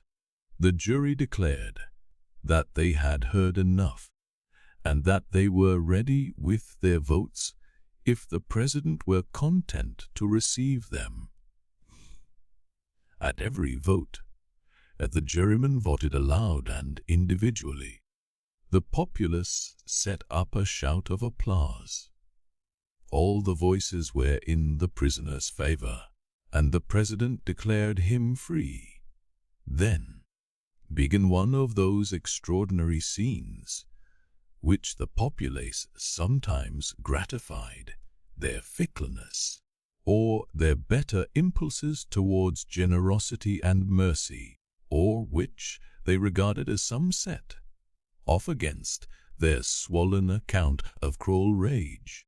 No man can decide now to which of these motives such extraordinary scenes were referable.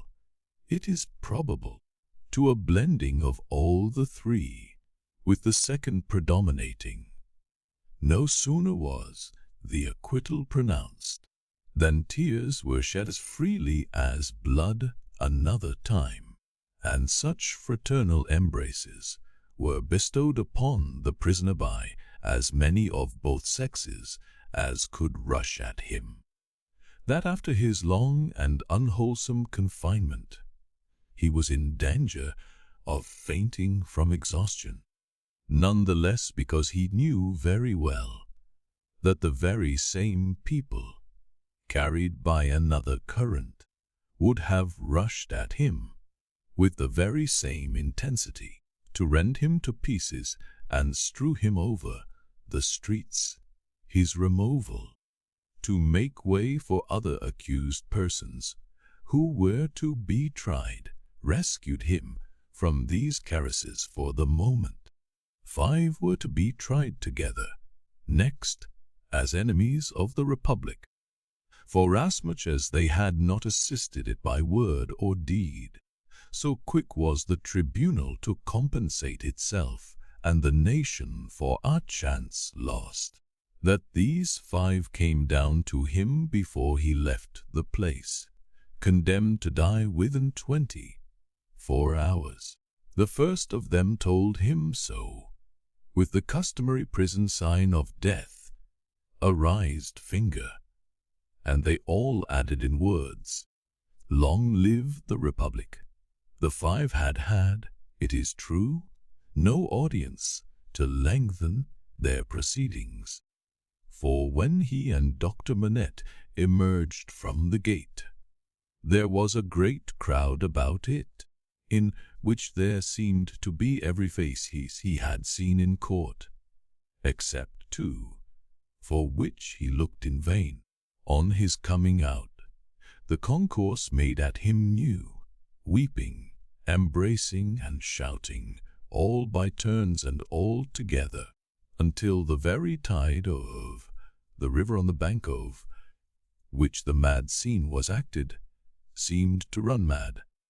Like the people on the shore, they put him into a great chair they had among them, and which they had taken either out of the court itself, or one of its rooms or passages. Over the chair they had thrown a red flag, and to the back of they had bound a pike, with a red cap on its top.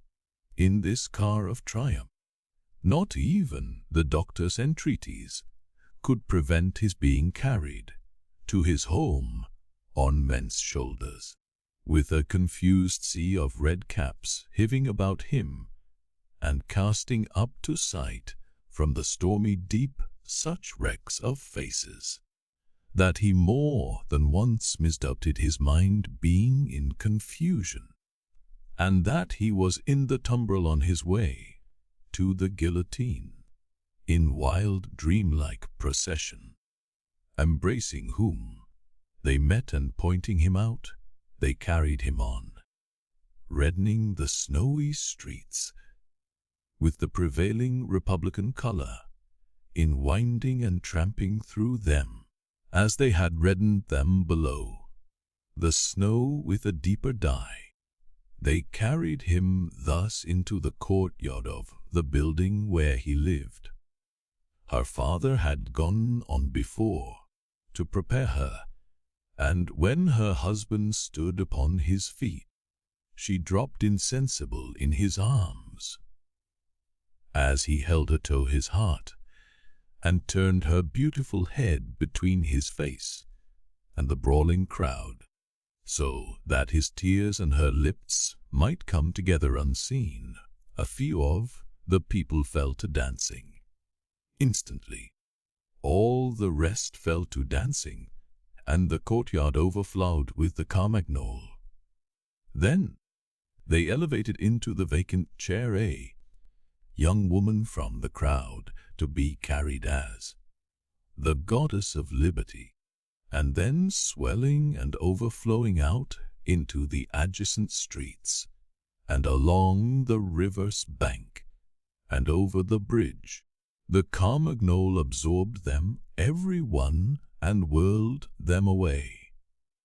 After grasping the doctor's hand, as he stood victorious and proud before him, after grasping the hand of Mr. Lorry, who came panting and breathless from his struggle against the waterspout of the Carmagnole, after kissing little Lucie, who was lifted up to clasp her arms round his neck, and after embracing the ever-zealous and faithful Pross who lifted her, he took his wife in his arms and carried her up to their rooms. "Lucie, my own, I am safe. O dearest Charles, let me thank God for this on my knees, as I have prayed to him." They all reverently bowed their heads and hearts. When she was again in his arms, he said to her, "And now speak to your father, dearest. No other man in all this France could have done what he has done for me." She laid her head upon her father's breast, as she had laid his poor head on her own breast long, long ago. He was happy in the return he had made her. He was recompensed for his suffering. He was proud of his strength. "You must not be weak, my darling," he remonstrated. "Don't tremble so. I have saved him." Chapter 7. A knock at the door. I have saved him. It was not another of the dreams in which he had often come back. He was really here, and yet his wife trembled, and a vague but heavy fear was upon her. All the air round was so thick and dark. The people were so passionately revengeful and fitful. The innocent were so constantly put to death on vague suspicion and black malice. It was so impossible to forget that many as blameless as her husband, and as dear to others as he was to her, every day shared the fate from which he had been clutched, that her heart could not be as lightened of its load as she felt it ought to be. The shadows of the wintry afternoon were beginning to fall, and even now the dreadful carts were rolling through the streets. Her mind pursued them, looking for him among the condemned, and then she clung closer to his real presence and trembled more. Her father, cheering her, showed a compassionate superiority to this woman's weakness, which was wonderful to see. No garret, no shoemaking, no 105 North Tower. Now he had accomplished the task he had set himself. His promise was redeemed. He had saved Charles. Let them all lean upon him. Their housekeeping was of a very frugal kind, not only because that was the safest way of life, involving the least offense to the people, but because they were not rich, and Charles, throughout his imprisonment, had to pay heavily for his bad food and for his guard, and towards the living of the poorer prisoners. Partly on this account, and partly to avoid a domestic spy, they kept no servant. The citizen and citizeness, who acted as porters at the courtyard gate, rendered them occasional service, and Jerry, almost wholly transferred to them by Mr. Laurier, had become their daily retainer, and had his bed there every night.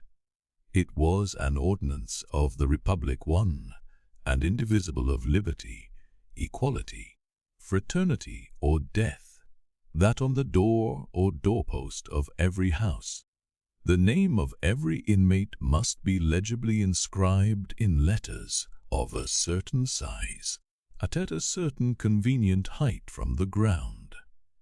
Mr. Jerry Cruncher's name, therefore, duly embellished the doorpost down below, and, as the afternoon shadows deepened, the owner of that name himself appeared, from overlooking a painter whom Dr. Manette had employed to add to the list the name of Charles Mund, called Darnay, in the universal fear and distrust that darkened the time.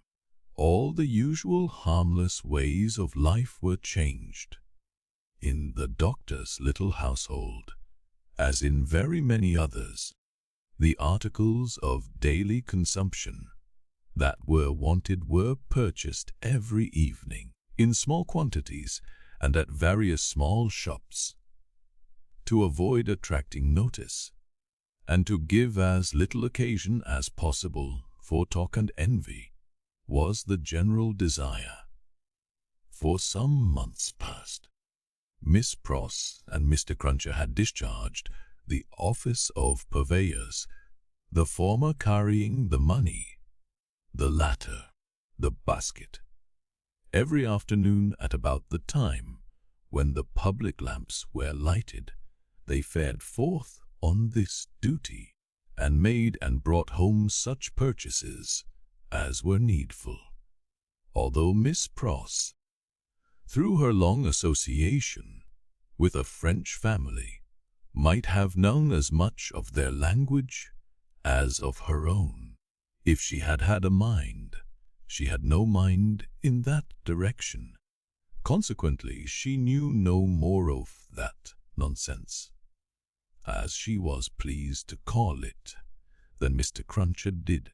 So her manner of marketing was to plump a noun, substantive, at the head of a shopkeeper without any introduction in the nature of an article. And, if it happened not to be the name of the thing she wanted, to look round for that thing, lay hold of it, and hold on by it until the bargain was concluded.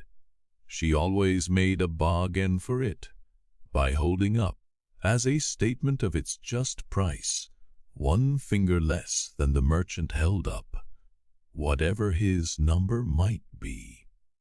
"Now, Mr. Cruncher," said Miss Pross, whose eyes were red with felicity, "if you are ready." "I am," Jerry hoarsely professed himself at Miss Prost's service. He had worn all his rust off long ago, but nothing would file his spiky head down. "There's all manner of things wanted," said Miss Pross, "and we shall have a precious time of it. We want wine among the rest. Nice toasts these redheads will be drinking wherever we buy it." "It will be much the same to your knowledge, miss, I should think," retorted Jerry, "whether they drink your health or the old Dusk." "Who's he?" said Miss Pross. Mr. Cruncher, with some diffidence, explained himself as meaning Old Nix. "Ha!" said Miss Pross. "It doesn't need an interpreter to explain the meaning of these creatures. They have but one, and it's midnight murder and mischief. Hush, pray, be cautious," cried Lucie. "Yes, I'll be cautious," said Miss Pross, "but I may say among ourselves that I do hope there will be no oniony and tobacco-y smotherings in the form of embracings all round, going on in the streets. Now, Ladybird, never you stir from that fire till I come back. Take care of the dear husband you have recovered, and don't move your pretty head from his shoulder as you have it now, till you see me again. May I ask a question, Dr. Manette, before I go?" "I think you may take that liberty," the doctor answered, smiling. "For gracious sake, don't talk about liberty. Have quite enough of that," said Miss Pross. "Hush there, again." Lucie remonstrated. "Well, my sweet," said Miss Pross, nodding her head emphatically, "the short and the long of it is that I am a subject of His Most Gracious Majesty King George III." Miss Pross curtsied at the name, "and as such my maxim is, confound their politics, frustrate their knavish tricks, on him our hopes we fix, God save the King." Mr. Cruncher, in an access of loyalty, growlingly repeated the words after Miss Pross, like somebody at church. "I am glad you have so much of the Englishman in you, though I wish you had never taken that cold in your voice," said Miss Pross approvingly. "But the question, Dr. Manette, is there?" It was the good creature's way to effect to make light of anything that was a great anxiety with them all, and to come at it in this chance manner. "Is there any prospect yet of our getting out of this place?" "I fear not yet. It would be dangerous for Charles yet."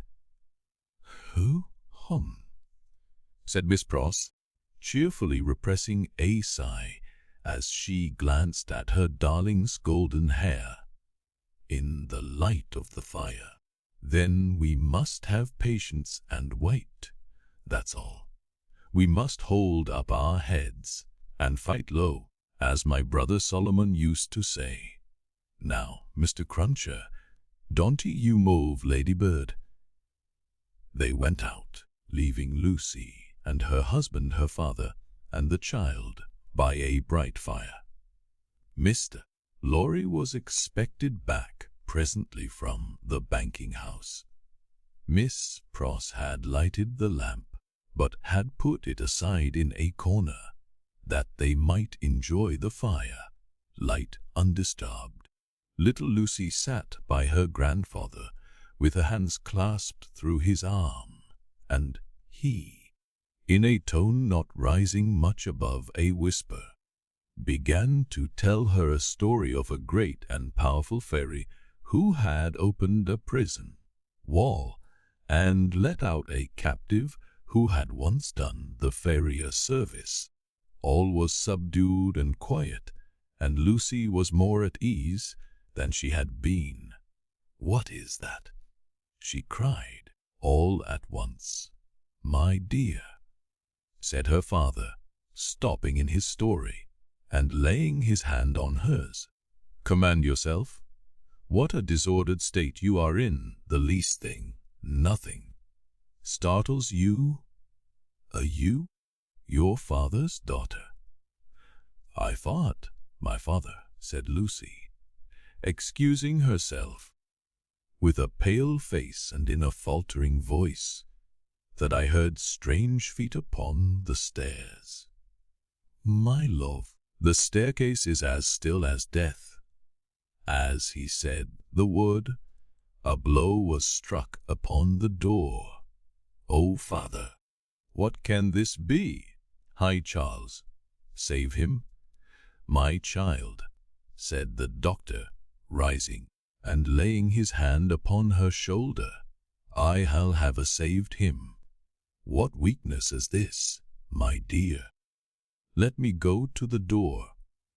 He took the lamp in his hand, crossed the two intervening outer rooms, and opened it. A rude clattering of feet over the floor, and 4 rough men in red caps, armed with sabres and pistols, entered the room. "The citizen of VIII, called Darnay, said Furfur. "Who seeks him?" answered Darnay. "I seek him. We seek him. I know you. VIII, I saw you before the tribunal today. You are again the prisoner of the Republic." The 4 surrounded him, where he stood with his wife and child clinging to him. "Tell me how and why am I again a prisoner?" It is enough that you return straight to the conciergerie, and will know tomorrow. You are summoned for tomorrow.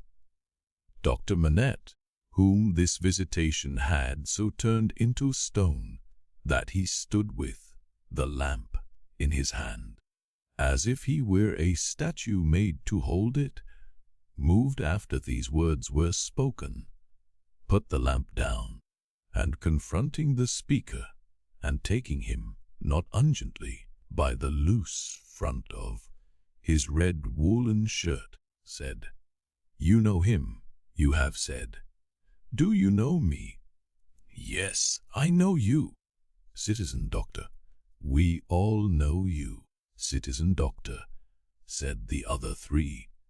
He looked abstractedly from one to another, and said, in a lower voice, after a pause, "Will you answer his question to me then? How does this happen?" "Citizen doctor," said the first, reluctantly, "he has been denounced to the section of St. Antoine. This citizen," pointing out the second who had entered, "is from St. Antoine."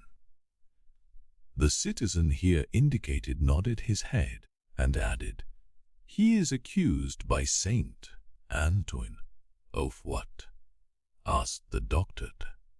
"Citizen doctor," said the first, with his former reluctance, "ask no more.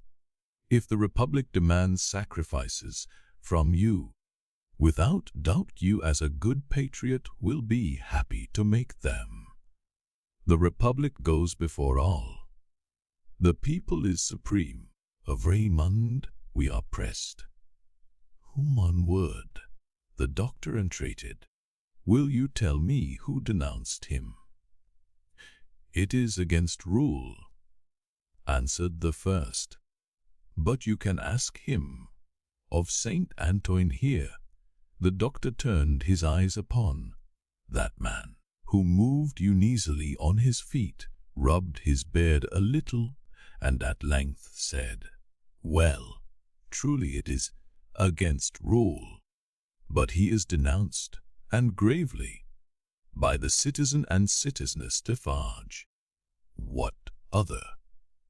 Do you ask, citizen doctor? Wes, then, said he of Saint Antoine, with a strange look, you will be answered tomorrow.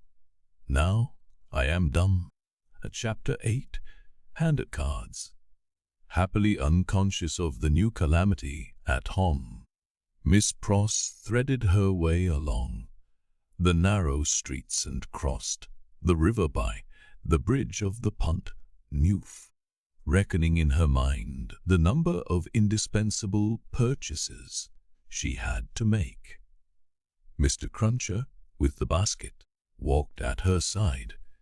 They both looked to the right and the left into most of the shops they passed, had a wary eye for all gregarious assemblages of people, and turned out of their road to avoid any very excited group of talkers.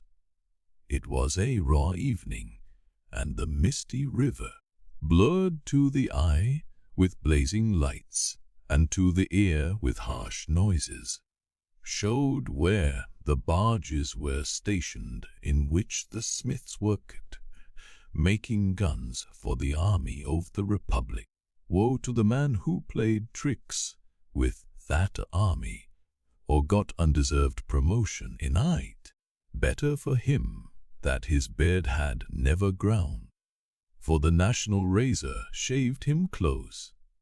Having purchased a few small articles of grocery and a measure of oil for the lamp, Miss Pross bethought herself of the wine they wanted. After peeping into several wine shops, she stopped at the sign of the good Republican Brutus of Antiquity, not far from the National Palace, once and twice the Tuileries, where the aspect of things rather took her fancy. It had a quieter look than any other place of the same description they had passed, and, though red with patriotic caps, was not so red as the rest.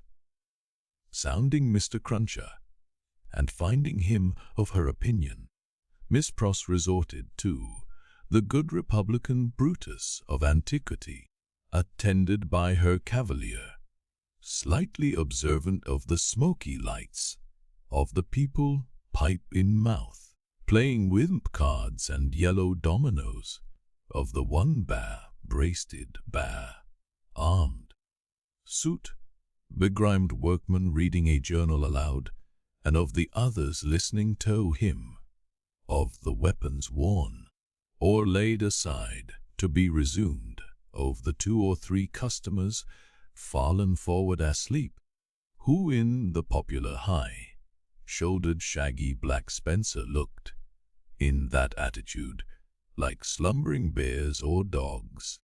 The 2 outlandish customers approached the counter and showed what they wanted. As their wine was measuring out, a man parted from another man in a corner and rose to depart. In going he had to face Miss Pross. No sooner did he face her than Miss Pross uttered a scream and clapped her hands. In a moment the whole company were on their feet. That somebody was assassinated by somebody vindicating a difference of opinion was the likeliest occurrence. Everybody looked to see somebody fall, but only saw a man and a woman standing staring at each other. The man with all the outward aspect of a Frenchman and a thorough Republican. The woman, evidently English. What was said in this disappointing anti-climax by the disciples of the good Republican Brutus of Antiquity, except that it was something very voluble and loud, would have been as so much Hebrew or Chaldean to Miss Pross and her protector. though they had been all ears. But they had no ears for anything in their surprise. For it must be recorded that not only was Miss Pross lost in amazement and agitation, but Miss Art Cruncher, though it seemed on his own separate and individual account, was in a state of the greatest wonder. "What is the matter?" said the man who had caused Miss Pross to scream, speaking in a vexed, abrupt voice, though in a low tone, and in English. "Oh, Solomon, dear Solomon," cried Miss Pross, clapping her hands again, "after not setting eyes upon you or hearing of you for so long a time, do I find you here? Don't ye call me Solomon? Do you want to be the death of May?" asked the man, in a furtive, frightened way. Brother," cried Miss Pross, bursting into tears, "have I ever been so hard with you that you ask me such a cruel question?" "Then hold your meddlesome tongue," said Solomon, "and come out. If you want to speak to me, pay for your wine and come out." "Who's this man?" Miss Pross, shaking her loving and dejected head, her by no means affectionate brother, said through her tears. "Mere Cruncher, let him come out too," said Solomon. "Does he think me a ghost?" Apparently Miss Cruncher did, to judge from his looks. He said not a word, however, and Miss Pross, exploring the depths of her reticule through her tears, with great difficulty paid for her wine. As she did so, Solomon turned to the followers of the good Republican Brutus of antiquity and offered a few words of explanation in the French language, which caused them all to relapse into their former places and pursuits. "Now," said Solomon, stopping at the dark street corner, "what do you want?" "How dreadfully unkind in a brother nothing has ever turned my love away from," cried Miss Pross, "to give me such a greeting and show me no affection. There, confound it! There," said Solomon, making a dab at Miss Pross' lips with his own. "Nor are you content?" Miss Pross only shook her head and wept in silence. "If you expect me to be surprised," said her brother Solomon, "I am not surprised. I knew you were here. I know of most people who are here. If you really don't want to endanger my existence, which I half believe you do, go your ways as soon as possible, and let me go mine. I am busy. I am an official. My English brother Solomon," mourned Miss Pross, casting up her tear-fraught eyes, that had the makings in him of one of the best and greatest of men in his native country, an official among foreigners, and such foreigners I would almost sooner have seen the dear boy lying in his. "I said so," cried her brother, interrupting. "I knew it. You want to be the death of me. I shall be rendered suspected by my own sister, just as I am getting on. The gracious and merciful heavens forbid," cried Miss Pross. "Far rather would I never see you again, dear Solomon, though I have ever loved you truly, and ever shall. Say but one affectionate word to me, and tell me there is nothing angry or estranged between us, and I will detain you no longer." Good Miss Pross, as if the estrangement between them had come of any culpability of hers, as if Mr. Lorry had not known it for a fact, years ago in the quiet corner in Soho, that this precious brother had spent her money and left her. He was saying the affectionate word, however, with a far more grudging condescension and patronage than he could have shown if their relative merits and positions had been reversed, so which is invariably the case all the world over, when Mr. Cruncher, touching him on the shoulder, hoarsely and unexpectedly interposed with the following singular question: "I say, might I ask the favor as to whether your name is John Solomon or Solomon John?" The official turned towards him with sudden distrust. He had not previously uttered a word. "Come," said Mr. Cruncher, "speak out, you know." So which, by the way, was more than he could do himself, John Solomon or Solomon John? She calls you Solomon, and she must know, being your sister. And so I'd know you're John, you know. Which of the two goes first? And regarding that name of Pross, likewise, that warn't your name over the water. What do you mean? Well, I don't know all I mean, for I can't call to mind what your name was. Over the... No, but I'll swear it was a name of 2 syllables. Indeed. Yes, t'other once was 1 syllable. I know you. You was a spy witness at the Bailey. What, in the name of the father of lies, own father to yourself, was you called at that time? Barsad, said another voice, striking in. That's the name for £1,000, cried Jerry. The speaker who struck in was Sidney Carton. He had his hands behind him under the skirts of his riding coat, and he stood at Mr.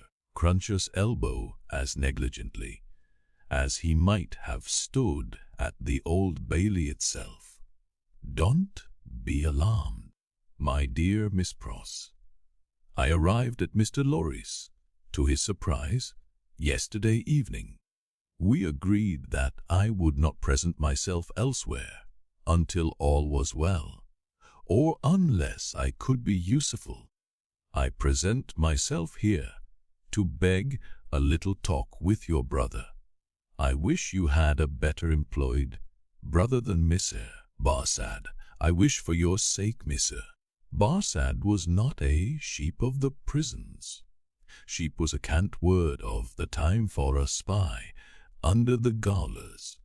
The spy, who was pale, turned paler, and asked him how he dared. I'll tell you, said Sidney. I lighted on you, Mr. Barsad, coming out of the prison conciergerie while I was contemplating the walls. An hour or more ago. You have a face to be remembered, and I remember faces well, made curious by seeing you in that connection, and having a reason, to which you are no stranger, for associating you with the misfortunes of a friend, now very unfortunate. I walked in your direction. I walked into the wine shop here, close after you, and sat near you. I had no difficulty in deducing from your unreserved conversation, and the rumor openly going about among your admirers, the nature of your calling. And gradually, what I had done at random seemed to shape itself into a purpose. Mr. Barsad, what purpose? The spy asked. It would be troublesome, and might be dangerous, to explain in the street. Could you favor me in confidence, with some minutes of your company, at the office of Tellson's Bank, under a threat. Oh, did I say that? Then, why should I go there? Really, Mr. Barsad, I can't say. If you can't, do you mean that you want to say? Sir, the spy resolutely asked. You apprehend me very clearly, Mr. Barsad. I want to. Carton's negligent recklessness of manner came powerfully in aid of his quickness and skill in such a business as he had in his secret mind, and with such a man as he had to do with. His practised eye saw it, and made the most of it. Now I told you so, said the spy, casting a reproachful look at his sister. If any trouble comes of this, it's your doing. Come, come, Mr. Barsad, exclaimed Sidney, don't be ungrateful. But for my great respect for your sister, I might not have led up so pleasantly to little proposal that I wish to make for our mutual satisfaction. Do you go with me to the bank? I'll hear what you have got to say. Yes, I'll go with you. I propose that we first conduct your sister safely to the corner of her own street. Let me take your arm, Miss Pross. This is not a good city at this time for you to be out in, unprotected. And as your escort knows Mr. Barsad, I will invite him to Mr. Lorry's with us. Are we ready? Come then. Miss Pross recalled soon afterwards, and to the end of her life remembered, that as she pressed her hands on Sidney's arm and looked up in his face, imploring him to do no hurt to Solomon, there was a braced purpose in the arm and a kind of inspiration in the eyes, which not only contradicted his light manner, but changed and raised the man.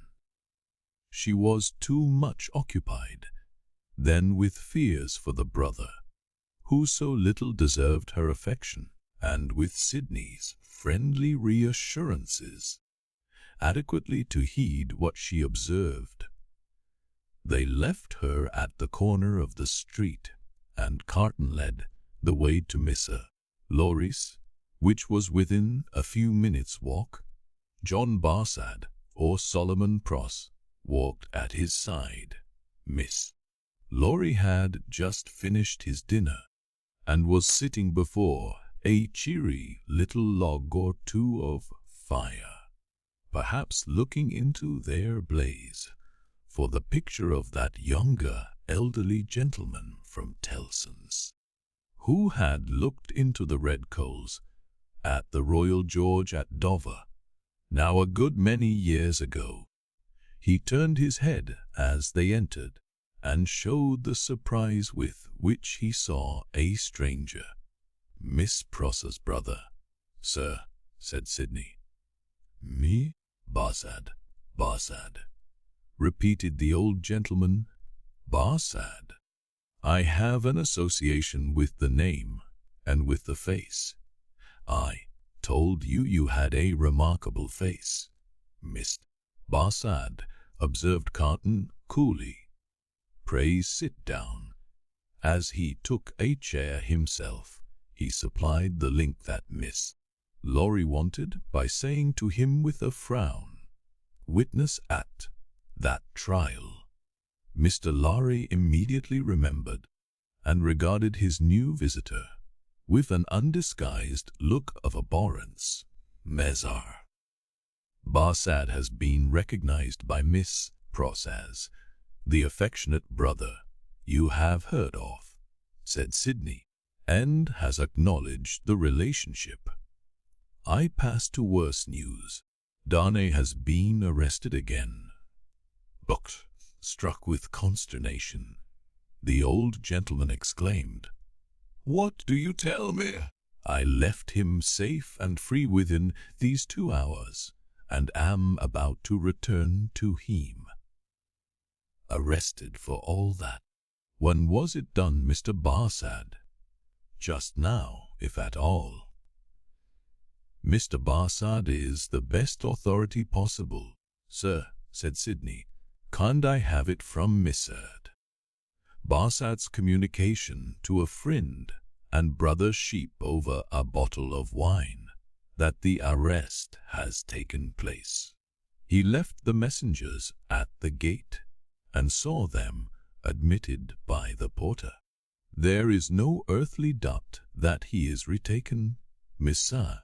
Lorry's business. I read in the speaker's face that it was loss of time to dwell upon the point. Confused, but sensible that something might depend on his presence of mind, he commanded himself, and was silently attentive. "Now, I trust," said Sidney to him, "that the name and influence of Dr. Manette may stand him in as good stead to-morrow. You said he would be before the tribunal again to-morrow." "Yes, I believe so. It has good stead to-morrow as to-day. But it may not be so. I own to you I am shaken, Mr. Lorry, by Dr. Manette's not having had the power to prevent this arrest. She may not have known of it beforehand," said Mr. "But that very circumstance would be alarming, when we remember how identified he is with his son-in-law." "That's true," Mr. Lorry acknowledged, with his troubled hand at his chin and his troubled eyes on Carton. "In short," said Sidney, "this is a desperate time, when desperate games are played for desperate stakes. Let the doctor play the winning game. I will play the losing one. No man's life here is worth purchase. Any one carried home by the people day may be condemned tomorrow. Now, the stake I have resolved to play for, in case of the worst, is a friend in the conciergerie, and the friend I purpose to myself to win is Miss Barsad." "You need have good cards, sir," said the spy. "I'll run them over. I'll see what I hold. Mr. Lorry, you know what a brute I am. I wish you'd give me a little brandy." It was put before him, and he drank off a glassful, drank off another glassful, pushed the bottle thoughtfully away. "Mr. Barsad," he went on, in the tone of one who really was looking over a hand at cards. "Sheep of the prisons, emissary of Republican committees, now turnkey, now prisoner, always spy and sacred informer, so much the more valuable here, for being English, that an Englishman is less open to suspicion of subornation in those characters than a Frenchman represents himself to his employers under a false name. That's a very good card, Mr. Barsad. Now in the employ of the Republican French government, was formerly in the employ of the aristocratic English government, the enemy of France and freedom. That's an excellent card. Inference clear as day in this region of suspicion, that Mr. Barsad, still in the pay of the aristocratic English government, is the spy of Pitt, the treacherous foe of the Republic crouching in its bosom, the English traitor and agent of all mischief, so much spoken of and so difficult to find. That's a card not to be beaten. Have you followed my hand, Mr. Barsad?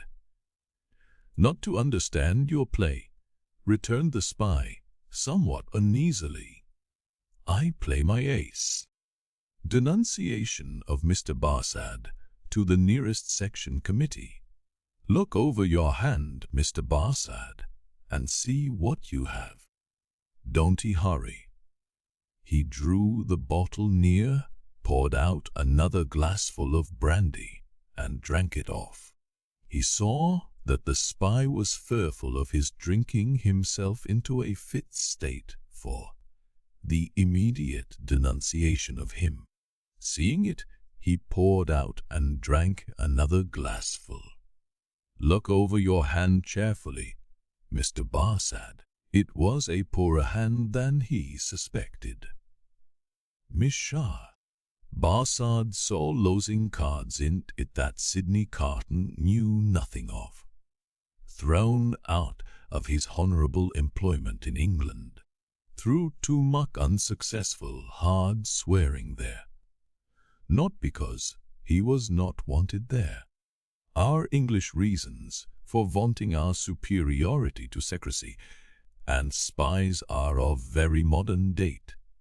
He knew that he had crossed the Channel and accepted service in France first as a tempter and an eavesdropper among his own countrymen there. Gradually, as a tempter and an eavesdropper among the natives, he knew that under the overthrown government he had been a spy upon St. Antoine and Defarge's wine shop, had received from the watchful police such heads of information concerning Dr. Manette's imprisonment, release, and history as should serve him for an introduction to familiar conversation with the Defarges, and tried them on Madame Defarge, and had broken down with them signally. He always remembered with fear and trembling that terrible woman had knitted when he talked with her, and had looked ominously at him as her fingers moved. He had since seen her in the section of St. Antoine over and over again produce her knitted registers and denounce people whose lives the guillotine then surely swallowed up. He knew, as every one employed as he was did, that he was never safe, that flight was impossible, that he was tied fast under the shadow of the axe, and that in spite of his utmost tergiversation and treachery in furtherance of the reigning terror, a word might bring it down upon him. Once denounced, and on such grave grounds as just now been suggested to his mind, he foresaw that the dreadful woman of whose unrelenting character he had seen many proofs would produce against him that fatal register, and would quash his last chance of life. Besides that all secret men are men soon terrified, here were surely cards enough of one black suit to justify the holder in growing rather livid as he turned them over. "You scarcely seem to like your hand," said Sidney, with the greatest composure. "Do you play?" "I think, sir," said the spy in the meanest manner, as he turned to Mr. Lorry, "I may appeal to a gentleman of your years and benevolence to put it to this other gentleman, so much your junior, whether he can under any circumstances reconcile it to his station to play that ace of which he has spoken. I admit that I am a spy, and that it is considered a discreditable station, though it must be filled by somebody. But this gentleman is no spy, and why should he so demean himself as to make himself one?" "I play my ace, Mr. Barsad," said Carton, taking the answer on himself, and looking at his watch without any scruple. "In a very few minutes." "I should have hoped, gentlemen both," said the spy, always striving to hook Mr. Lorry into the discussion, "that your respect for my sister—" "I could not better testify my respect for your sister than by finally relieving her of her brother," said Sidney Carton. "You think not?" said Sidney Cart. "Sir, I have thoroughly made up my mind about it." The smooth manner of the spy, curiously in dissonance with his ostentatiously rough dress, and probably with his usual demeanor, received such a check from the inscrutability of Carton, who was a mystery to wiser and honester men than he, that it faltered here and failed him. "While he was at a loss," Carton said, resuming his former air of contemplating cards. "And indeed, now I think again, I have a strong impression that I have another good card here, not yet enumerated. That friend and fellow sheep who spoke of himself as pasturing in the country prisons. Who was he? Who was he?" "French. You don't know him," said the spy quickly. "French? Repeated Carton, musing, and not appearing to notice him at all, though he echoed his word. "Well, he may be. Is, I assure you," said the spy. "Though it's not important. Though it's not important," repeated Carton, in the same mechanical way. "Though it's not important. No, it's not important. No. Yet I know the face. I think not. I am sure not," said "Can't be." The spy. "Can't he be?" muttered Sidney Carton, retrospectively, and idling his glass, which fortunately was a small one again. "Can't be. Spoke good French. Yet like a foreigner, I thought." "Provincial," said the spy. "No, foreign," cried Carton, striking his open hand on the table, as a light broke clearly on his mind. "Sly, disguised, but the same man. We had that man before us at the Old Bailey." "No? There you are hasty, sir," said Barsad, with a smile that gave his aquiline no extra inclination to one side.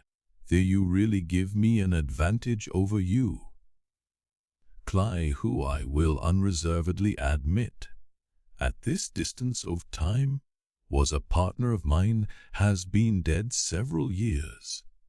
I attended him in his last illness. He was buried in London, at the church of St. Pancras, in the Fields. His unpopularity with the blackguard multitude at the moment prevented my following his remains, but I helped to lay him in his coffin. Here Mr. Lorry became aware, from where he sat, of a most remarkable goblin shadow on the wall.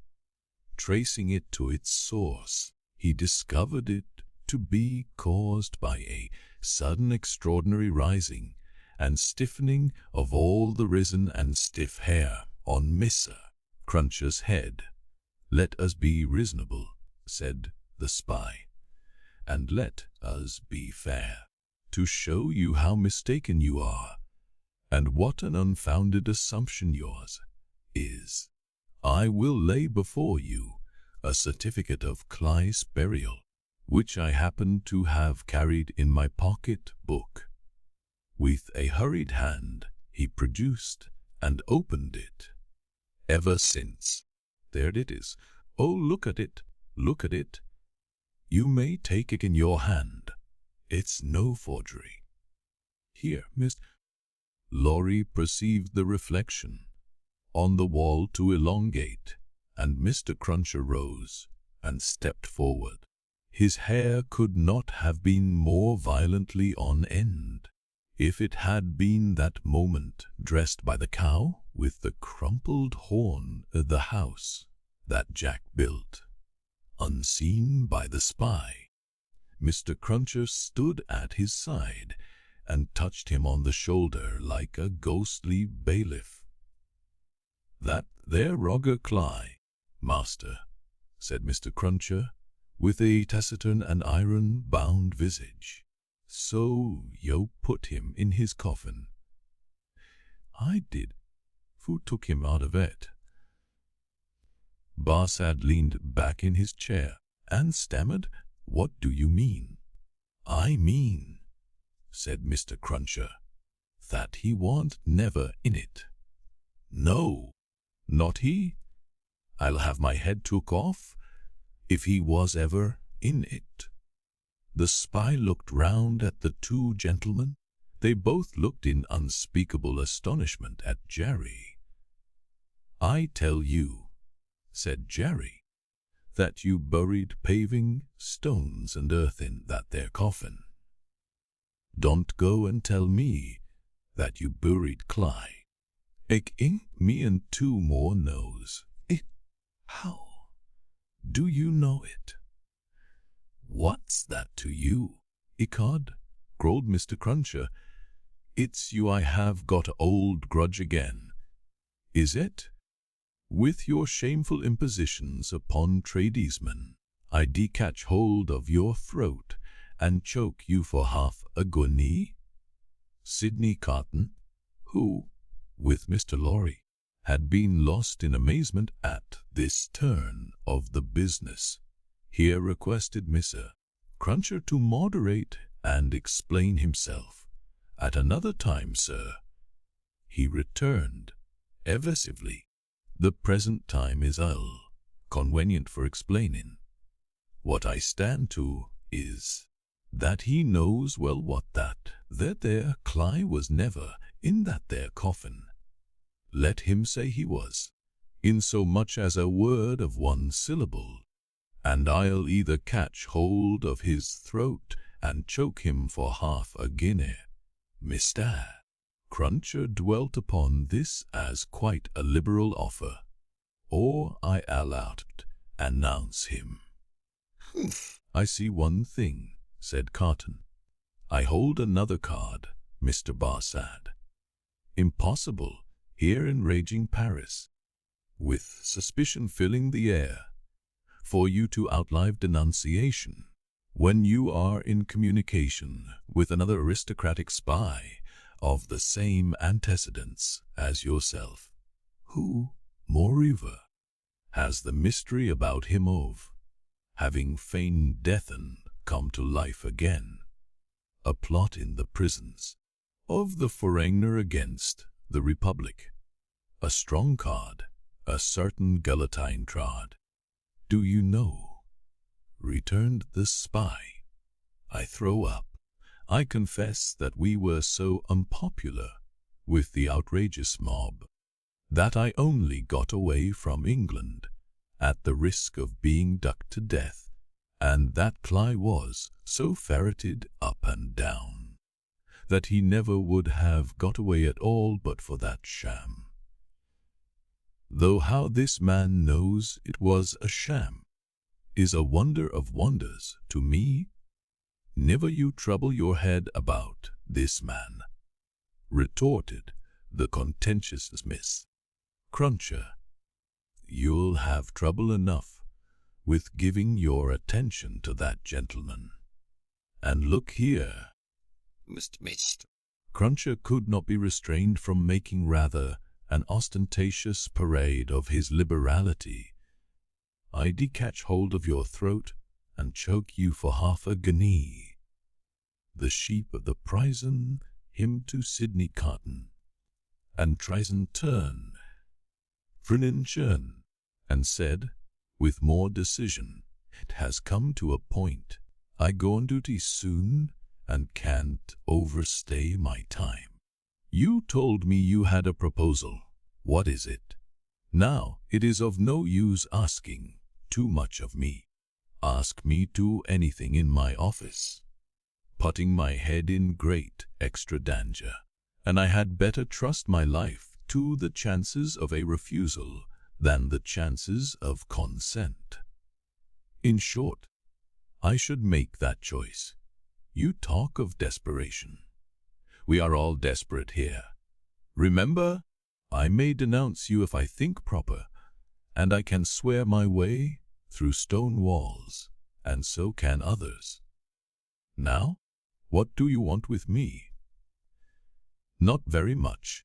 You are a turnkey at the conciergerie. I tell you once for all, there is no such thing as an escape possible, said the spy, firmly. What need you tell me what I have not asked? You are a turnkey at the conciergerie. I am sometimes. You can be, when you choose. I can pass in and out when I chew. A Sydney Carton filled another glass with Brahms, with brandy, poured it slowly out upon the hearth and watched it as it dropped. It being all spent, he said, "Ray, so far, we have spoken before these two, because it was as well that the merits of carve the cards show that sorely between you and me. Come into the dark room here, and let's have one final word alone." Chapter 9. The game made, while Sydney Carton and the sheep of the prisons were in the adjoining dark room, speaking so low that not a sound was heard. Mr. Lorry looked at Jerry in considerable doubt and mistrust. That honest tradesman's manner of receiving the look did not inspire confidence.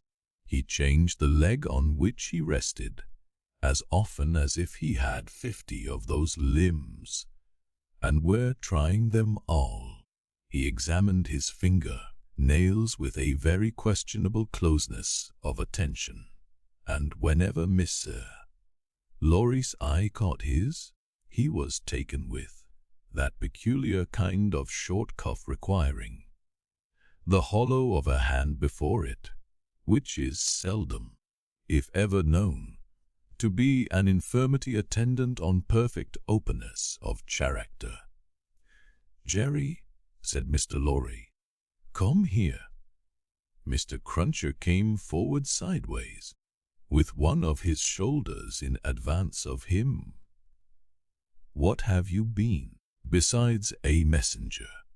After some cogitation, accompanied with an intent look at his patron, Mr. Cruncher conceived the luminous idea of replying, "Agricultural character." My mind misgives me much," said Mr. Lorry, angrily shaking a forefinger at him, "that you have used the respectable and great house of Tellson's as a blind, and that you have had an unlawful occupation of an infamous description. If you have, don't expect me to befriend you when you get back to England. If you have, don't expect me to keep your secret. Tellson shall not be imposed upon, I hope, sir," pleaded the abashed Mr. Cruncher. "That a gentleman like yourself what? The honour of our jobbing till I'm grey at it, would think twice about harming of me, even if it was so. I don't say it is, but even if it was, and which it is to be took into account, that if it was, it wouldn't even then be all o one side. There'd be two sides to it. There might be medical doctors at the present hour picking up their guineas, where a honest tradesman don't pick up his fardens. No, nor yet his half-fardens, no, nor yet his quarter, banking away like smoke at Tellson's, and a-cocking their medical eyes at that trade the sline on, a-going and drungung out to their own carriages. Equally like smoke, if not more so. Well, that 'ud be imposing, too, on Tellson's, for you cannot sauce the goose and not the gander. And here's Mrs. Cruncher, or leastways was in the old England times, and would be tomorrow, if cause given, a-flopping again, the business to that degree as is ruinating, stark ruinating, whereas them medical doctors' wives don't flop, catch 'em at it, or, if they flop, their floppings goes in favor of more patients, and how can you rightly have one without t'other? Then, what with undertakers, and what with parish clerks, and what with sextons, and what with private watchmen, and all avaricious and all innite, a man wouldn't he get much by it, even if it was so. And what little a man did get would never prosper with him, Mr. Lorry. He'd never have no good of it. He'd want all along to be out of the line, if he could see his way out, being once in, even if it was so. You, cried Mr. Lorry, rather relenting nevertheless. I am shocked at the sight of you. Now, what I would humbly offer to you, sir, pursued Mr. Cruncher, even if it was so, which I don't say it is, don't prevaricate, said Mr. Lorry. No, I will not, sir, returned Mr. Crunches as if nothing were further from his thoughts or practice, which I don't say it is. What I would humbly offer to you, sir, would be this. Upon that there stool, at that there bar, sets that there boy of mine, brought up and growed up to be a man. What will errand you message you, General, like job you, till your heels is where your head is, if such should be your wishes. If it was so, which I still don't say it is, for I will not prevaricate to you, sir, let that there boy keep his father's place, and take care of his mother. Don't blow upon that boy's father. Do not do it, sir, and let that father go into the line of the reg'lar digging, and make amends for what he would have undug, if it was so, by digging of him and with a will, and with convictions respecting the future keeping of him safe. That, Mr. Lorry, said Mr. Cruncher, wiping his forehead with his arm, as an announcement that he had arrived at the peroration of his discourse, is what I would respectfully offer to you, sir. A man don't see all this here a-going on dreadful round him, in the way of subjects without heads, dear me, plentiful enough to bring the price down to porterage, and hardly that, without having his serious thoughts of things. And these here would be mine, if it was so untreatin' of you for to bear in mind that what I said just now, I up-pecked and said in the good cause, when I might have kept it back. That at least is true, said Mr. Lorry. Say no more now. It may be that I shall yet stand your friend, if you deserve it, and repent in action, not in words. I want no more words. Mr. Cruncher knuckled his forehead, as Sidney Carton and the spy returned from the dark room. Adieu, Mr. Barsad, said the former. Our arrangement thus made, you have nothing to fear from me. He sat down in a chair on the hearth, over against Mr. Lorry. When they were alone, Mr. Lorry asked him what he had done. "Not much. If it should go ill with the prisoner, I have insured access to him once." Besides, Lorry's countenance fell. "It is all I could do," said Carton. "To propose too much would be to put this man's head under the axe, and, as he himself said, nothing worse could happen to him if he were denounced. It was obviously the weakness of the position. There is no help for it but access to him," said Mr. Lorry. "If it should go ill before the tribunal, will not save him." "I never said it would." Mr. Lorry's eyes gradually sought the fire. His sympathy with his darling, and the heavy disappointment of his second arrest, gradually weakened them. He was an old man now, overborne with anxiety of late, and his tears fell. "You are a good man and a true friend," said Carton, in an altered voice. "Forgive me if I notice that you are affected. I could not see my father weep and sit by careless, and I could not respect your sorrow more if you were my father.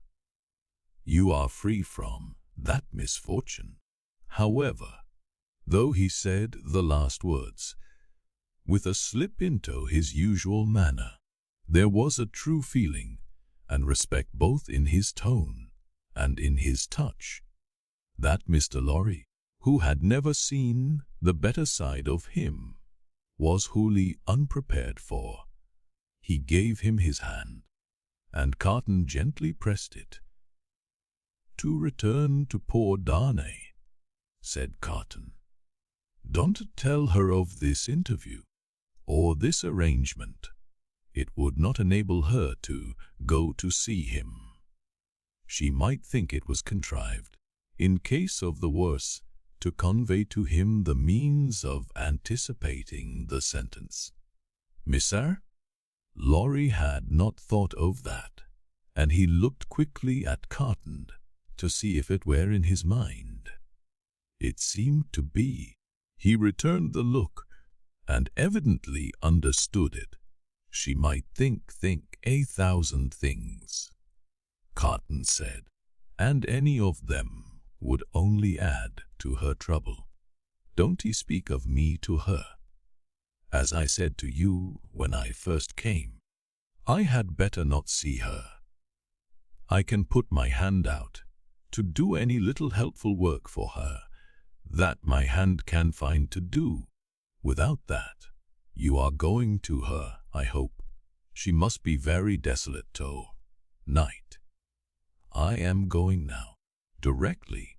I am glad of that. She has such a strong attachment to you and reliance on you. How does she look? Anxious and unhappy, but very beautiful. Ah! It was a long, grieving sound, like a sigh, almost like a sob. It attracted Mr. Lorry's eyes to Carton's face, which was turned to the fire, a light, or a shade.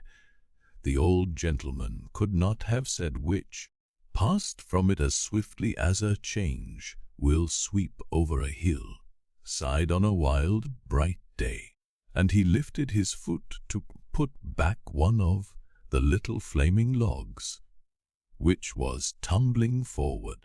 He wore the white riding cotton-top boots then in vogue, and the light of the fire touching their light surfaces made him look very pale, with his long brown hair, all untrimmed, hanging loose about him.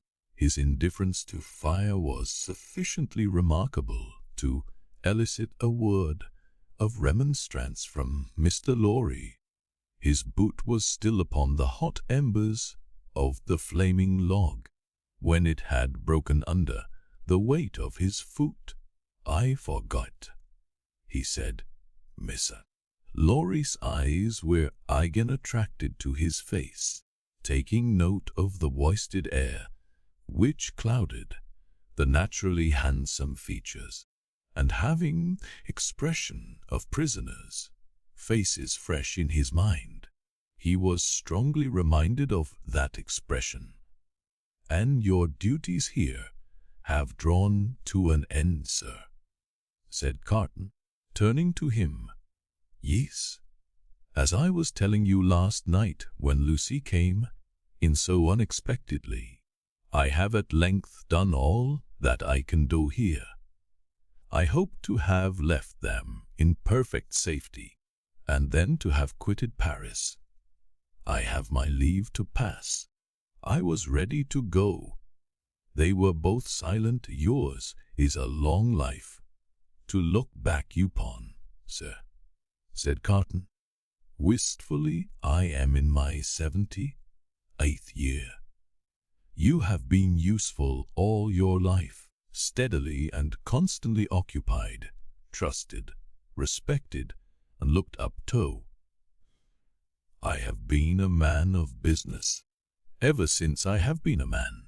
Indeed, I may say that I was a man of business when a boy.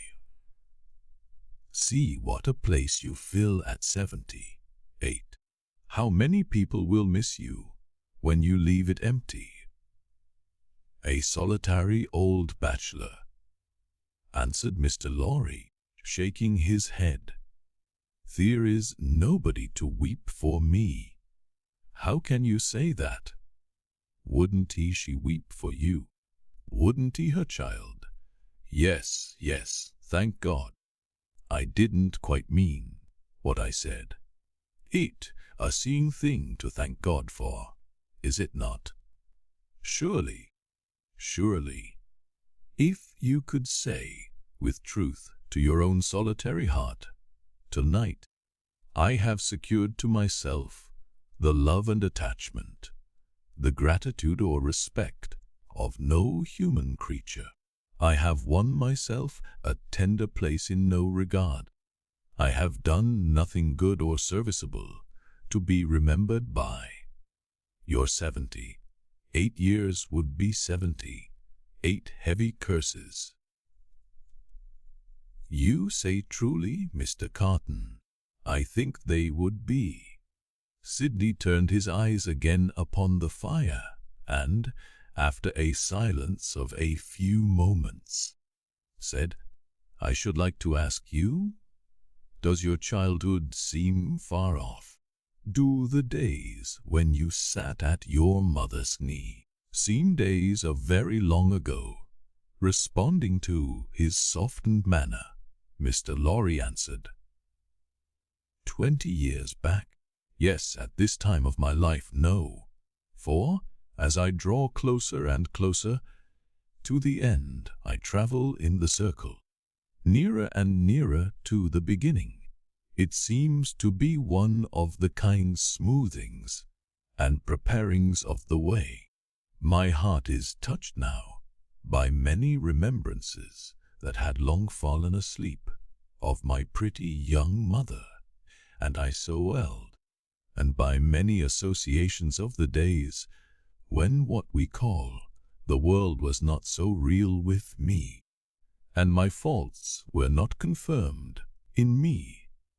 I understand the feeling," exclaimed Carton with a bright flush, "and you are the better for it.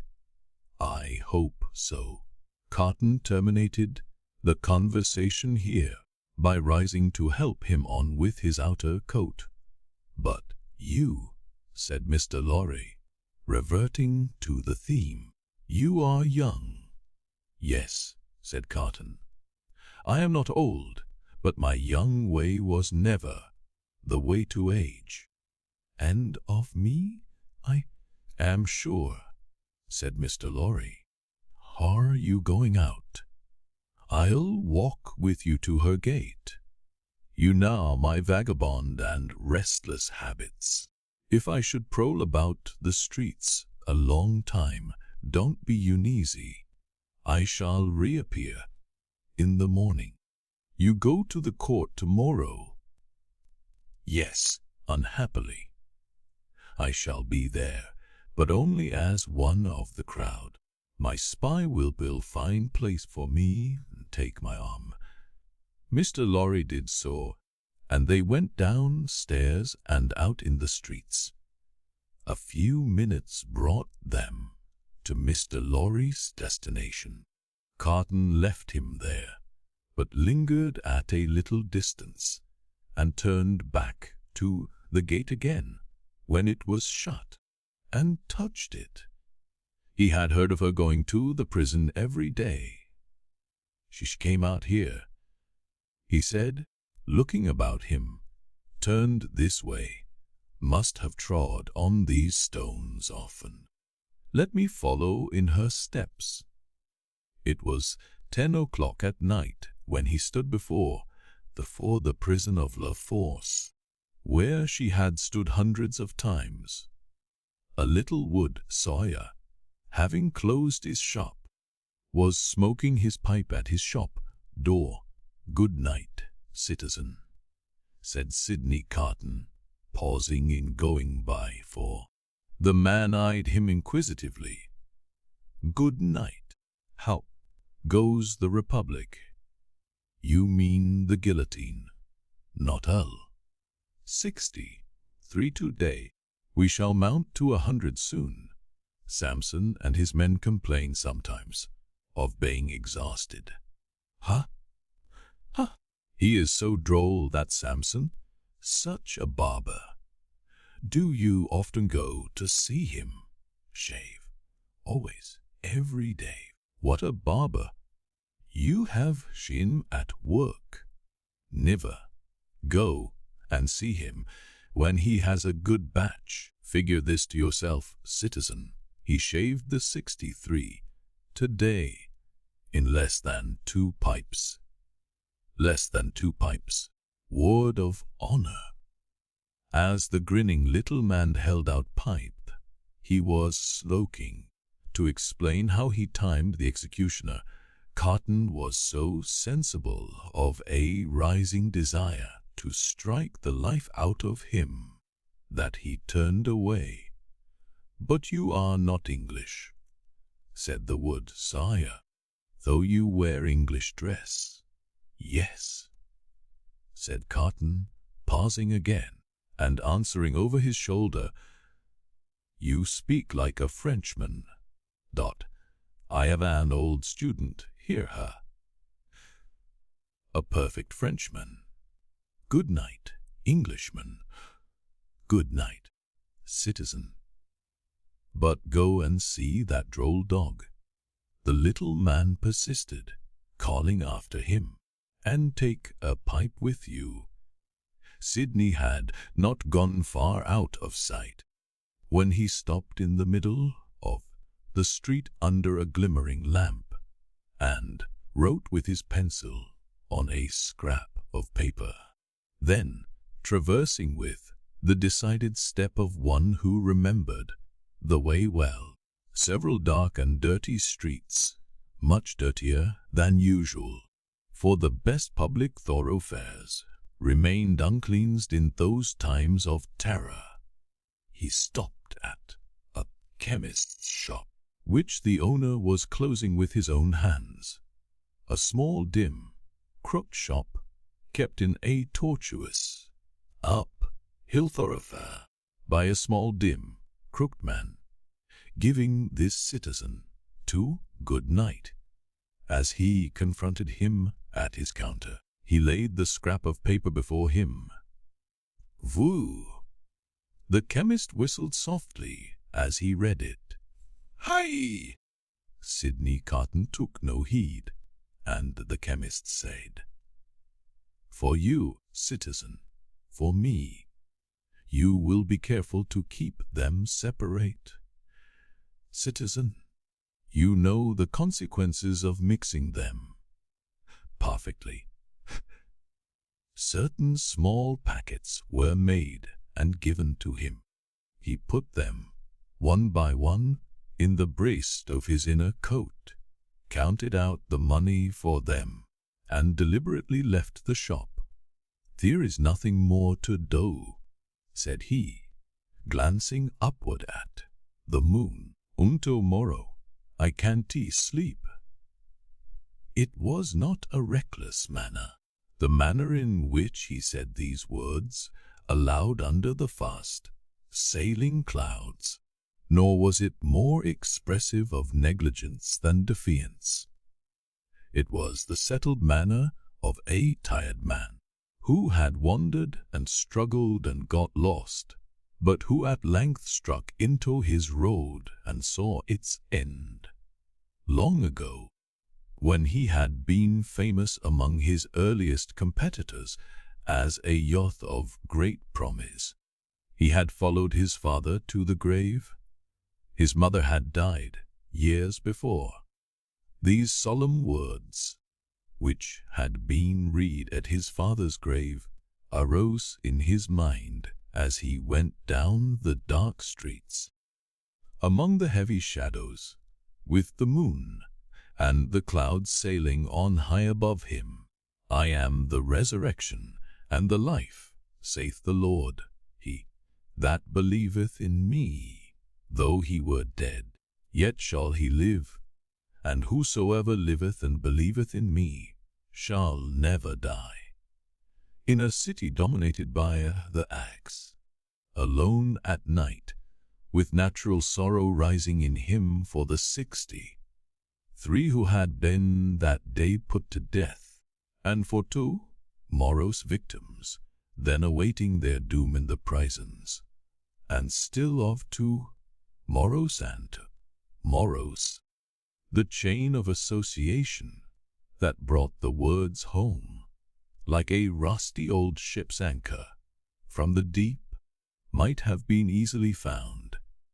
He did not seek it, but repeated them and went on with solemn interest in the lighted windows where the people were going to rest, forgetful through a few calm hours of the horrors surrounding them, in the towers of the churches, where no prayers were said, for the popular revulsion had even travelled that length of self-destruction from years of priestly impostors, plunderers and profligates, in the distant burial places reserved, as they wrote upon the gates, for eternal sleep, in the abounding galls, and in the streets along which the 60s rolled to a death which had become so common and material that no sorrowful story of a haunting spirit ever arose among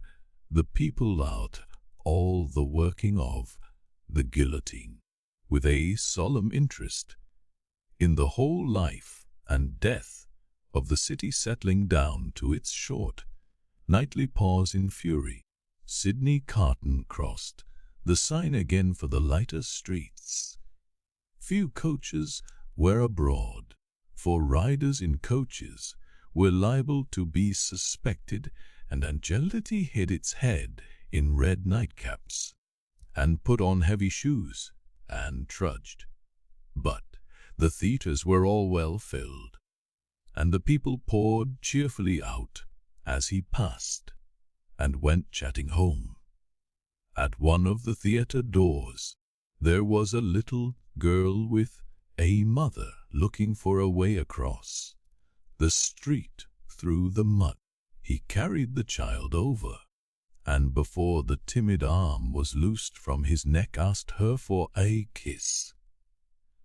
"I am the resurrection and the life, saith the Lord. He that believeth in me, though he were dead, yet shall he live.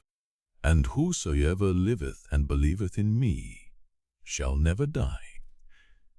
Now that the streets were quiet, and the night wore on, the words were in the echoes of his feet, and were in the air, perfectly calm and steady.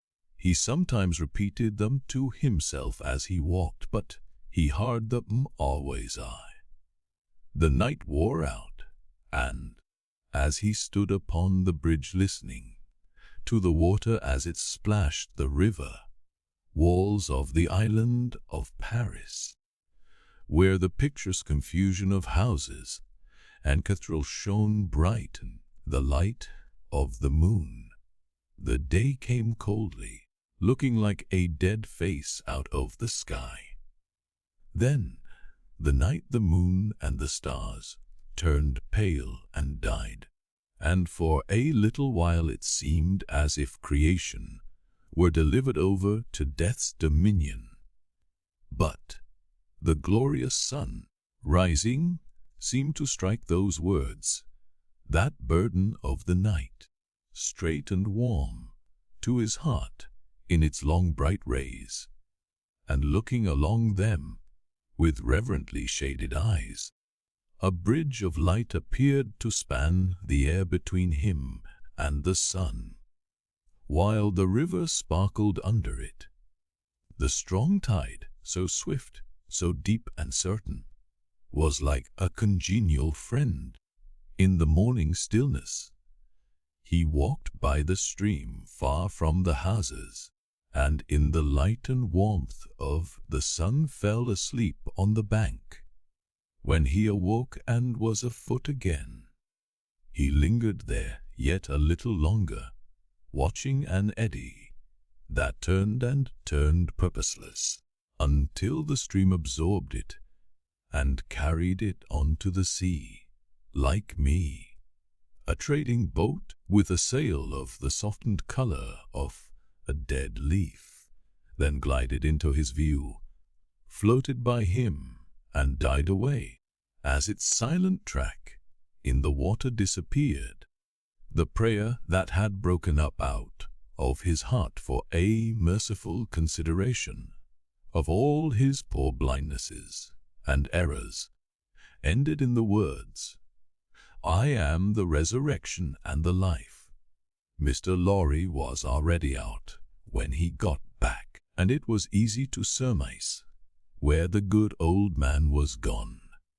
Sidney Carton drank nothing but a little coffee, ate some bread, and, having washed and changed to refresh himself, went out to the place of trial.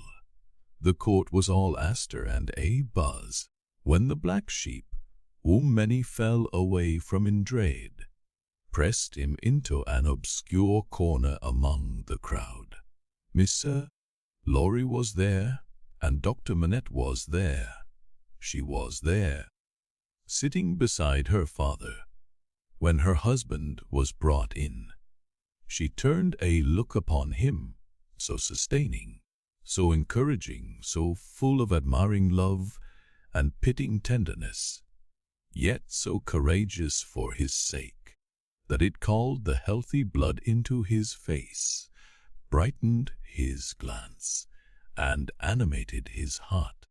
If there had been any eyes to notice the influence of her look on Sidney Carton, it would have been seen to be the same influence exactly. Before that unjust tribunal, there was little or no order of procedure ensuring to any accused person any reasonable hearing. There could have been no such revolution if all laws, forms, and ceremonies had not first been so monstrously abused that the suicidal vengeance of the revolution was to scatter them all to the winds. Every eye was turned to the jury, the same determined patriots and good republicans as yesterday, and the day before, and tomorrow, and the day after. Eager and prominent among them, one man with a craving face, and his fingers perpetually hovering about his lips, whose appearance gave great satisfaction to the spectators. A life-thirsting, cannibal-looking, bloody-minded juryman, the XXIII of Santoine, the whole jury, as a jury of dogs impaneled to try. The dear every eye then turned to the 5 judges and the public prosecutor. No favorable leaning in that quarter today. A fell, uncompromising, murderous business, meaning there. Every eye then sought some other eye in the crowd and gleamed at it approvingly, and heads nodded at one another before bending forward with a strained attention. Charles Avery Mund, called Darnay, released yesterday, recused and retaken yesterday. Indictment delivered to him last night. Suspected and denounced enemy of the Republic, aristocrat, one of a family of tyrants, one of a race proscribed, for that they had used their abolished privileges to the infamous oppression of the people. Charles Avery Mund, called Darnay, in right of such prescription, absolutely dead in law. To this effect, in as few or fewer words, the public prosecutor, the President asked, was the accused openly denounced or secretly? Openly. President, by whom? 3 voices. Ernest Defarge, wine vendor of Stay, Antoine. Good. Thereus Defarge, his wife. Good. Alexandra Manette, physician. A great uproar took place in the court, and in the midst of it, Dr. Manette was seen, pale and trembling, standing where he had been seated. President, I indignantly protest to you that this is a forgery and a fraud. You know the accused to be the husband of my daughter. My daughter and those dear to her are far dearer to me than my life.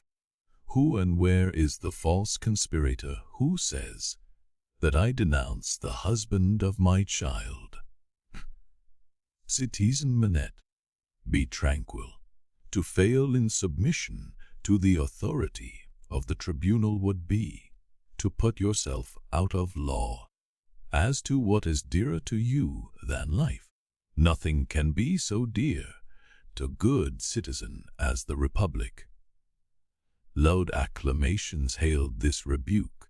The President rang his bell, and with warmth resumed, if the Republic should demand of you the sacrifice of your child herself, you would have no duty but to sacrifice her. Listen to what is to follow. In the meanwhile, be silent. Frantic acclamations were again raised. Dr. Manette sat down, with his eyes looking around, and his lips trembling. His daughter drew closer to him. The craving man on the jury rubbed his hands together and restored the usual hand to his mouth.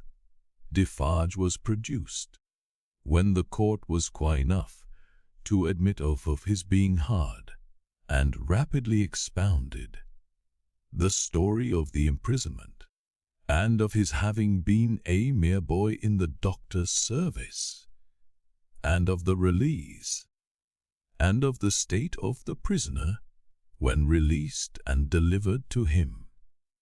This short examination followed, for the court was quick with its work. You did good service at the taking of the Bastille, citizen, I believe so. Here, an excited woman screeched from the crowd. You were one of the best patriots there. Why not say so?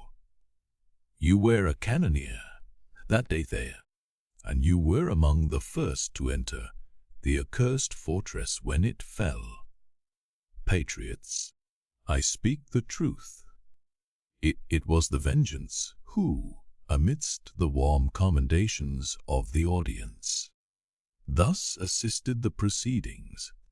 The President rang his bell, but the Vengeance, warming with encouragement, shrieked, I defy that bell. wherein she was likewise much commended.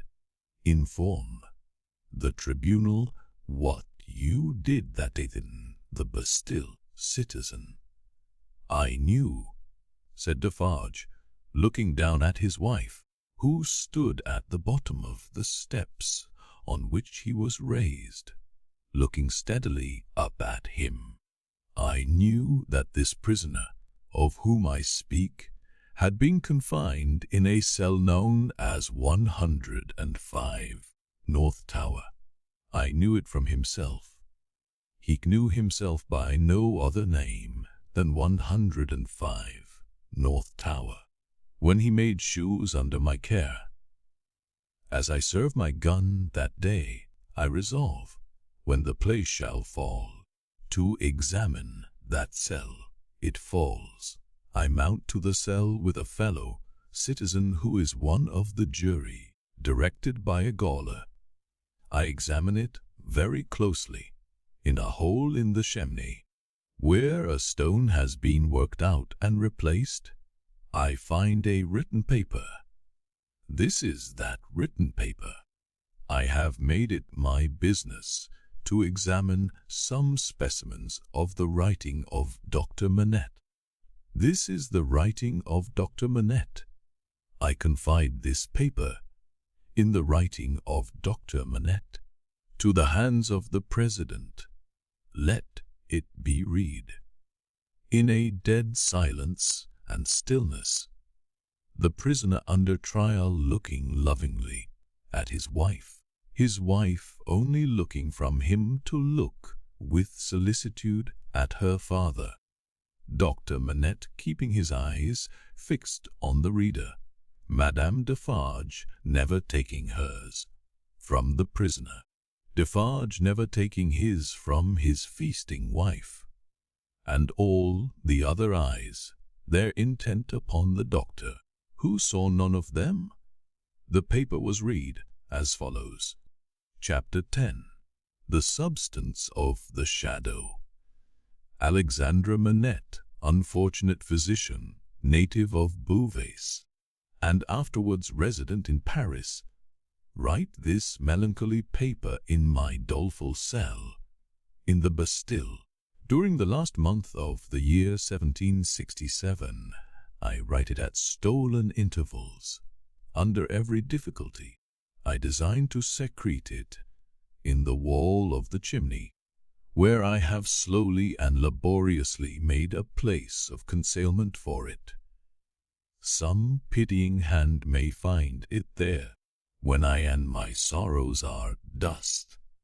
These words are formed by the rusty iron point with which I write with difficulty, in scrapings of soot and charcoal from the chimney, mixed with blood, in the last month, the 10th year of my captivity. Hope has quite departed from my breast. I know from terrible warnings I have noted in myself that my reason will not long remain unimpaired, but I solemnly declare that I am at this time in the possession of my right mind, that my memory is exact and circumstantial, and that I write the truth as I shall answer for. These my last recorded words, whether they be ever read by men or not, at the eternal judgment seat. One cloudy moonlight night, in the 3rd week of December, I think, the 22nd of the month, in the year 757, I was walking on a retired part of the quay by the sign for the refreshment of the frosty air, at an hour's distance from my place of residence in the street of the School of Medicine, when a carriage came along behind me, driven very fast. As I stood aside to let that carriage pass, apprehensive that it might otherwise run me down, a head was put out at the window, and a voice called to the driver to stop. The carriage stopped as soon as the driver could rein in his horses, and the same voice called to me by my name. I answered. The carriage was then so far in advance of me that 2 gentlemen had time to open the door and alight before up. With it I'd observed that they were both wrapped in cloaks, and appeared to conceal themselves. As they stood side by side near the carriage door, I also observed that they both looked of about my own age, or rather younger, and that they were greatly alike in stature, manner, voice, and as far as I could see face too. "You are Dr. Manette," said one.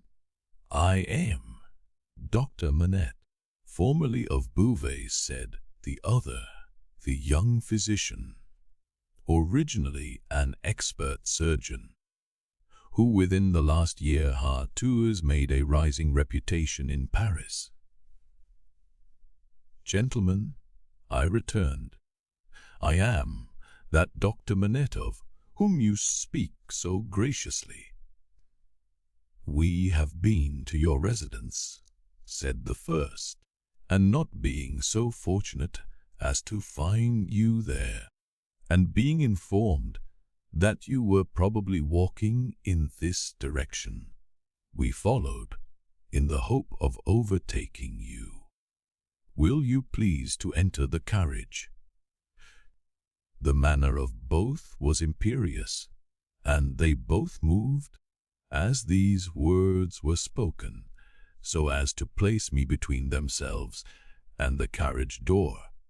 They were armed. I was not. "Gentlemen," said I, "pardon me, but I usually inquire who does me the honor to seek my assistance, and what is the nature of the case to which I am summoned." The reply to this was made by him who had spoken second. "Doctor, your clients are people of condition. As to the nature of the case, our confidence in your skill assures us that you will ascertain it for yourself better than we can describe it. Enough. Will you please to enter the carriage?" I could do nothing but comply, and I entered it in silence. They both entered after me, the last springing in after putting up the steps. The carriage turned about and drove on at its former speed. I repeat this conversation exactly as it occurred. I have no doubt that it is word for word the same. I describe everything exactly as it took place, constraining my mind not to wander from the task. Where I make the broken marks that follow here, I leave off for the time, and put my paper in its hiding place. The carriage left the streets behind, passed the north barrier, and emerged upon the country road. At 2/3 of a league from the barrier, I did not estimate the distance at that time, but afterwards, when I traversed it, it struck out of the main avenue, and presently stopped at a solitary house. We all 3 alighted and walked by a damp, soft footpath in a garden where neglected fountain had overflowed to the door of the house. It was not opened immediately, in answer to the ringing of the bell, and one of my 2 conductors struck the man who opened it with his heavy riding glove across the face. There was nothing in this action to attract my particular attention, for I had seen common people struck more commonly than dogs. But the other of the 2, being angry likewise, struck the man in like manner with his arm. The look and bearing of the brothers were then so exactly alike that I then first perceived them to be twin brothers. From the time of our alighting at the outer gate, which we found locked, and which one of the brothers had opened to admit us, and had relocked, I had heard cries proceeding from an upper chamber. I was conducted to this chamber straight, the cries growing louder as we ascended the stairs, and I found a patient in a high fever of the brain, lying on a bed. The patient was a woman of great beauty, and young, assuredly not much past 20. Her hair was torn and ragged, and her arms were bound to her sides with sashes and handkerchiefs. I noticed that these bonds were all portions of a gentleman's dress. On one of them, which was a fringed scarf for a dress of ceremony, I saw the armorial bearings of a noble, and the letter E. I saw this within the first minute of my contemplation of the patient, for, in her restless strivings, she had turned over on her face, on the edge of the bed, had drawn the end of the scarf into her mouth, and was in danger of suffocation. My first act was to put out my hand to relieve her breathing, and in moving the scarf aside, the embroidery in the corner caught my sight. I turned her gently over, placed my hands upon her breast to calm her and keep her down, and looked into her face. Her eyes were dilated and wild, and she constantly uttered piercing shrieks, and repeated the words, "My husband, my father, and my brother," and then counted up to 12, and said, "Hush!" for an instant, and no more. She would pause to listen, and then the piercing shrieks would begin again, and she would repeat the cry, "My husband, my father, and my brother," and would count up to 12, and say, "Hush." There was no variation in the order or the manner. There was no cessation, but the regular moment's pause in the utterance of these sounds. "How long," I asked, "has this lasted?" To distinguish the brothers, I will call them the elder and the younger. By the elder, I mean him who exercised the most authority. It was the elder who replied, "Since about this hour last night, she has a husband, a father, and a brother." A brother. "I do not address her brother," he answered with great contempt. "No. She has some recent association with the number 12. The younger brother impatiently rejoined, "With 12 o'clock. "See, gentlemen," said I, still keeping my hands upon her breast, "how useless I am, as you have brought me. If I had known what I was coming to see, I could have come provided. As it is, time must be lost. There are no medicines to be obtained in this lonely place." The elder brother looked to the younger, who said haughtily, "There is a case of medicines here," and brought it from a closet, and put it on the table. I opened some of the bottles, smelt them, and put the stoppers to my lips. If I had wanted to use anything save narcotic medicines that were poisons in themselves, I would not have administered any of those. "Do you doubt them?" asked the younger brother. "You see, monsieur, I am going to use them," I replied, and said no more. I made the patient swallow, with great difficulty, and after many efforts, the dose that I desired to give, as I intended to repeat it after a while, and as it was necessary to watch its influence. I then sat down by the side of the bed.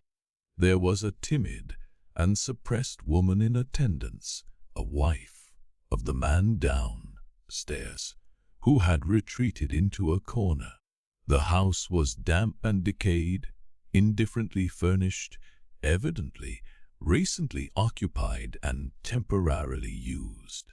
Some thick old hangings had been nailed up before the windows to deaden the sound of the shrieks.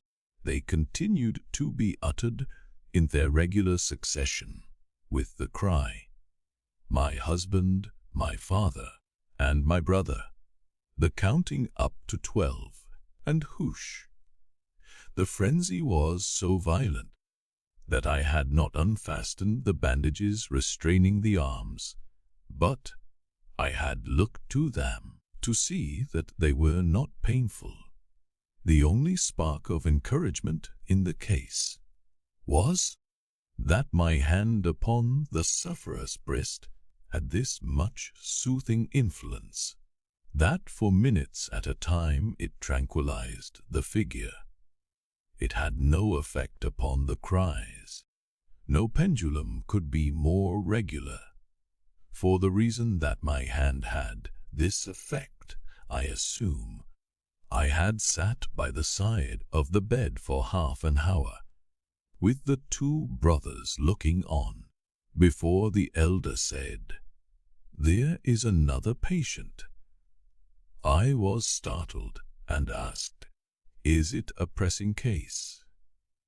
"You had better see," he carelessly answered, and took up a light. The other patient lay a back room, across a second staircase, which was a species of loft over a stable. There was a low plastered ceiling to a part of it. The rest was open to the ridge of the tiled roof, and there were beams across. Hay and straw were stored in that portion of the place, faggots for firing, and a heap of apples in sand. I had to pass through that part to get at the other. My memory is circumstantial and unshaken. I try it with these details, and I see them all. In this my cell in the Bastille, near the close of the 10th year of my captivity, as I saw them all that night. On some hay on the ground, with a cushion thrown under his head, lay a handsome peasant boy, a boy of not more than 17 at the most. He lay on his back with his teeth set, his right hand clenched on his breast, and his glaring eyes looking straight upward. I could not see where his wound was, as I kneeled on one knee over him, but I could see that he was dying of a wound from a sharp point. "I am a doctor, my poor fellow," said I. "Let me examine it." "I do not want it examined," he answered. "Let it be." It was under his hand, and I soothed him to let me move his hand away. The wound was a sword thrust received from 20 to 20 4 hours before, but no skill could have saved him if it had been looked to without delay. He was then dying fast. As I turned my eyes to the elder brother, I saw him looking down at this handsome boy, whose life was ebbing out, as if he were a wounded bird, or hare, or rabbit, not at all as if he were a fellow creature. "How has this been done, monsieur?" said I. "A crazed young common dog, a serf, forced my brother to draw upon him, and has fallen by my brother's sword, like a gentleman. There was no touch of pity, sorrow, or kindred humanity in this answer.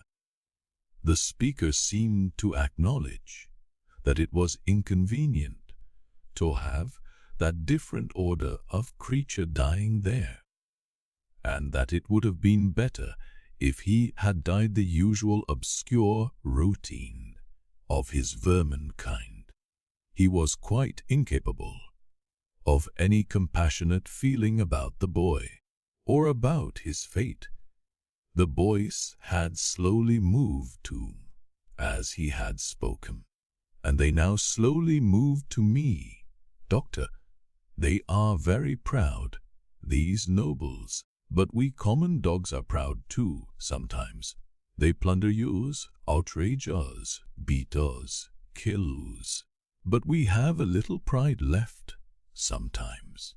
She have you shame her, doctor. These shrieks and the cries were audible there, though subdued by the distance. He referred to them as if she were lying in our presence. I said, I have seen her. She is my sister, doctor. They have had their shameful rights, these nobles, in the modesty and virtue of our sisters, many years. But we have had good girls among us. I know it, and have heard my father say so. She was a good girl. She was betrothed to a good young man, to a tenant of his. We were all tenants of his. That man's who stands there. The other is his brother, the worst of a bad race. It was with the greatest difficulty that the boy gathered bodily force to speak, but his spirit spoke with a dreadful emphasis. We were so robbed by that man who stands there, as all we common dogs are by those superior beings, taxed by him without mercy, obliged to work for him without pay, obliged to grind our corn at his mill, obliged to feed scores of his tame birds on our wretched crops, and forbidden for our lives to keep a single tame bird of our own, pillaged and plundered to that degree that when we chanced to have a bit of meat, we ate it in fear, with the door barred and the shutters closed, that his people should not see it and take it from us. I say, we were so robbed and hunted and were made so poor that our father told us it was a dreadful thing to bring a child into the world, and that what we should most pray for was that our women might be barren and our miserable race die out. I had never before seen the sense of being oppressed bursting forth like a fire. I had supposed that it must be latent in the people somewhere, but I had never seen it break out until I saw it in the dying boy.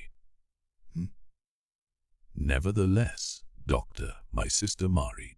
He was ailing at that time, poor fellow, and she married her lover, that she might tend and comfort him in our cottage, our dog hut, as that man would call it.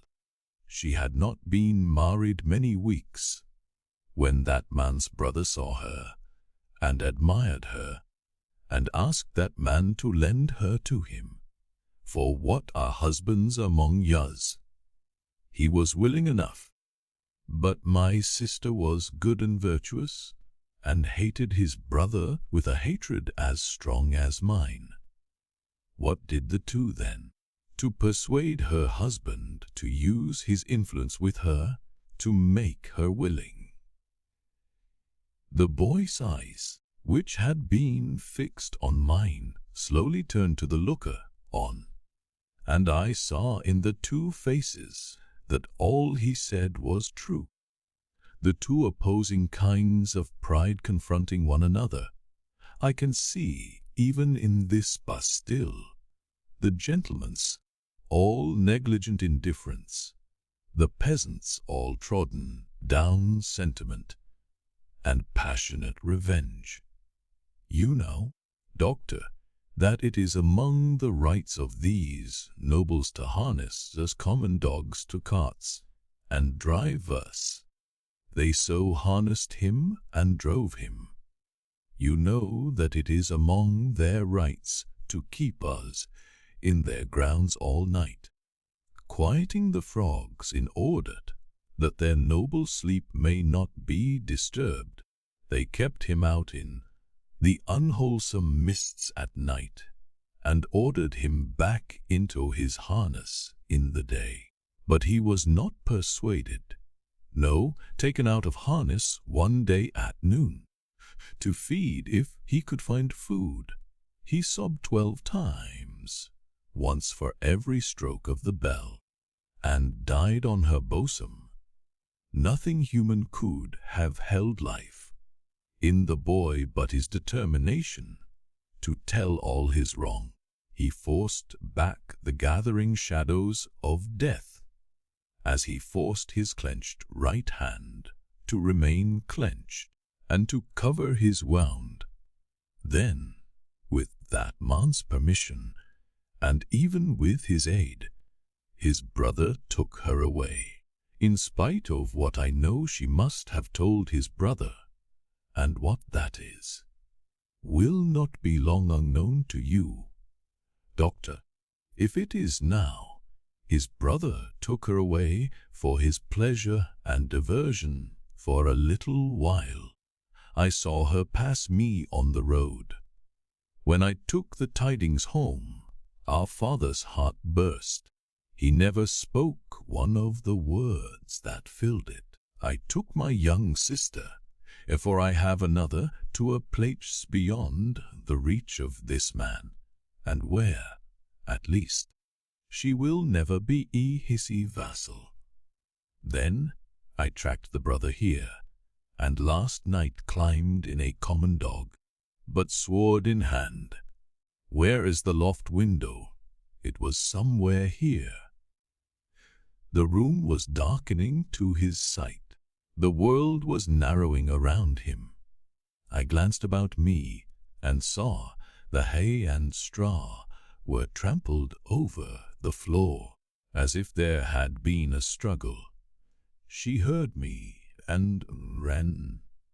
I told her not to come near us till he was dead. He came in and first tossed me some pieces of money, then struck at me with a whip. But I, though a common dog, so struck at him as to make him draw. Let him break into as many pieces as he will. The sword that he stained with my common blood, he drew to defend himself, thrust at me. With all his skill for his life, my glance had fallen, but a few moments before, on the fragments of a broken sword lying among the hay. That weapon was a gentleman's. In another place lay an old sword that seemed to have been a soldier's. Now, lift me up, Doctor, lift me up. Where is he? He is not here, I said, supporting the boy, and thinking that he referred to the brother. He, proud as these nobles are, he is afraid to see me. Where is the man who was here? Turn my face to him. I did so, rising the boy's head against my knee. But, invested for the moment with extraordinary power, he raised himself completely, obliging me to rise too, or I could not have still supported him. Marquis, said the boy, turned to him with his eyes opened wide, and his right hand raised. In the days when all these things are to be answered for, I summon you and yours to the last of your bad race to answer for them. I mark this cross of blood upon you as a sign that I do it. In the days when all these things are to be answered for, I summon your brother, the worst of the bad race, to answer for them separately. I mark this cross of blood upon him as a sign that I do it. Twice he put his hand to the wound in his breast, and with his forefinger drew our cross in the air. He stood for an instant with the finger yet raised, and as it dropped, he dropped with it, and I laid him down dead. When I returned to the bedside of the young woman, I found her raving in precisely the same order of continuity. I knew that this lasted for many hours, and that it would probably end in the silence of the grave. I repeated the medicines I had given her, and I sat at the side of the bed until the night was far advanced. She never abated the piercing quality of her shrieks, never stumbled in the distinctness or the order of her words. They were always my husband, my father, and my brother. 1, 2, 3, 4, 5, 6, 7, 8, 9, 10, 11, 12. Hush! This lasted 26 hours from the time when I first saw her. I had come and gone twice, and was again sitting by her when she began to falter. I did what little could be done to assist that opportunity, and by she sank into a lethargy and lay like the dead.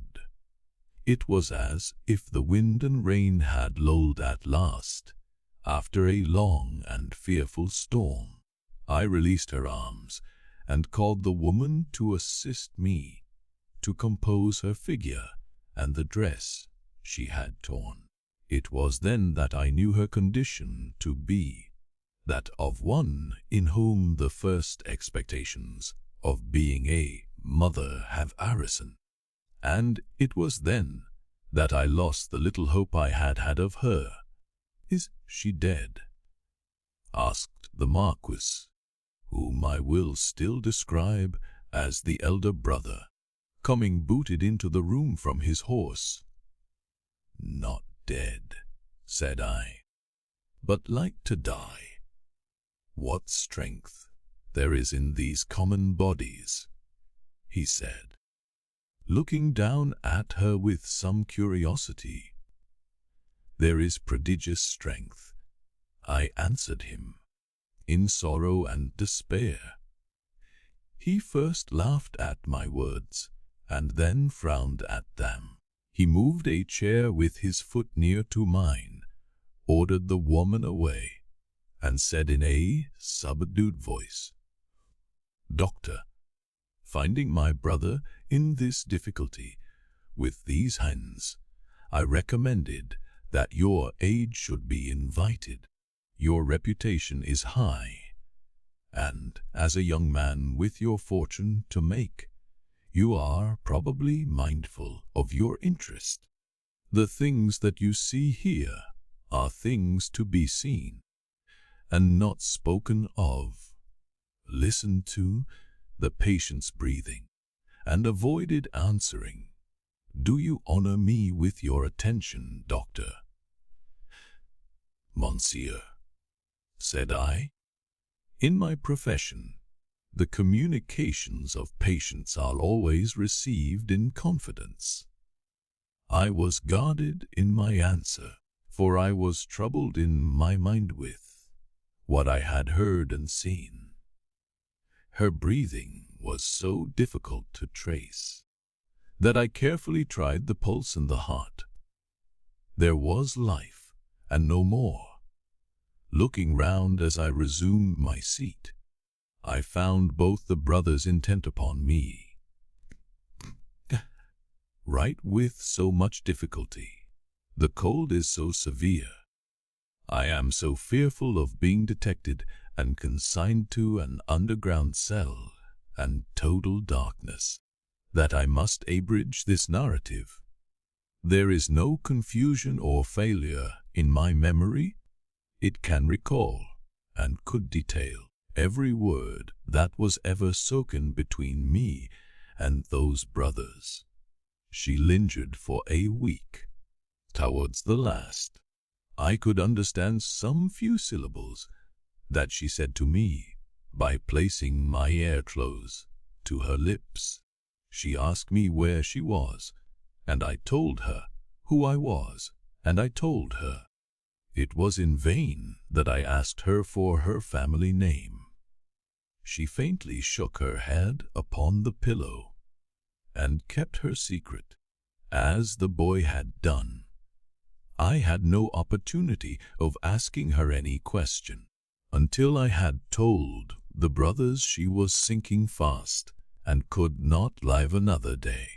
Until then, though no one was ever presented to her consciousness save the woman and myself, one or the other of them had always jealously sat behind the curtain at the head the bed when I was there. But when it came to that, they seemed careless what communication I might hold with her, as if the thought passed through my mind. Were dying too, I always observed that their pride bitterly resented the younger brothers, as I call him, having crossed swords with a peasant. And that peasant a boy. The only consideration that appeared to affect the mind either of them was the consideration that this was highly degrading to the family and was ridiculous. As often as I caught the younger brother's eyes, their expression reminded me that he disliked me deeply for knowing what I knew from the boy. He was smoother and more polite to me than the elder, but I saw this. I also saw that I was an encumbrance in the mind of the elder, too. My patient died 2 hours before midnight, at a time by my watch answering almost to the minute. When I had first seen her, I was alone with her, when her forlorn young head drooped gently on one side, and all her earthly wrongs and sorrows ended. The brothers were winding a room down stairs, impatient to ride away. I had heard them, alone at the bedside, striking their boots with their riding whips, and loitering up and down. At last she is dead, said the elder. When I went in, she is dead, said I. I congratulate you, my brother, were his words as he turned round. He had before offered me money, which I had postponed taking. He now gave me a rouleau of gold. I took it from his hand, but laid it on the table. I had considered the question, and had resolved to accept nothing. Pray excuse me, said I. Under the circumstances. No.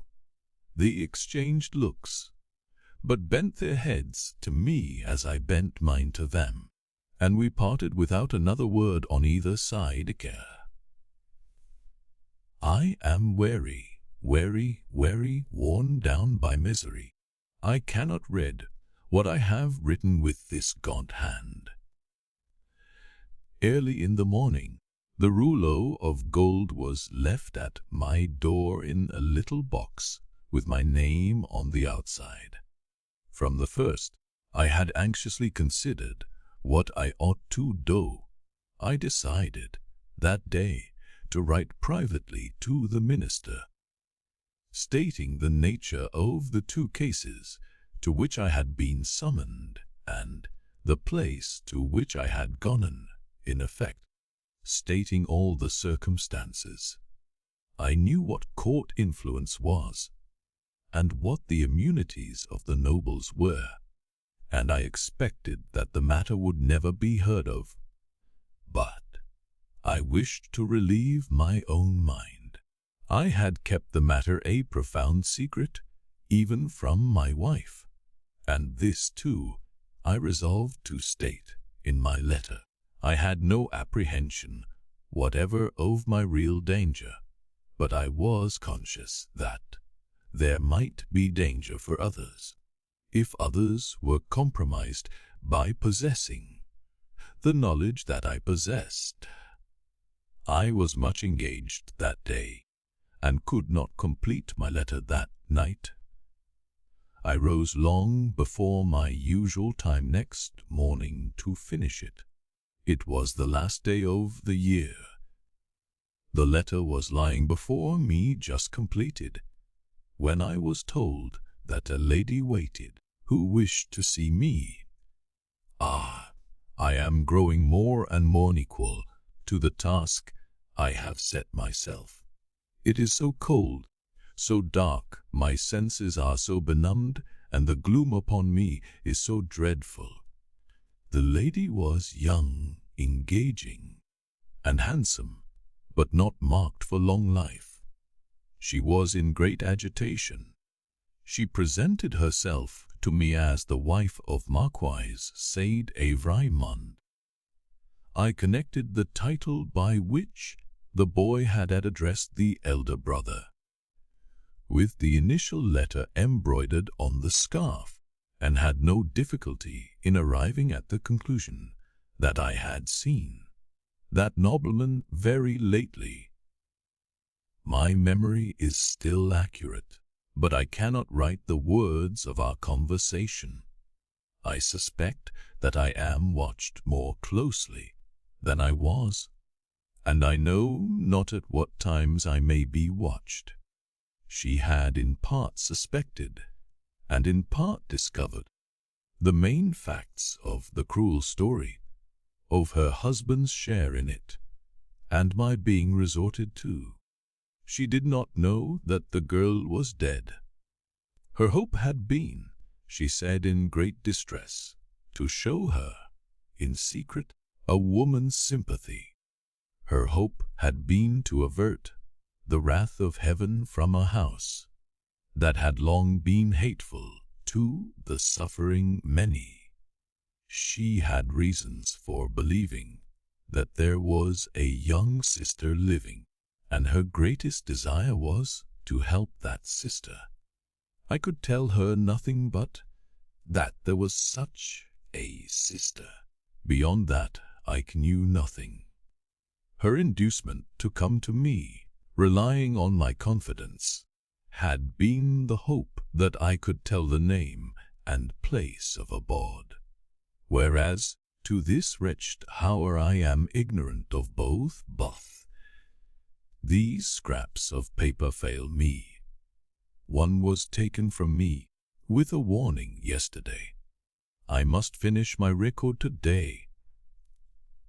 She was a good, compassionate lady, and not happy in her marriage. How could she be? The brother distrusted and disliked her, and his influence was all opposed to her. She stood in dread of him, and in dread of her husband too. When I handed her down to the door, there was a child, a pretty boy from 2 to 3 years old, in her carriage. For his sake, doctor, she said, pointing to him in tears, I would do all I can to make what poor amends I can. He will never prosper in his inheritance otherwise. I have a presentiment that if no other innocent atonement is made for this, it will one day be required of him. What I have left to call my own, it is little beyond the worth of a few jewels. I will make it the first charge of his life to bestow, with the compassion and lamenting of his dead mother, on this injured family, if the sister can be discovered. She kissed the boy and said, caressing him, it is for thine own dear sake. Thou wilt be faithful, little Charles. The child answered her bravely, yes. I kissed her hand, and she took him in her arms, and went away caressing him. I never saw her more. As she had mentioned her husband's name in the faith. That I knew it, I added no mention of it to my letter. I sealed my letter, and, not trusting it out of my own hands, delivered it myself that day. That night, the last night of the year, towards 9 o'clock, a man in a black dress rang at my gate, demanded to see me, and softly followed my servant, Ernest Defarge, a youth, upstairs, when my servant came into the room where I sat with my wife. O my wife, beloved of my heart, my fair young English wife, we saw the man, who was supposed to be at the gate, standing silent behind him. An urgent case in the Rue Saint-Honor, he said. It would not detain me. He had a coach in waiting. It brought me here. It brought me to my grave. When I was clear of the house, a black muffler was drawn tightly over my mouth from behind, and my arms were pinioned. The two brothers crossed the road from a dark corner, and identified me with a single gesture.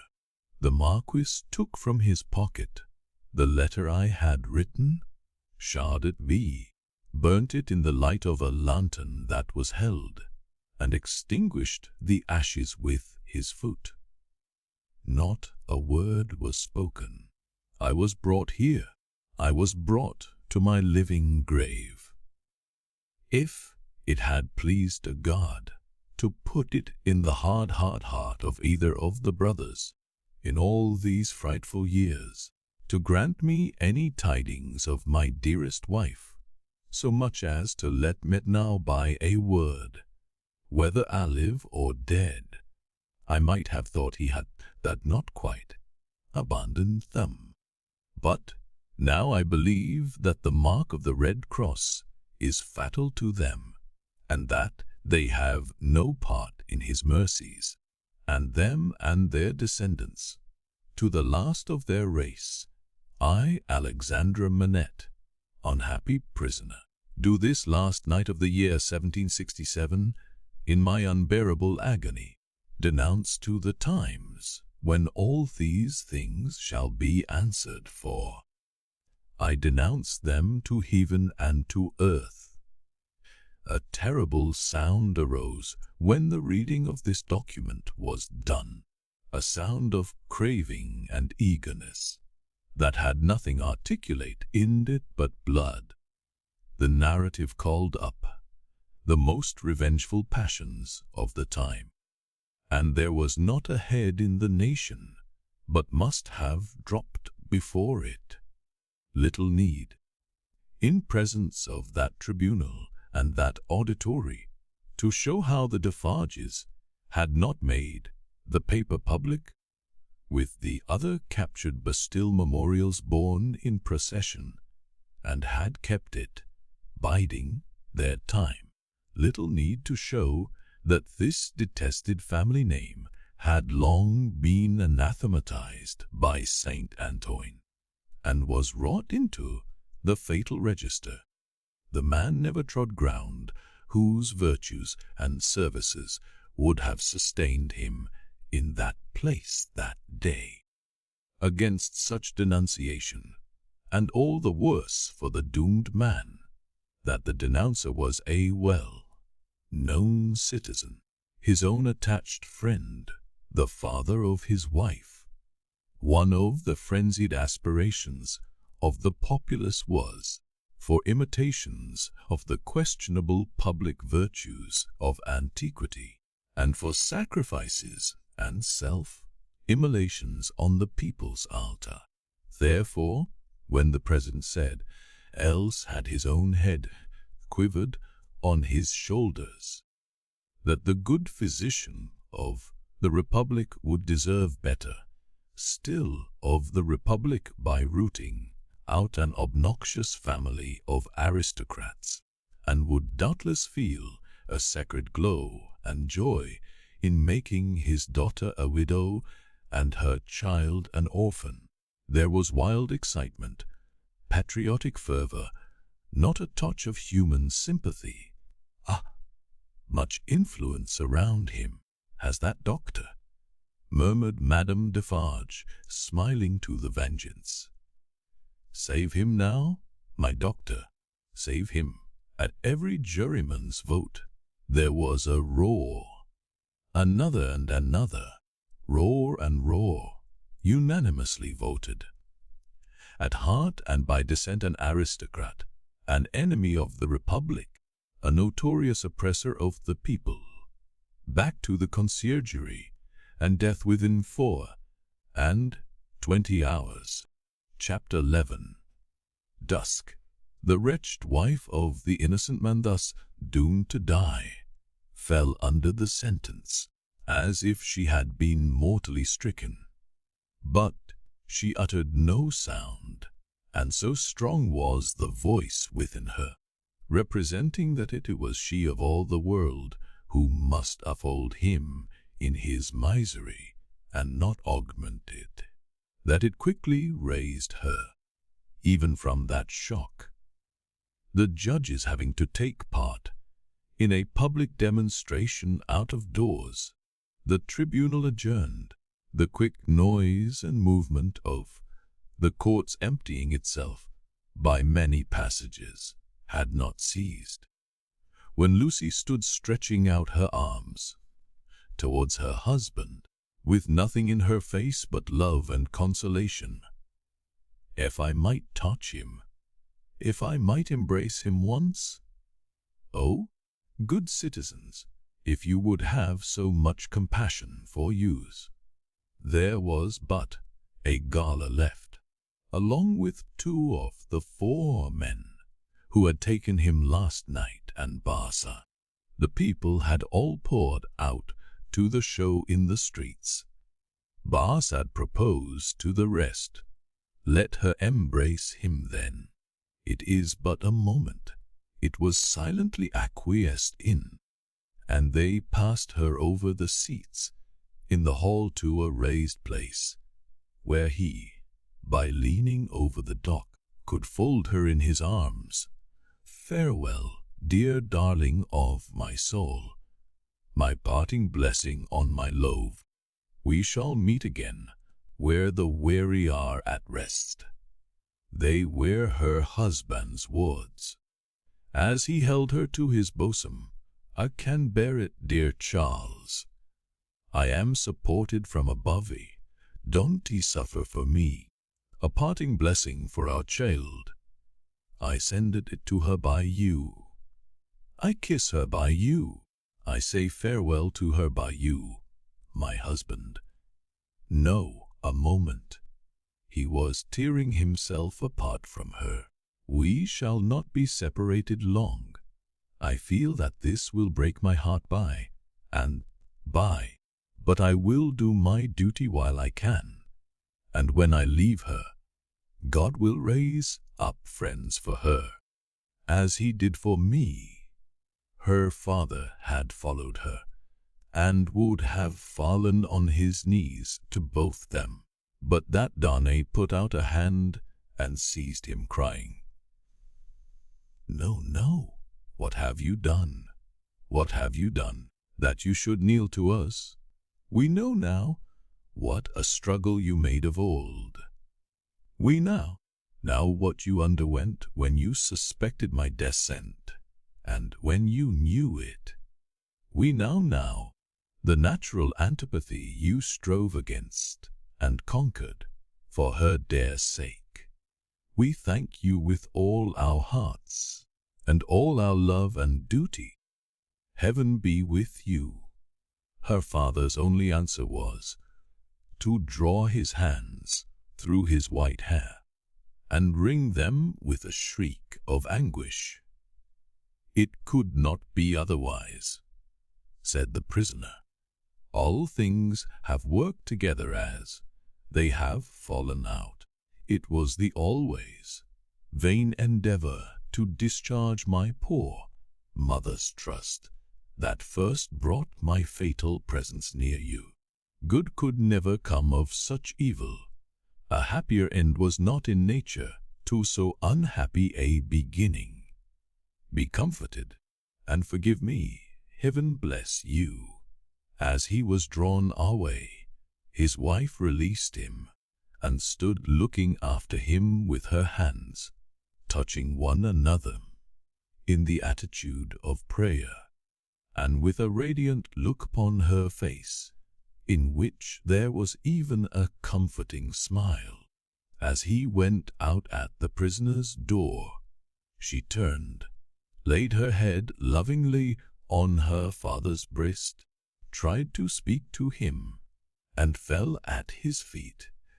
Then, issuing from the obscure corner from which he had never moved, Sidney Carton came and took her up.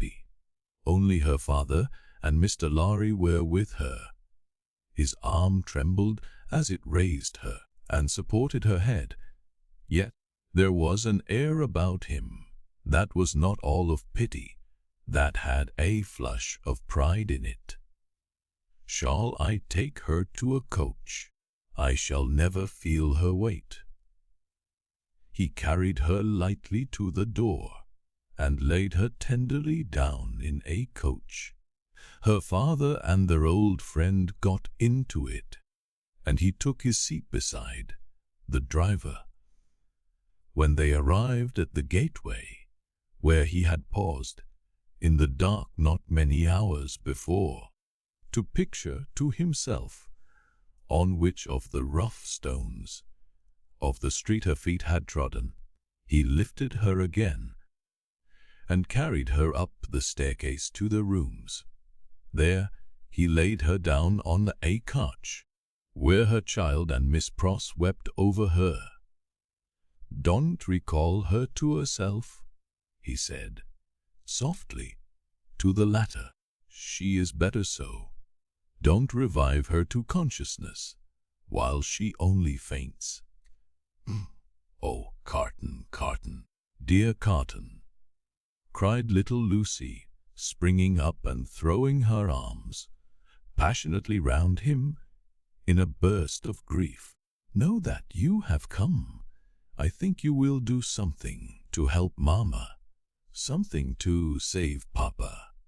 Oh, look at her. Dear Carton, can you, of all the people who love her, bear to see her so?" He bent over the child and laid her blooming cheek against his face. He put her gently from him and looked at her unconscious mother. "Before I go," he said, and paused, "may kiss her." It was remembered afterwards that when he bent down and touched her face with his lips, he murmured some words. The child, who was nearest to him, told them afterwards, and told her grandchildren, when she was a handsome old lady, that she heard him say, "A life you love." When he had gone out into the next room, he turned suddenly on Mr. Lorry and her father, who were following, and said to the latter, "You had great influence but yesterday, Dr. Manette. Let it at least be tried. These judges and all the men in power are very friendly to you, and very recognizant of your services, are they not? Nothing connected with Charles was concealed from me. I had the strongest assurances that I should save him, and I did." He returned the answer in great trouble, and very slowly try them again. "The hours between this and to-morrow afternoon are few and short. I intend to try. I will not rest a moment." "That's well. I have known such energy as yours do great things before now. Thou never, he added, with a smile and a sigh together, such great things as this. But try, of little worth as life is, when we misuse it, it is worth that effort. It would cost nothing to lay down if it were not. I will go, said Dr. Manette, to the prosecutor and the president straight, and I will go to others whom it is better not to name. I will write too, and but stay. There is a celebration in the streets, and no one will be accessible until dark. That's true. Well, it is a forlorn hope at the best, and not much the forlorner for being delayed till dark. I should like to know how you speed, though. Mind, I expect nothing. When are you likely to have seen these dread powers? Dr. Manette. Immediately after dark, I should hope, within an hour or two from this. It will be dark soon after 4. Let us stretch the hour or two. If I go to Mr. Lorry's at 9, shall I hear what you have done, either from our friend or from yourself? Yes. May you prosper, Missa. Lorry followed Sidney to the outer door, and, touching him on the shoulder as he was going away, caused him to turn. I have no hope, said Mr. Lorry, in a low and sorrowful whisper, nor have I. If any one of these men, or all of these men, were disposed to spare him, which is a large supposition, for what is his life, or any man's to them, I doubt if they durst spare him after the demonstration in the court. And so do I. I heard the fall of the axe in that sound. Mr. Lorry leaned his arm upon the door post, and bowed his face upon it. Don't ye despond, said Carton very gently. Don't grieve. I encouraged Dr. Manette in this idea, because I felt that it might one day be consolatory to her. Otherwise, she might think his life was wantonly thrown away or wasted, and that might trouble her. Yes, yes, yes, returned Mr. Lorry, drying his eyes. You are right. But he will perish, real hope. Yes, he will perish. There is no real hope, echoed Carton, and walked with a settled step downstairs. Chapter 12. Darkness. Sidney Carton paused in the street, not quite decided where to go. At Tellson's banking house at 9, he said, with a musing face. Shall I do well, in the meantime, to show myself? I think so. It is best that these people should know there is such a man as I hear. It is a sound precaution, and may be a necessary preparation. But care, care, care. Let me think it out. Checking his steps, which had begun to tend towards an object, he took a turn or two in the already darkening street, and traced the thought in his mind to its possible consequences. His first impression was confirmed. It is best, he said, finally resolved, that these people should know there is such a man as I hear. And he turned his face towards St. Antoine. Defarge had described himself that day as the keeper of a wine shop in the St. Antoine suburb. It was not difficult for one who knew the city well to find his house without asking any question.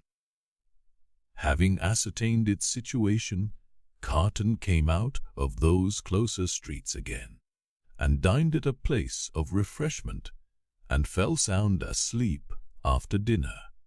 For the first time in many years, he had no strong drink.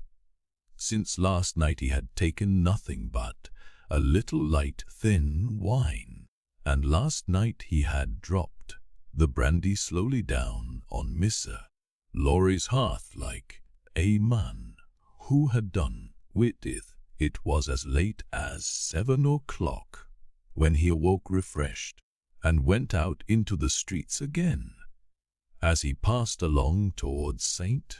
Antoine, he stopped at a shop window where there was a mirror, and slightly altered the disordered arrangement of his loose cravat, and his coat collar, and his wild hair.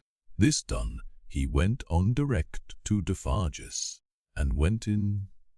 There happened to be no customer in the shop, but Jack's three, of the restless fingers and the croaking voice.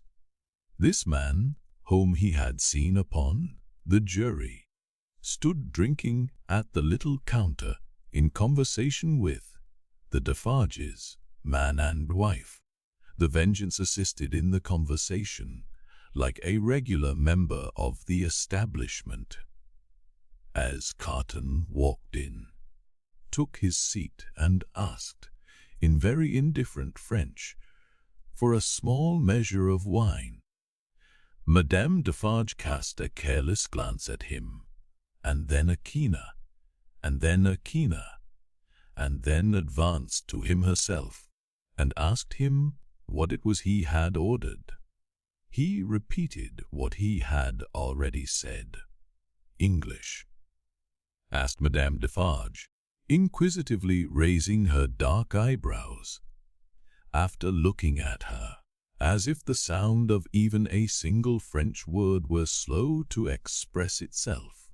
To him, he answered, in his former strong foreign accent, "Wes, madame, yes, I am English." Madame Defarge drew to her counter to get the wine, and, as he took up a Jacobin journal and feigned to pore over it, puzzling out its meaning, he heard her say, "I swear to you like Evramond." Defarge brought him the wine, and gayhinning, how, good evening. Ah, good evening, citizen, filling his glass. Ha, and good wine. I drink to the Republic. Defarge went back to the counter and said, "Certainly, a little like." Madame sternly retorted, "I tell you, a good deal like." Jackie's three pacifically remarked, "Hey is so much in your mind. See you, madame." The amiable Vengeance added, with a laugh, "Wes, my faith, and you are looking forward with so much pleasure to seeing him once more to-morrow." Carton followed the lines and the lines of his paper with a slow forefinger and with a studious and absorbed face. They were all leaning their arms on the counter close together, speaking low, after a silence of a few moments, during which they all looked towards him, without disturbing his outward attention from the Jacobin editor. They resumed their conversation. "It is true what Madame says," observed Jack's three. "Why stop? There is great force in that. Why stop?" Well, reasoned Defarge, "but one must stop somewhere. After all, the question is still where." "At extermination," said Madame. "Magnificent," croaked Jack's three. The Vengeance also highly approved. "Extermination is good doctrine, my wife," said Defarge. "Rather troubled in general, I say nothing against it. But this doctor has suffered much. You have seen him today. You have observed his face when the paper was read." "I have observed his face," repeated Madame, contemptuously and angrily. "Yes, I have observed his face. I have observed his face to be not the face of a true friend of the Republic. Let him take care of his face." "And you have observed my wife," said Defarge, in a deprecatory manner. "The anguish of his daughter, which must be a dreadful anguish to him." "I have observed his daughter," repeated Madame. "Wes, I have observed his daughter more times than one. I have observed her day, and I have observed her other days. I have observed her in the court, and I have observed her in the street, by the prison. Let me but lift my finger." She seemed to raise it. The listener's eyes were always on his paper, and to let it fall with a rattle on the ledge before her, as if the axe had dropped. "The citizeness is superb," croaked the juryman. "She is an angel," said the Vengeance, and embraced her. "As to thee," pursued Madame, implacably, addressing her husband, "if it depended on thee, which, happily, it does not, thou wouldst rescue this man, even now." "No," protested Defarge. "Not if to lift this glass would do it. But I would leave the matter there. I say, stop there." "See you then, Jacks," said Madame Defarge wrathfully. "And see you, too, my little Vengeance. See you both. Listen. For other crimes as tyrants and oppressors, I have this race a long time on my register, doomed to destruction and extermination. Ask my husband, is that so?" "It is so," assented Defarge, without being asked. "In the beginning of the great days, when the Bastille falls, he finds this paper of today, and he brings it home. And in the middle of the night, when this place is clear and shut, we raid it, here on this spot, by the light of this lamp. Ask him, is so?" "It is so," assented Defarge. "That night, I tell him, when the paper is read through, and the lamp is burnt out, and the day is gleaming in above those shutters, and between those iron bars, that I have now a secret to communicate. Him is that sober." "It is so," assented Defarge again. "I communicate to him that secret. I smite this bosom with these two hands as I smite it now, and I tell him, Defarge, I was brought up among the fishermen of the sea-shore, and that peasant family, so injured by the two VIII brothers, as that Bastille paper describes, is my family. Defarge, that sister of the mortally wounded boy upon the ground, was my sister. That husband was my sister's husband. That unborn child was their child. That brother was my brother.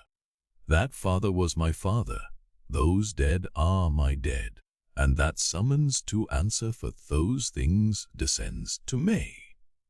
Ask him. It is so." "It is so," assented Defarge once more. "Then tell wind and fire where to stop," returned Madame. "But don't tell me." Both her hearers derived a horrible enjoyment from the deadly nature of her wrath. The listener could feel how white she was without seeing her, and both highly commended it.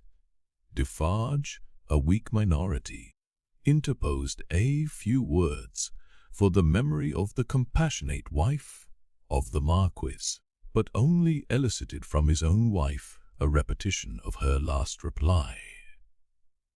Tell the wind and the fire where to stop. Not many customers entered, and the group broken up.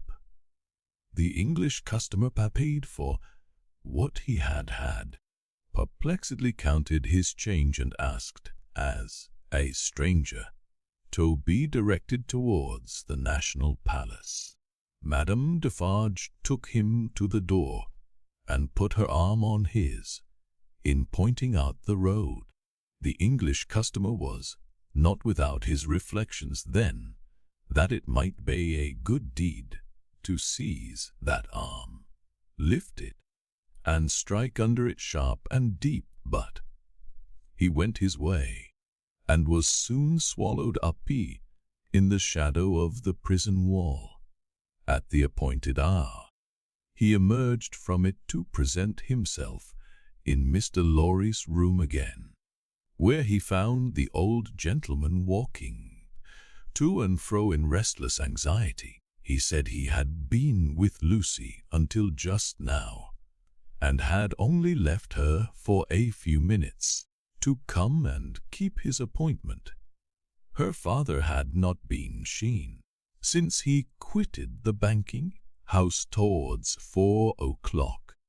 She had some faint hopes that his mediation might save Charles, but they were very slight. He had been more than 5 hours gone. Where could he be?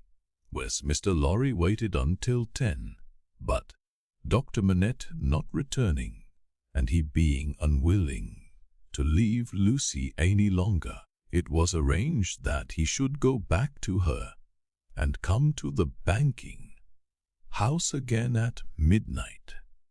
In the meanwhile, Carton would wait alone by the fire for the doctor.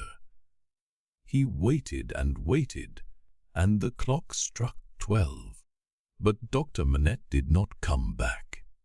Mr. Lorry returned, and found no tidings of him, and brought none. Where could he be? They were discussing this question, and were almost building up some weak structure of hope on his prolonged absence, when they heard him on the stairs. The instant he entered the room, it was plain that all was lost. Whether he had really been to any one, or whether he had been all that time traversing the streets, was never known. As he stood staring at them, they asked him no question, for his face told them everything. "I cannot find it," said he, "and I must have it. Where is it?" His head and throat were bare, and, as he spoke with a helpless look straying all around, he took his coat off and let it drop on the floor. "One is my bench. I have been looking everywhere for my bench, and I can't find it. What have they done with my work? Time presses. I must finish those shoes." They looked at one another, and their hearts died within them. Come," said he, in a whimpering, miserable way. "Let me get to work. Give me my work." Receiving no answer, he tore his hair and beat his feet upon the ground like a distracted child. "Don't torture a poor forlorn wretch," he implored them with a dreadful cry, "but give me my work. What is to become of us if those shoes are not done to-night? Lost, utterly lost." It was so clearly beyond hope to reason with him, or try to restore him, that, as if by agreement, they each put a hand upon his shoulder, and soothed him to sit down before the fire, with a promise that he should have his work presently. He sank into the chair, and brooded over the embers, and shed tears, as if all that had happened since the garret time were a momentary fancy, or a dream. Mr. Lorry saw him shrink into the exact figure that Defarge had in keeping. Affected and impressed with terror as they both were by this spectacle of ruin, it was not a time to yield to such emotions. His lonely daughter, bereft of her final hope and reliance, appealed to them both too strongly. Again, as if by agreement, they looked at one another with one meaning in their faces. Carton was the first to speak. The last chance is gone. It was not much. Yes, he had better be taken to her. But before you go, will you, for a moment, steadily attend to me? Don't he ask me why I make the stipulations I am going to make, and exact the promise I am going to exact?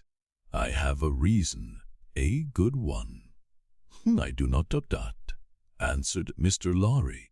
Say on. The figure in the chair between them was all the time monotonously rocking itself to and fro and moaning. They spoke in such a tone they had used if they had been watching by a sick bed in the night. Carton stooped to pick up the coat, which lay almost entangling his feet. As he did so, a small case in which the doctor was accustomed to carry the lists of his day's duties fell lightly on the floor. Carton took it up, and there was a folded paper in it. We should look at this, he said. Miss Lorry nodded his consent. He opened it and exclaimed, "Thank God!" "What is it?" asked Mr. Lorry, eagerly. "A moment.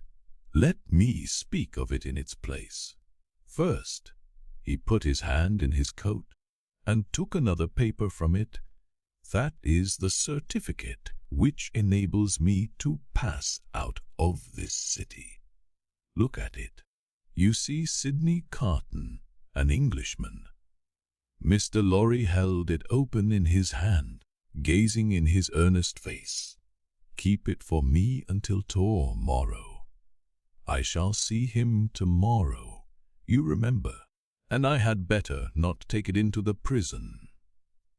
"Why not?" "I don't now. I prefer not to do so. Now, take this paper that Dr. Manette has carried about him. It is a similar certificate, enabling him and his daughter and her child at any time to pass the barrier and the frontier. You see." "Yes. Perhaps he obtained it as his last and utmost precaution against evil.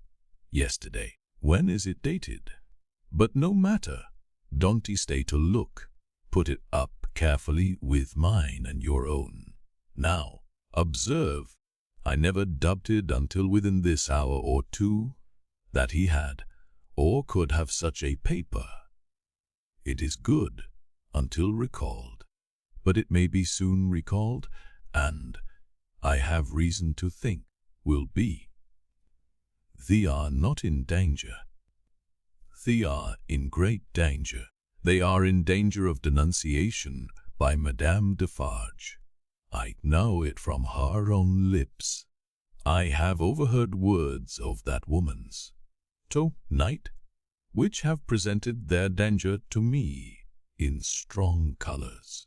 I have lost no time, and since then I have seen the spy. He confirms me. He knows that a Wood-Sawyer, living by the prison wall, is under the control of the Defarges, and has been rehearsed by Madame Defarge as to his having seen her. He never mentioned Lucie's name, making signs and signals to prisoners.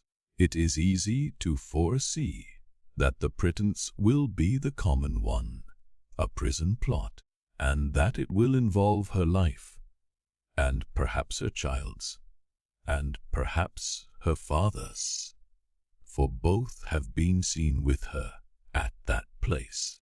Don't he look so horrified? You will save them all. Heaven grant I may, Charton. But how? I am going to tell you how. It will depend on you, and it could depend on no better man. This new denunciation will certainly not take place until after tomorrow, probably not until 2 or 3 days afterwards, more probably a week afterwards. You know it is a capital crime to mourn for or sympathize with a victim of the guillotine. She and her father would unquestionably be guilty of this crime, and this woman, the inveteracy of whose pursuit cannot be described, would wait to add that strength to her case, and make herself doubly sure. You follow me so attentively, and with so much confidence in what you say, that for the moment I lose sight, touching the back of the doctor's chair, even of this distress. You have money, and can buy the means of travelling to the sea-coast as quickly as the journey can be made. Your preparations have been completed for some days to return to England. Early tomorrow have your horses ready, so that they may be in starting trim at 2 o'clock in the afternoon. Shall be done. His manner was so fervent and inspiring that Mr. Lorry caught the flame, and was as quick as youth. You are a noble heart. Did I say we could depend upon no better man? Tell her, tonight, what you know of her danger as involving her child and her father. Dwell upon that, for she would lay her own fair head beside her husband's cheerfully. He faltered for an instant, then went on as before. For the sake of her child and her father, press upon her the necessity of leaving Paris with them and you at that hour. Tell her that it was her husband's last arrangement. Tell her that more depends upon it than she dare believe or hope. You think that her father, even in this sad state, will submit himself to her, do you not? I am sure of it. I thought so. Quietly and steadily have all these arrangements in the courtyard here, even to the taking of your own seat in the carriage. The moment I come to you, take me in and drive away. I understand that I wait for you under all circumstances. You have my certificate in your hand with the rest. You know and will reserve my place. Wait for nothing but to have my place occupied, and then for England. Why, then, said Mr. Lorry, grasping his eager, but so firm and steady hand, it does not all depend on one old man, but I shall have a young and ardent man at my side. By the help of heaven you shall. Promise me solemnly that nothing will influence you to alter the course on which we now stand pledged to one another. Nothing. Carton, remember these words tomorrow. Change the course, or delay in it for any reason, and no life can possibly be saved, and many lives must inevitably be sacrificed. Will remember them. I hope to do my part faithfully, and I hope to do mine. Now, goodbye. though he said it with a grave smile of earnestness, and though he even put the old man's hand to his lips, he did not part from him then. He helped him so far to arouse the rocking figure before the dying embers, as to get cloak and hat put upon it, and to tempt it forth to find where the bench and work were hidden, that it still mourningly besought to have. He walked the other side of and protected it to the courtyard, the house where the afflicted heart, so happy in the memorable time when he had revealed his own desolate awful night. Ouch! The white oat watched the awful night. He entered the courtyard and remained there for a few moments alone, looking up at the light in the window of her room. Before he went away, he breathed a blessing towards it, and a farewell. Chapter 13. 52. In the black prison of the conciergerie, the doomed of the day awaited their fate. They were in number as the weeks of the year. 52 were to roll that afternoon on the life tide of the city to the boundless everlasting sea. Before their cells were quit of them, new occupants were appointed. Before their blood ran into the blood spilled yesterday, the blood that was to mingle with theirs tomorrow was already set apart. 212 were told off, from the farmer general of 70, whose riches could not buy his life, to the seamstress of 20, whose poverty and obscurity could not save her. Physical diseases, engendered in the vices and neglects of men, will seize on victims of all degrees, and the frightful moral disorder, born of unspeakable suffering, intolerable oppression, and heartless indifference, smote equally without distinction. Charles Darnay, alone in a cell, had sustained himself with no flattering delusion, since he came to it from the tribunal. In every line of the narrative he had heard his condemnation. He had fully comprehended that no personal influence could possibly save him, that he was virtually sentenced by the millions, and that units could avail him nothing. Nevertheless, it was not easy, with the face of his beloved wife fresh before him, to compose his mind to what it must bear. His hold on life was strong, and it was very, very hard to loosen. By gradual efforts and degrees, unclosed a little here, it clenched the tighter there, and when he brought his strength to bear on that hand and it yielded, this was closed again. There was a hurry, too, in all his thoughts, a turbulent and heated working of his heart that contended against resignation. If, for a moment, he did feel resigned, then his wife and child, who had to live after him, seemed to protest and to make it a selfish thing. But all this was at first. Before long, the consideration that there was no disgrace in the fate he must meet, and that numbers went the same road wrongfully and trod it firmly every day, sprang up to stimulate him.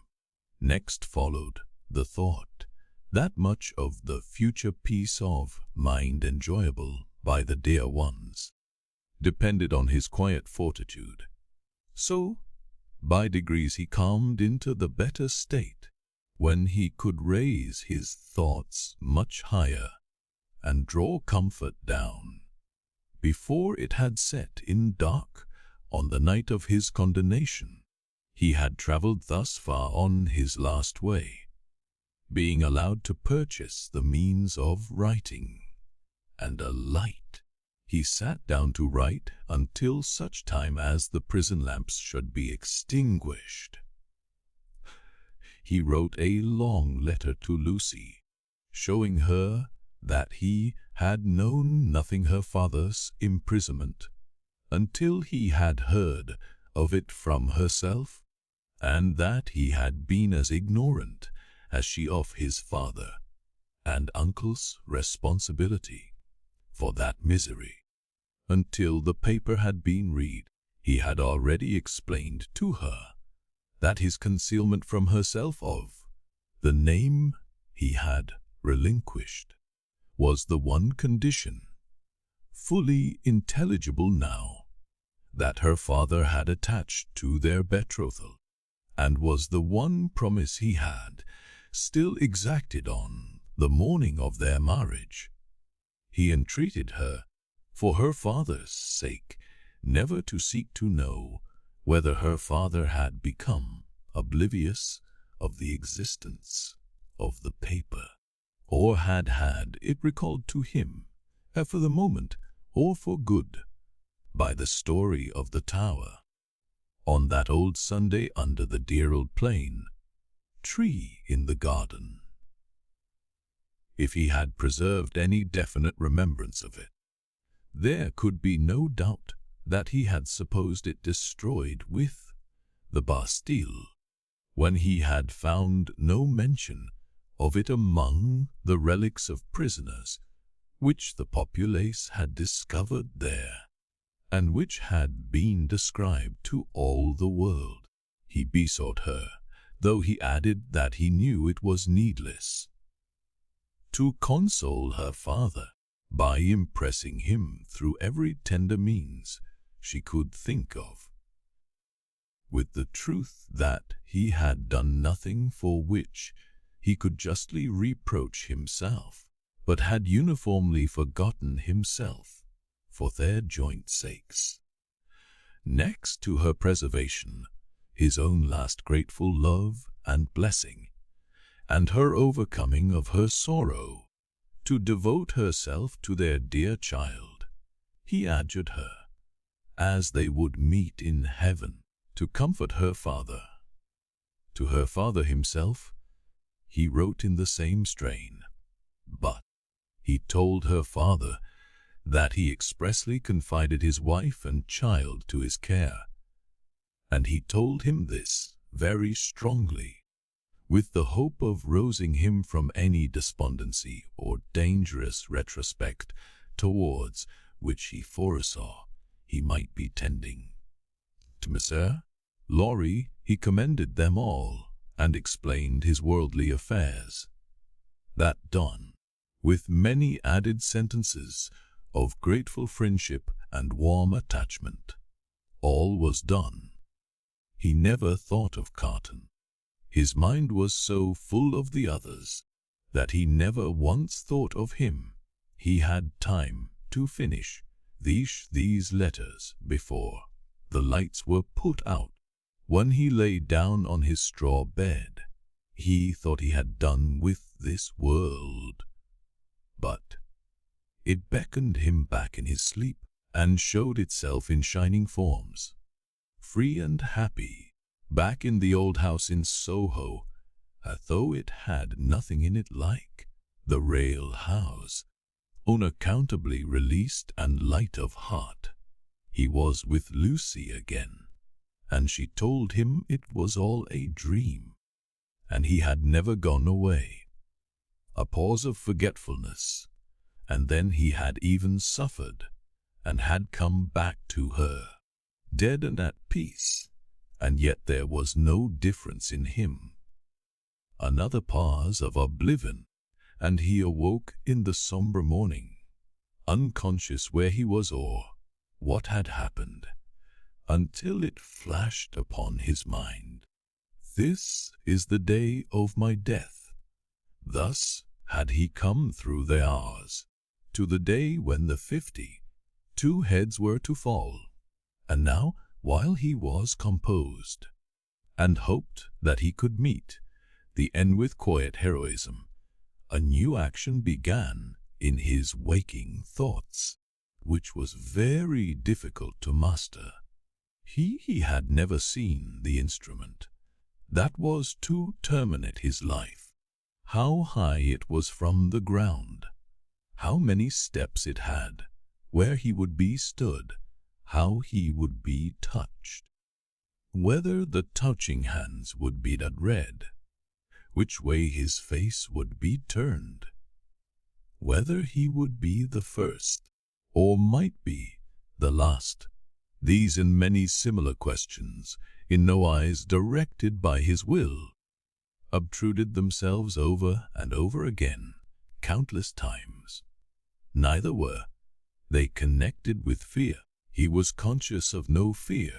Rather, they originated in a strange, besetting desire to know what to do when the time came, a desire gigantically disproportionate to the few swift moments to which it referred, a wondering that was more like the wondering of some other spirit within his than his own. The hours went on as he walked to and fro, and the clock struck numbers he would never hear again.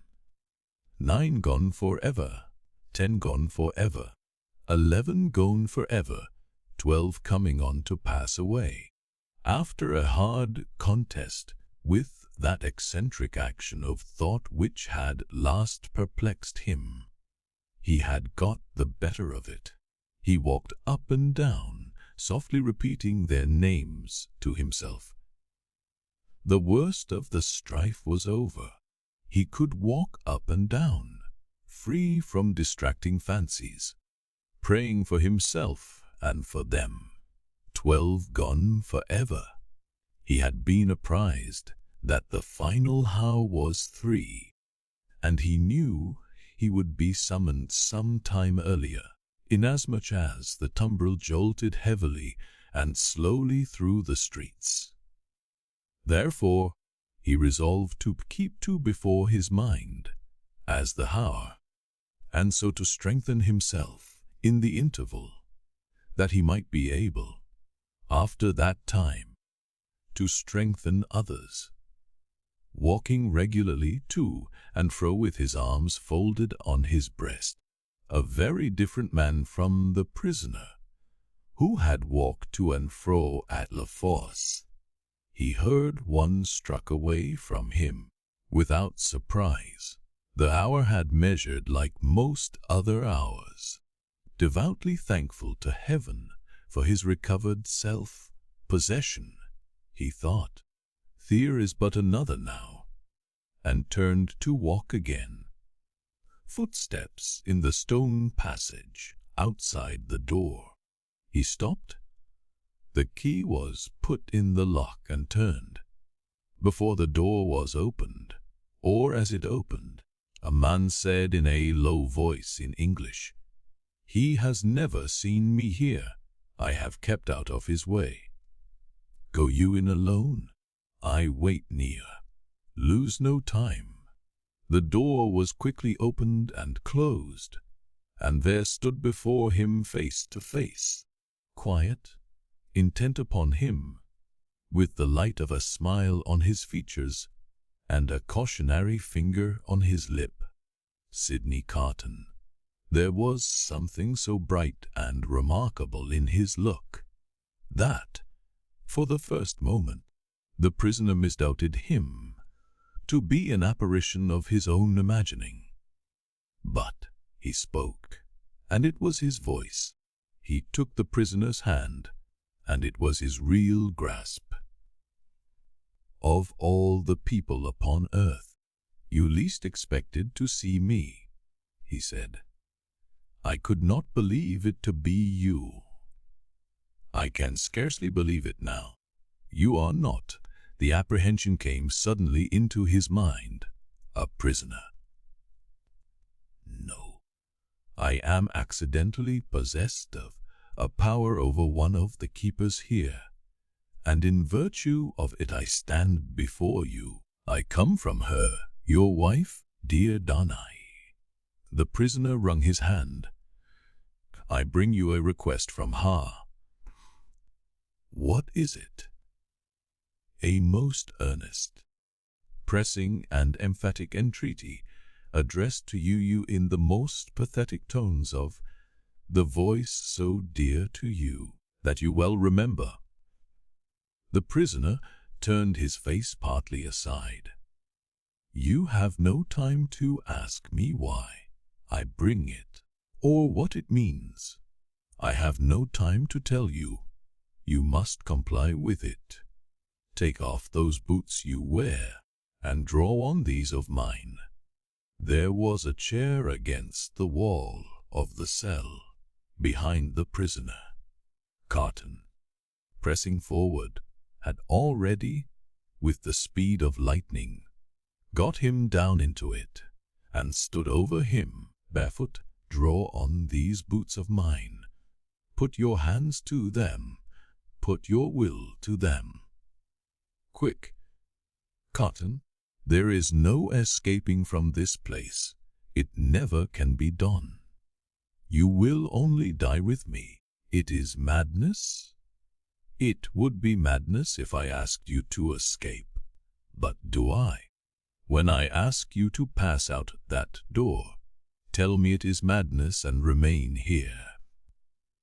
Change that cravat for this of mine, that coat for this of mine. While you do it, let me take this ribbon from your hair, and shake out your hair like this of mine. With wonderful quickness, and with a strength both of will and action, that appeared quite supernatural, he forced all these changes upon him. The prisoner was like a young child in his hands. Carton, dear Carton, it is madness. It cannot be accomplished. It never can be done. It has been attempted, and has always failed. I implore you not to add your death to the bitterness of mine. Do I ask you, my dear Darnay, to pass the door? When I ask that, refuse. There are pen, ink, and paper on this table. Is your hand steady enough to write? It was, when you came in. Steady it again, and write what I shall dictate. Quick, friend, quick. Pressing his hand to his bewildered head, Darnay sat down at the table. Carton, with his right hand in his breast, stood close beside him, right exact, clear as I speak. To whom do I address it? To no one. Carton still had his hand in his breast. Do I date it? The prisoner looked up. Do I date up? No, up at each question. Carton, standing over him, with his hand in his breast, looked down. If you remember, said Carton, dictating, the words that passed between yous long ago, you will readily comprehend this when you see it. You do remember them, I know. It is not in your nature to forget them. He was drawing his hand from his breast. The prisoner, chancing to look up in his hurried wonder as he wrote, the hand stopped, closing upon something. Have you written, forget them? Carton asked. I have. Is that a weapon in your hand? No, I am not armed. What is it in your hand? You shall know directly. Write on. There are but a few words more. He dictated again. I am thankful that the time has come when I can prove them. That I do so is no subject for regret or grief. As he said these words, with his eyes fixed on the writer, his hand slowly and softly moved down close to the writer's face. The pen dropped from Darnay's fingers on the table, and he looked about him vacantly. "What vapor is that?" he asked. "Vapor. Something that crossed me. I am conscious of nothing. There can be nothing here. Take up the pen and finish. Hurry, hurry." As if his memory were impaired, or his faculties disordered, the prisoner made an effort to rally his attention. As he looked at Carton with clouded eyes, and with an altered manner of breathing, Carton, his hand again in his breast, looked steadily at him. "Sorry, hurry." The prisoner bent over the paper once more. If it had been otherwise, Carton's hand was again watchfully and softly stealing down. "I never should have used the longer opportunity. If it had been otherwise." The hand was at the prisoner's face. "I should but have had so much the more to answer for, if it had been otherwise." Carton looked at the pen and saw it was trailing off into unintelligible signs. Carton's hand moved back to his breast no more. The prisoner sprang up with a reproachful look, but Carton's hand was close and firm at his nostrils, and Carton's left arm caught him round the waist. For a few seconds he faintly struggled with the man who had come to lay down his life for him, but within a minute or so he was stretched insensible on the ground.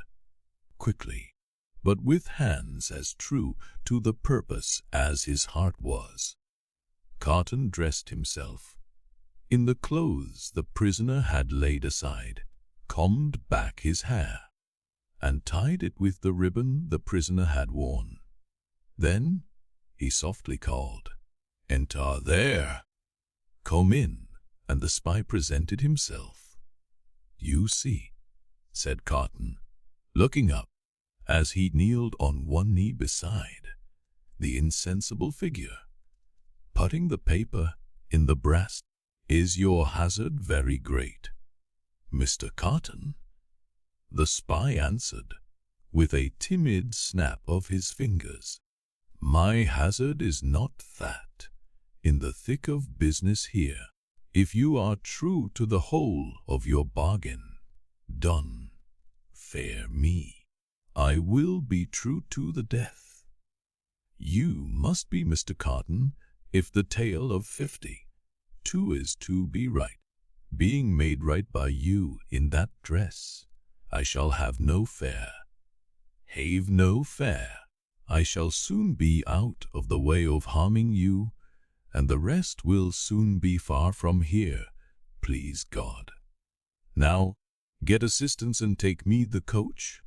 "You," said the spy nervously, "him, man, with whom I have exchanged. You go out at the gate by which you brought me in." "Of course. I was weak and faint when you brought me in, and I am fainter now you take me out. The parting interview has overpowered me. Such a thing has happened here, often and too often. Your life is in your own hands. Quick, call assistance." "You swear not to betray me," said the trembling spy, as he paused for a last moment. Man, returned Carton, stamping his foot. "Have I sworn by no solemn vow already to go through with this, that you waste the precious moments now? Take him yourself to the courtyard you know of, place him yourself in the carriage, show him yourself to Mr. Lorry, tell him yourself to give him no restorative but air, and to remember my words of last night, and his promise of last night, and drive away." The spy withdrew, and Carton seated himself at the table, resting his forehead on his hands. The spy returned immediately with 2 men. "How then?" said one of them, contemplating the fallen figure, so afflicted to find that his friend has drawn a prize in the lottery of Saint Guillotine. "A good patriot," said the other, "could hardly have been more afflicted if the aristocrat had drawn a blank." They raised the unconscious figure, placed it on a litter they had brought to the door, and bent to carry it away. "The time is short, Evrémonde," said the spy in a warning voice. "I know it well," answered Carton. "Be careful of my friend. I entreat you'd leave me." "Come, then, my children," said Barsad. "Lift him and come away." The door closed, and Carton was left alone. Straining his powers of listening to the utmost, he listened for any sound that might denote suspicion or alarm. There was none. Keys turned, doors clashed, footsteps passed along distant passages. No cry was raised or hurry made that seemed unusual. Breathing more freely in a little while, he sat down at the table and listened again until the clock struck 2. Sounds that he was not afraid of, for he divined their meaning, then began to be audible. Several doors were opened in succession, and finally his own. A gaoler, with a list in his hand, looked in, merely saying, "Follow we, Evrémonde," and he followed into a large dark room at a distance.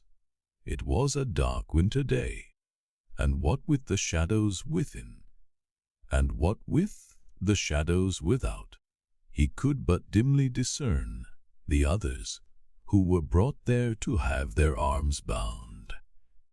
Some were standing, some seated, some were lamenting and in restless motion, but these were few.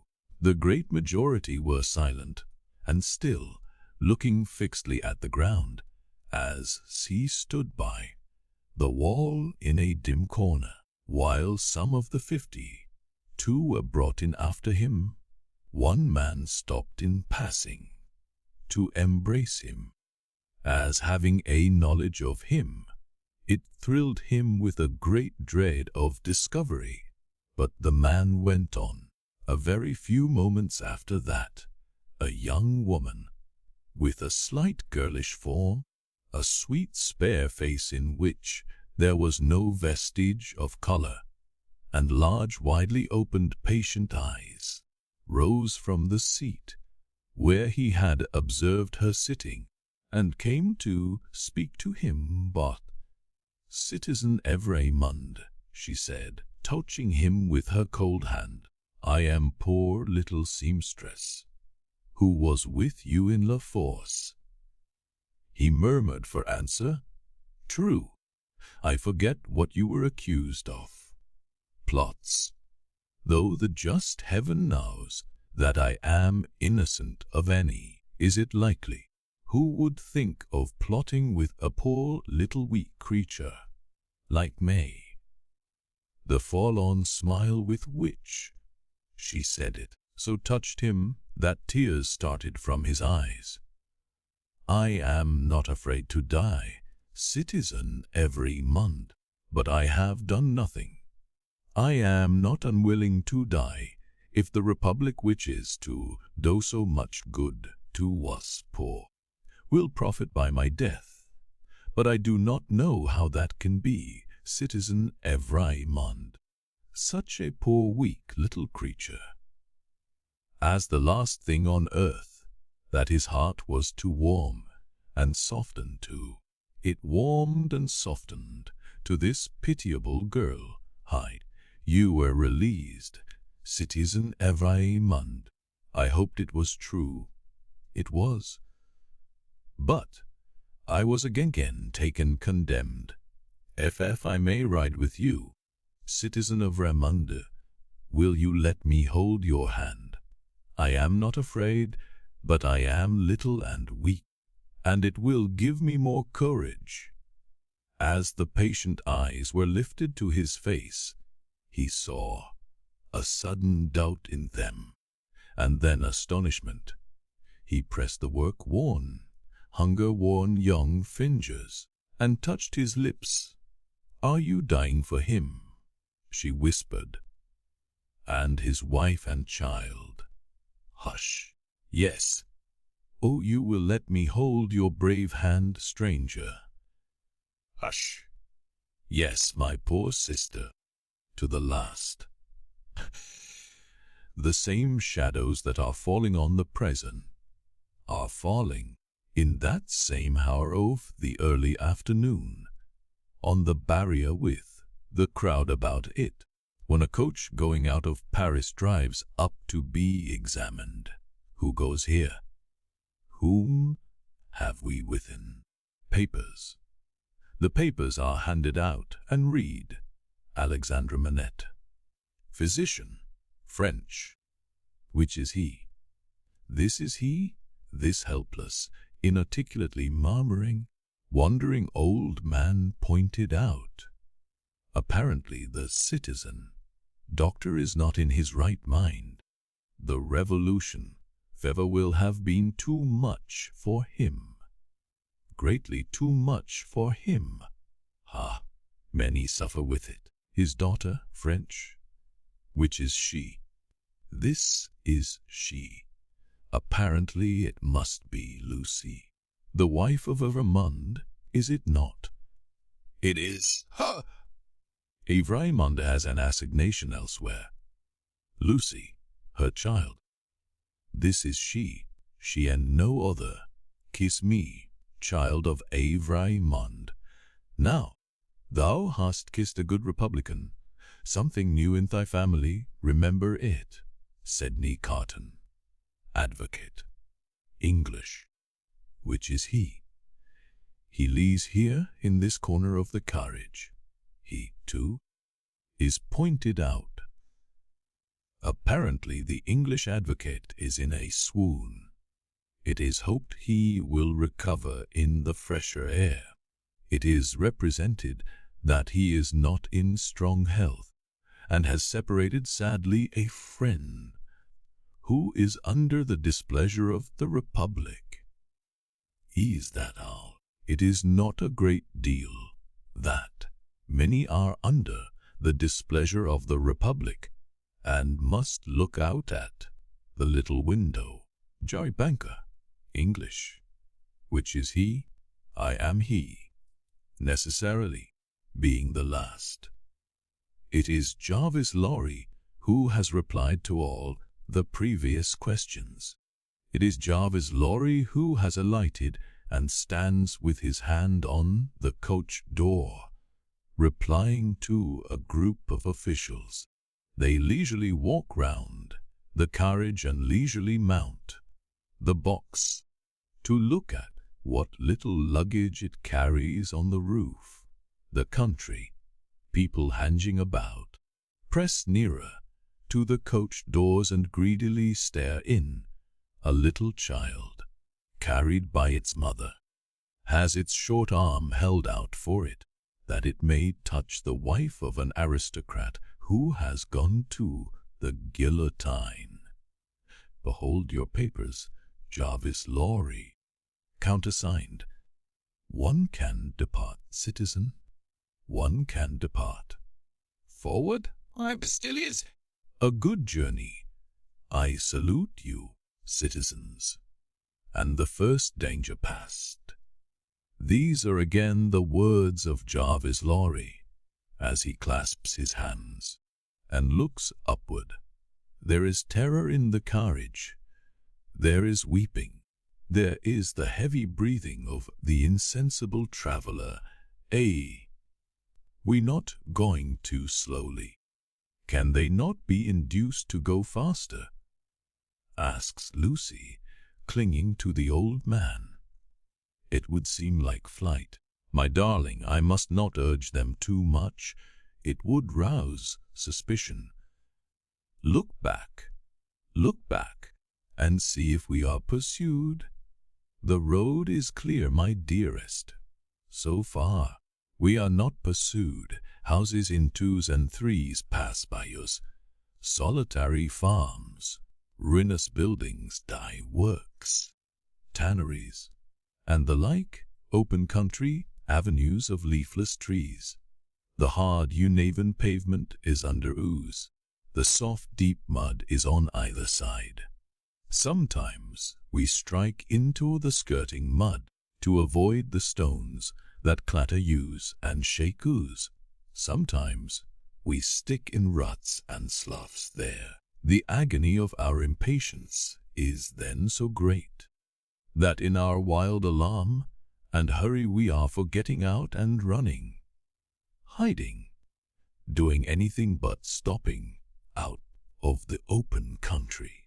In again among ruinous buildings, solitary farms, dye works, tanneries, and the like, cottages in 2s and 3s, avenues of leafless trees. Have these men deceived yous and taken us back by another road? Is not this the same place twice over? Thank heaven, no. A village. Look back, and see if we are pursued. Hush! The posting house leisurely. Our 4 horses are taken out. Leisurely. The coach stands in the little street, bereft of horses, and with no likelihood upon it of ever moving again. Leisurely, the new horses come into visible existence, one by one. Leisurely, the new postilions follow, sucking and plaiting the lashes of their whips. Leisurely, the old postilions count their money, make wrong additions, and arrive at dissatisfied results. All the time, our overfraught hearts are beating at a rate that would far outstrip the fastest gallop of the fastest horses ever foaled. At length, the new postilions are in their saddles, and the old are left behind. We are through the village, up the hill, and down the hill, and on the low watery grounds. Suddenly, the postilions exchange speech with animated gesticulation, and the horses are pulled up almost on their haunches. We are pursued. Oh, within the carriage there. Then, what it? Asks Mr. Lorry, looking out at window. How many did they say? Do not understand you. At the last post. How many to the guillotine today? 52. I said so. A brave number.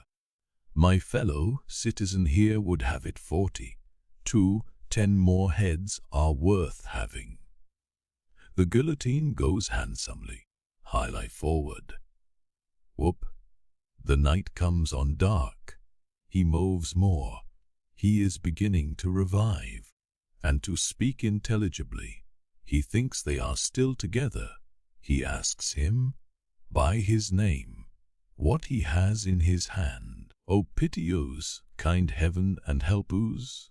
Look out, and see if we are pursued.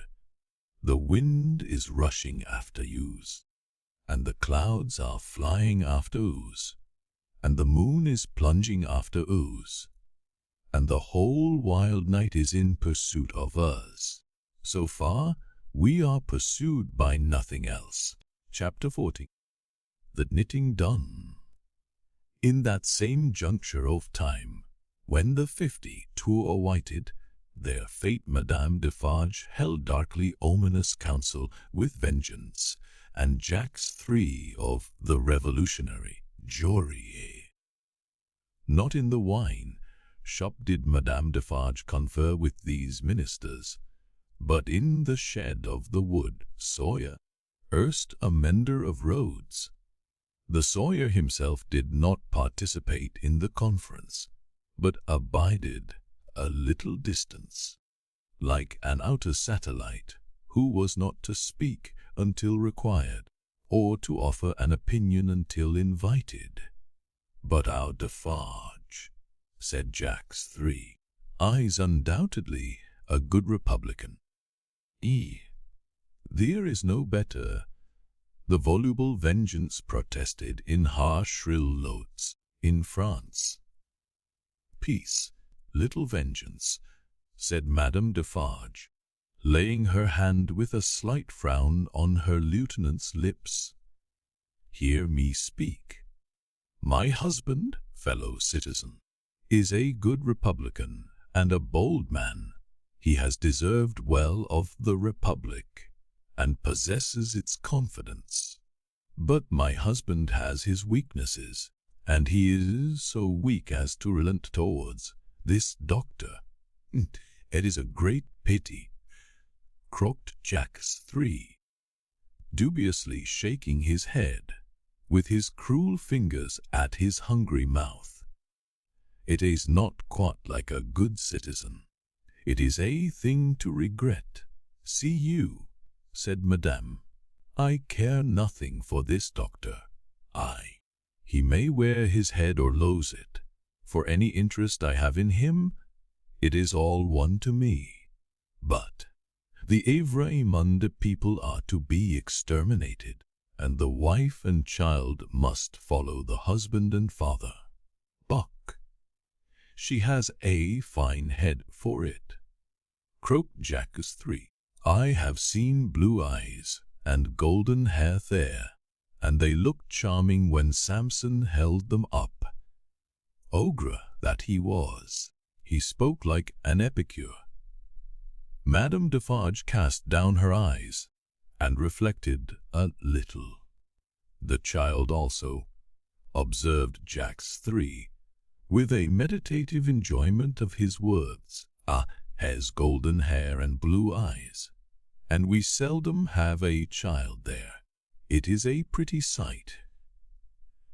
"In a word," said Madame Defarge, coming out of her short abstraction, "I cannot trust my husband in this matter.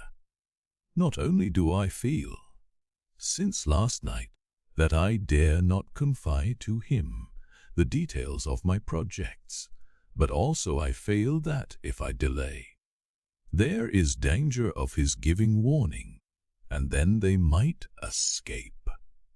That must never be," croaked XXIII. "No one must escape. We have not half enough as it is. We ought to have 60 a day. A word," Madame Defarge went on.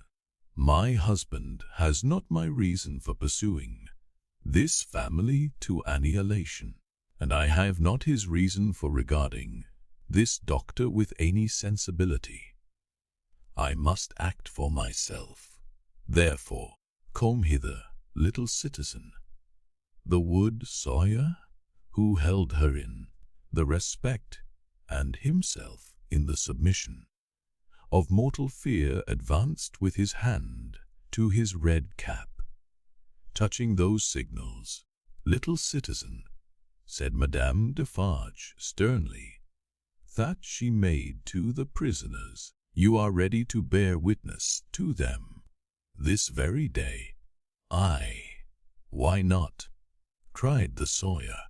"Every day, in all weathers from 2 to 4, always signaling, sometimes with the little one, sometimes without. I know what I know. I have seen with my eyes." He made all manner of gestures while he spoke, as if in incidental imitation of some few of the great diversity of signals that he had never seen. "Clearly, plots," said XXIII, transparently. "There is no doubt of the jury?" inquired Madame Defarge, letting her eyes turn to him with a gloomy smile. "Rally upon the patriotic jury," Dear citizeness, I answer for my fellow jurymen. Now, let me see, said Madame Defarge, pondering again. Yet once more, can I spare this doctor to my husband? I have no feeling either way. Can I spare him? He would count as one head, observed XXIII in a low voice. We really have not heads enough. It would be a pity. I think he was signaling with her when I saw her, argued Madame Defarge. I cannot speak of one without the other, and I must not be silent, and trust the case wholly to him, this little citizen here, for I am not a bad witness. The Vengeance and XXIII vied with each other in their fervent protestations that she was the most admirable and marvellous of witnesses. The little citizen, not to be outdone, declared her to be a celestial witness. He must take his chance, said Madame Defarge. No, I cannot spare him. You are engaged at 3 o'clock. You are going to see the batch of to-day executed. You. The question was addressed to the Wood-Sawyer, who hurriedly replied in the affirmative, seizing the occasion to add that he was the most ardent of Republicans, and that he would be, in effect, the most desolate of Republicans, if anything prevented him from enjoying the pleasure of smoking his afternoon pipe in the contemplation of the droll national barber. He was so very demonstrative herein that he might have been suspected, perhaps was, by the dark eyes that looked contemptuously at him out of Madame Defarge's hat, of having his small individual fears for his own personal safety. Every hour in the day, I, said Madame, equally engaged at the same place. After it is over, say at 8 tonight, come you to me in St. Antoine, and we will give information against these people at my section. The Wood-Sawyer said he would be proud and flattered to attend the citizeness. The citizeness looking at him, he became embarrassed, evaded her glance as a small dog would have done, retreated among his wood, and hid his confusion over the handle of his saw. Madame Defarge beckoned the juryman and the Vengeance a little nearer to the door, and there expounded her further views to them thus. She will now be at home, awaiting the moment of his death. She will be mourning and grieving. She will be in a state of mind to impeach the justice of the Republic. She will be full of sympathy with its enemies. I will go to her. Da! What an admirable woman! What an adorable woman! Exclaimed XXIII rapturously. Ah, my cherished!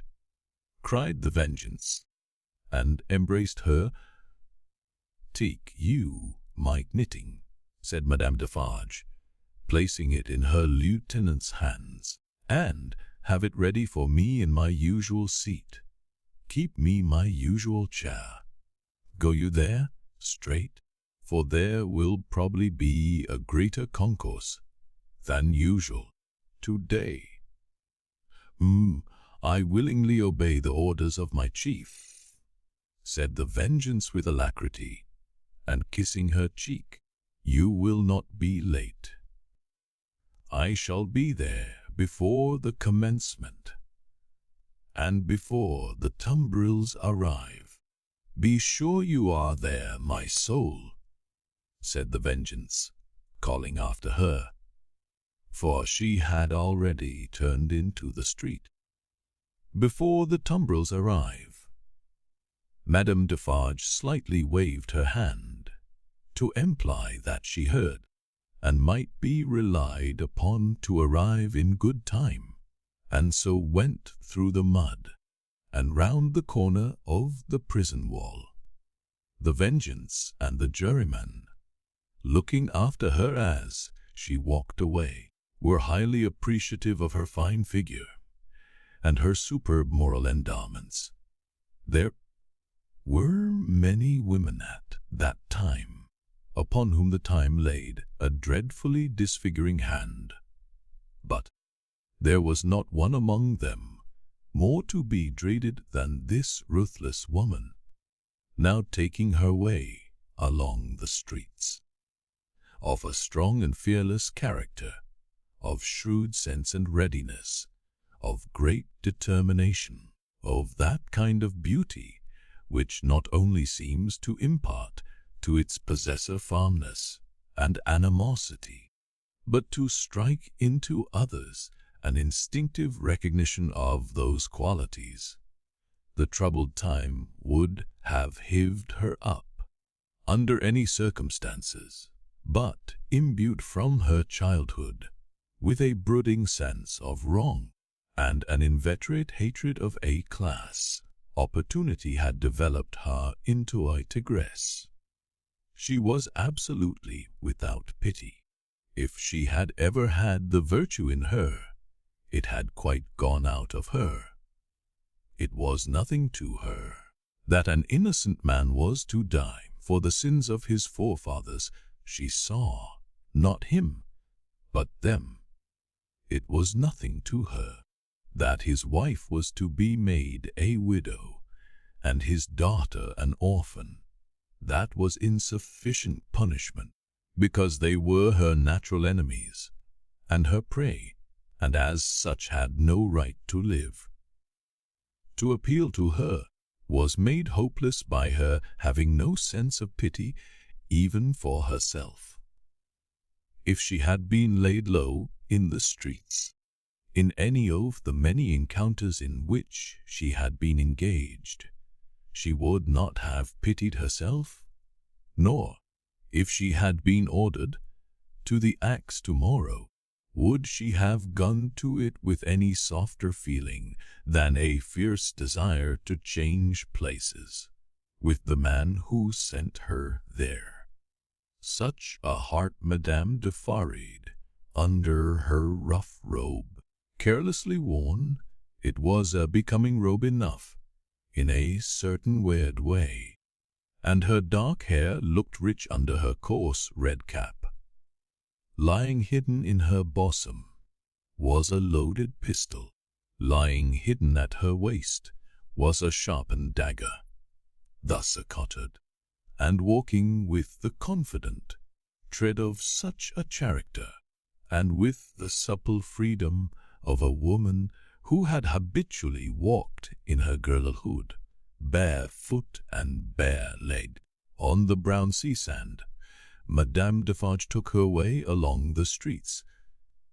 Now, when the journey of the travelling coach, at that very moment waiting for the completion of its load, had been planned out last night, the difficulty of taking Miss Pross in it had much engaged Mr. Lorry's attention. It was not merely desirable to avoid overloading the coach, but it was of the highest importance that time occupied in examining it and its passengers should be reduced to the utmost, since their escape might depend on the saving of only a few seconds here and there.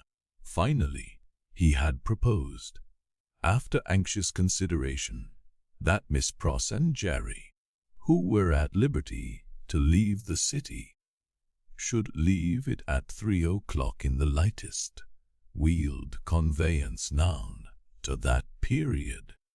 Unencumbered with luggage, they would soon overtake the coach, and, passing it and preceding it on the road, would order its horses in advance, and greatly facilitate its progress during the precious hours of the night, when delay was the most to be dreaded, seeing in this arrangement a hope of rendering real service in that pressing emergency. Miss Pross hailed it with joy.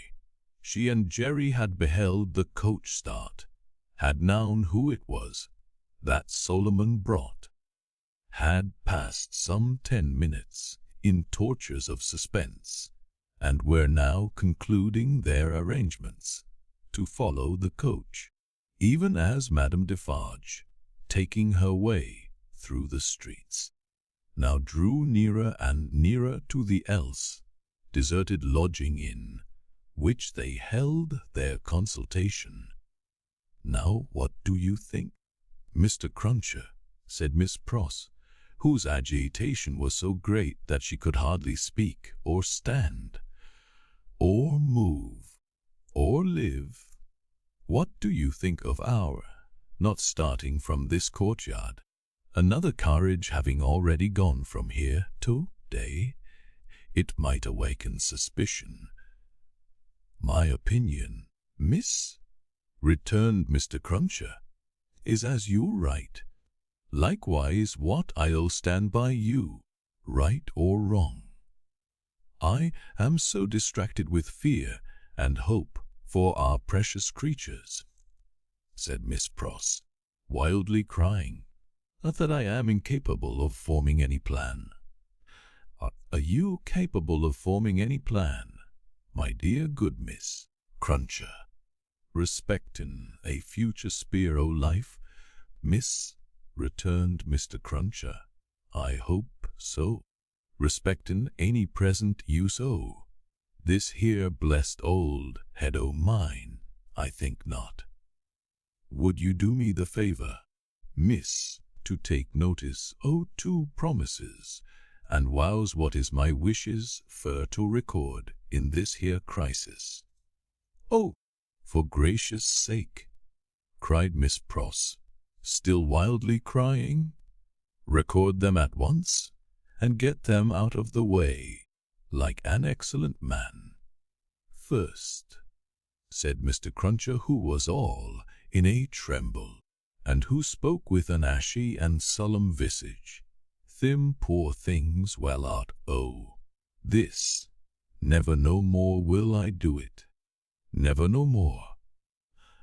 "I am quite sure, Mr. Cruncher," returned Miss Pross, "that you never will do it again, whatever it is, and I beg you not to think it necessary to mention more particularly what it is." "No, miss," returned Jerry, "it shall not be named to you. Second, them poor things well out o' this, and never no more will I interfere with Mrs. Cruncher's flopping, never no more, whatever housekeeping arrangement that may be," said Miss Pross, striving to dry her eyes and compose herself.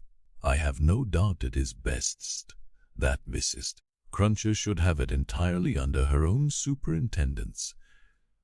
Oh, my poor darlings, I go so far as to say, miss, moreover," proceeded Mr. Cruncher, with a most alarming tendency to hold forth as from a pulpit, "and let my words be took down and took to Mrs.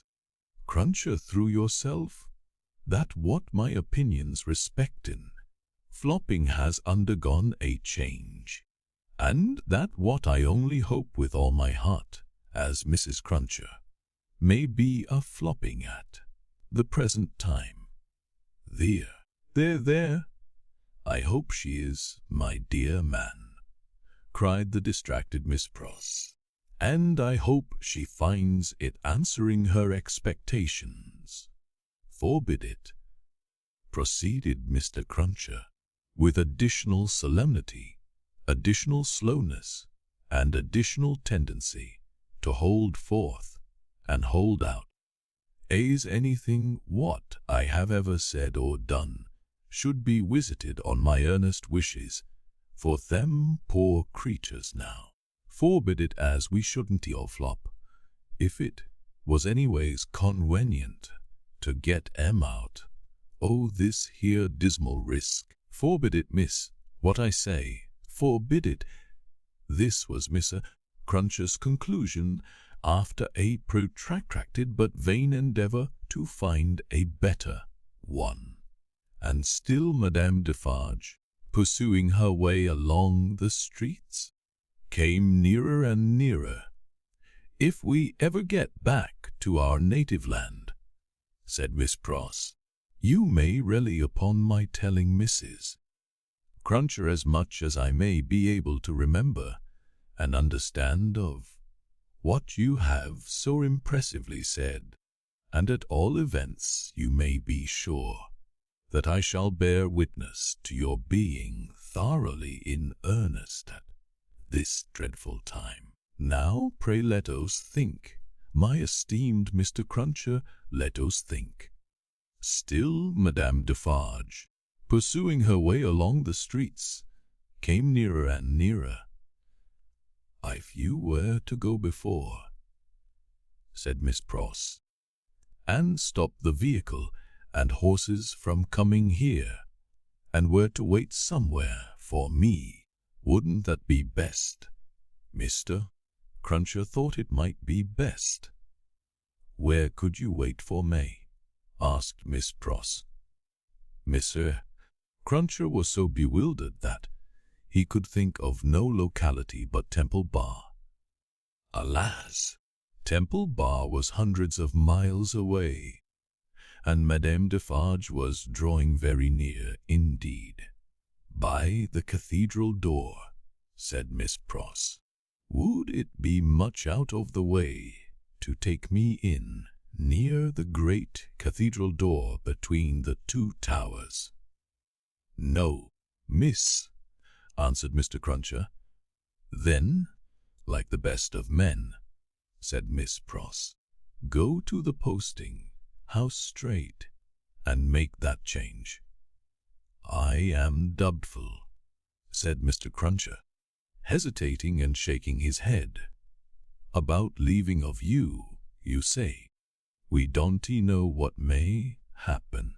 "Heaven knows we don't," returned Miss Pross, "but have no fear for me.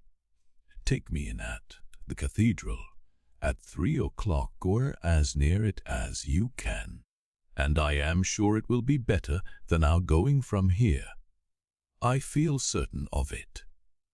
There, bless you, Mr. Cruncher, think not of me but of the lives that may depend on both of us." This exordium, and Miss Pross, 2 hands in quite agonized entreaty clasping his, decided Mr. Cruncher. With an encouraging nod or two, he immediately went out to alter the arrangements, and left her by herself to follow as she had proposed. The having originated a precaution, which was already in course of execution, was a great relief to Miss Pross. The necessity of composing her appearance so that it should attract no special notice in the streets was another relief. She looked at her watch, and it was 20 minutes past 2. She had no time to lose, but must get ready at once. Afraid, in her extreme perturbation, of the loneliness of the deserted rooms, and of half-imagined faces peeping from behind every open door in them, Miss Pross got a basin of cold water and began laving her eyes, which were swollen and red. Haunted by her feverish apprehensions, she could not bear to have her sight obscured for a minute at a time by the dripping water, but constantly paused and looked round to see that there was no one watching her. In one of those pauses, she recoiled and cried out, for she saw a figure standing in the room. The basin fell to the ground broken, and the water flowed to the feet of Madame Defarge. By strange stern ways, and through much staining blood, those feet had come to meet that water. Madame Defarge looked coldly at her and said, "The wife of Evrémonde, where is she?" It flashed upon Miss Pross's mind that the doors were all standing open, and would suggest the flight. Her first act was to shut them. There were 4 in the room, and she shut them all. She then placed herself before the door of the chamber which Lucie had occupied. Madame Defarge's dark eyes followed her through this rapid movement, and rested on her when it was finished. Miss Pross had nothing beautiful about her. Years had not tamed the wildness, or softened the grimness of her appearance, but she too was a determined woman in her different way, and she measured Madame Defarge her eyes every inch. "You might, from your appearance, be the wife of Lucifer," said Miss Pross in her breathing. "Nevertheless, you shall not get the better of me. I am an Englishwoman." Madame Defarge looked at her scornfully, but still with something of Miss Pross' own perception that they two were at bay. She saw a tight, hard, wiry woman before her, as Mr. Lorry had seen in the same figure woman with a strong hand in the years gone by. She knew full well that Miss Pross was the family's devoted friend. Miss Pross knew full well that Madame Defarge was the family's malevolent enemy. On my way yonder," said Madame Defarge, with a slight movement of her hand towards the fatal spot, "where they reserve my chair and my knitting for me. I am come to make my compliments to her in passing. I wish to see her." "I know that your intentions are evil," said Miss Pross, "and you may depend upon it, I'll hold my own against them." Each spoke in her own language. Neither understood the other's words. Both were very watchful, and intent to deduce from look and manner what the unintelligible words meant.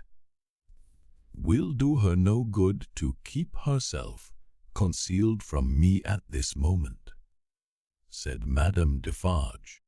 "Good patriots will know what that means. Let me see her. Go tell her that I wish to see her. Do you hear?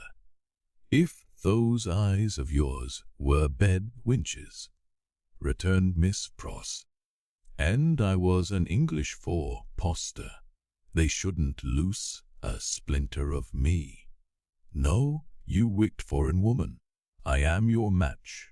Madame Defarge was not likely to follow these idiomatic remarks in detail, but she so far understood them as to perceive that she was set at, not woman imbecile and pig-like.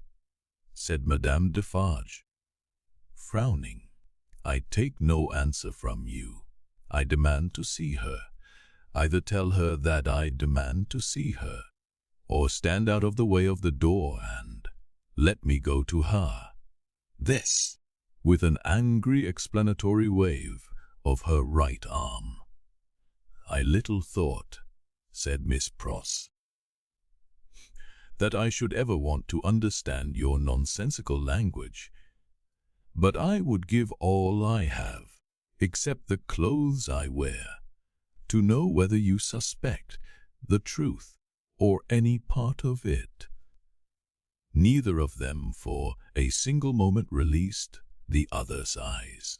Madame Defarge had not moved from the spot where she stood when Miss Pross first became aware of her, but she now advanced one step. "I am a Briton," said Miss Pross. "I am desperate. I don't care an English twopence for myself. I know that the longer I keep you here, the greater hope there is for my ladybird. I'll not leave a handful of that dark hair upon your head, if you lay a finger on me." Thus Miss Pross, with a shake of her head, and a flash of her eyes between every rapid sentence, and every rapid sentence a whole breath, thus Miss Pross, who had never struck a blow in her life. But her courage was of that emotional nature that it brought the irrepressible tears into her eyes. This was a courage that Madame Defarge so little comprehended as to mistake for weakness. "Ha ha!" she laughed. "You poor wretch! What are you worth? I address myself to that doctor." Then she raised her voice and called out, "Citizen Doctor, wife of the Ramunda, child of Vermund, any person but this miserable fool, answer the Citizeness Defarge. Perhaps the following silence, perhaps some latent disclosure in the expression of Miss Pross' face, perhaps a sudden misgiving apart from either suggestion, whispered to Madame Defarge that they were gone. 3 of the doors she opened swiftly and looked in. Those rooms are all in disorder. There has been hurried packing. There are odds and ends upon the ground. There is no one in that room behind you. Look." "Never," said Miss Pross, who understood the request as perfectly as Madame Defarge understood the answer. "If they are not in that room, they are gone, and can be pursued and brought back," said Madame Defarge to herself, "as long as you don't know whether in they that room or not.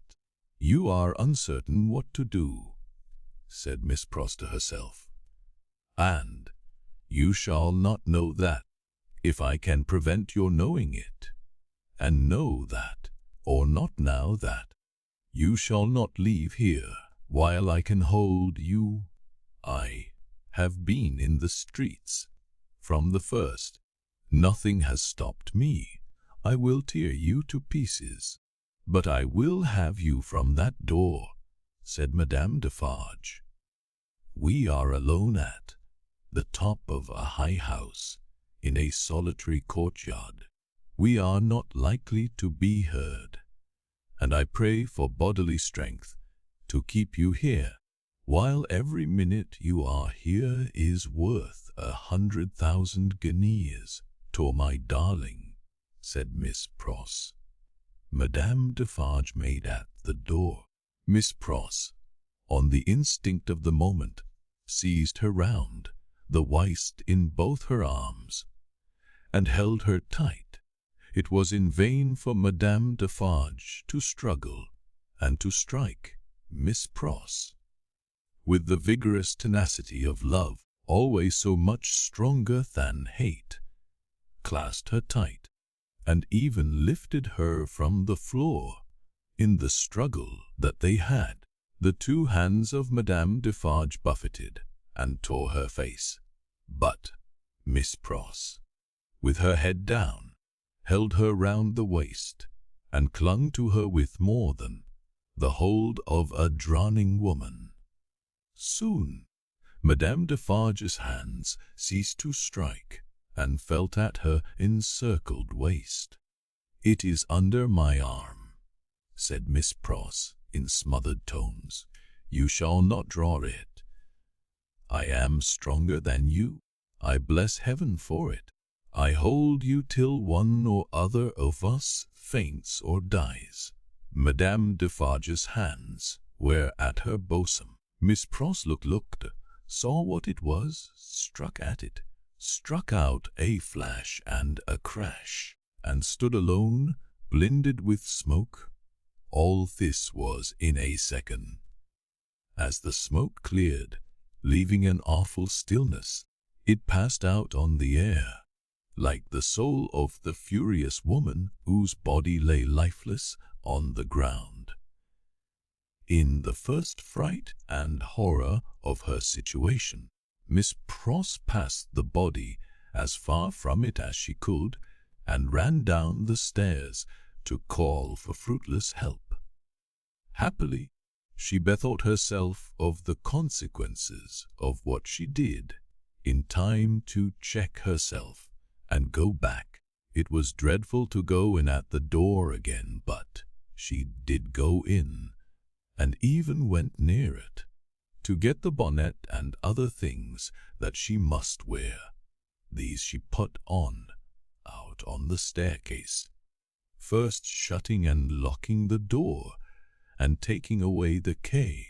She then sat down on the stairs a few moments to breathe and to cry, and then got up and hurried away.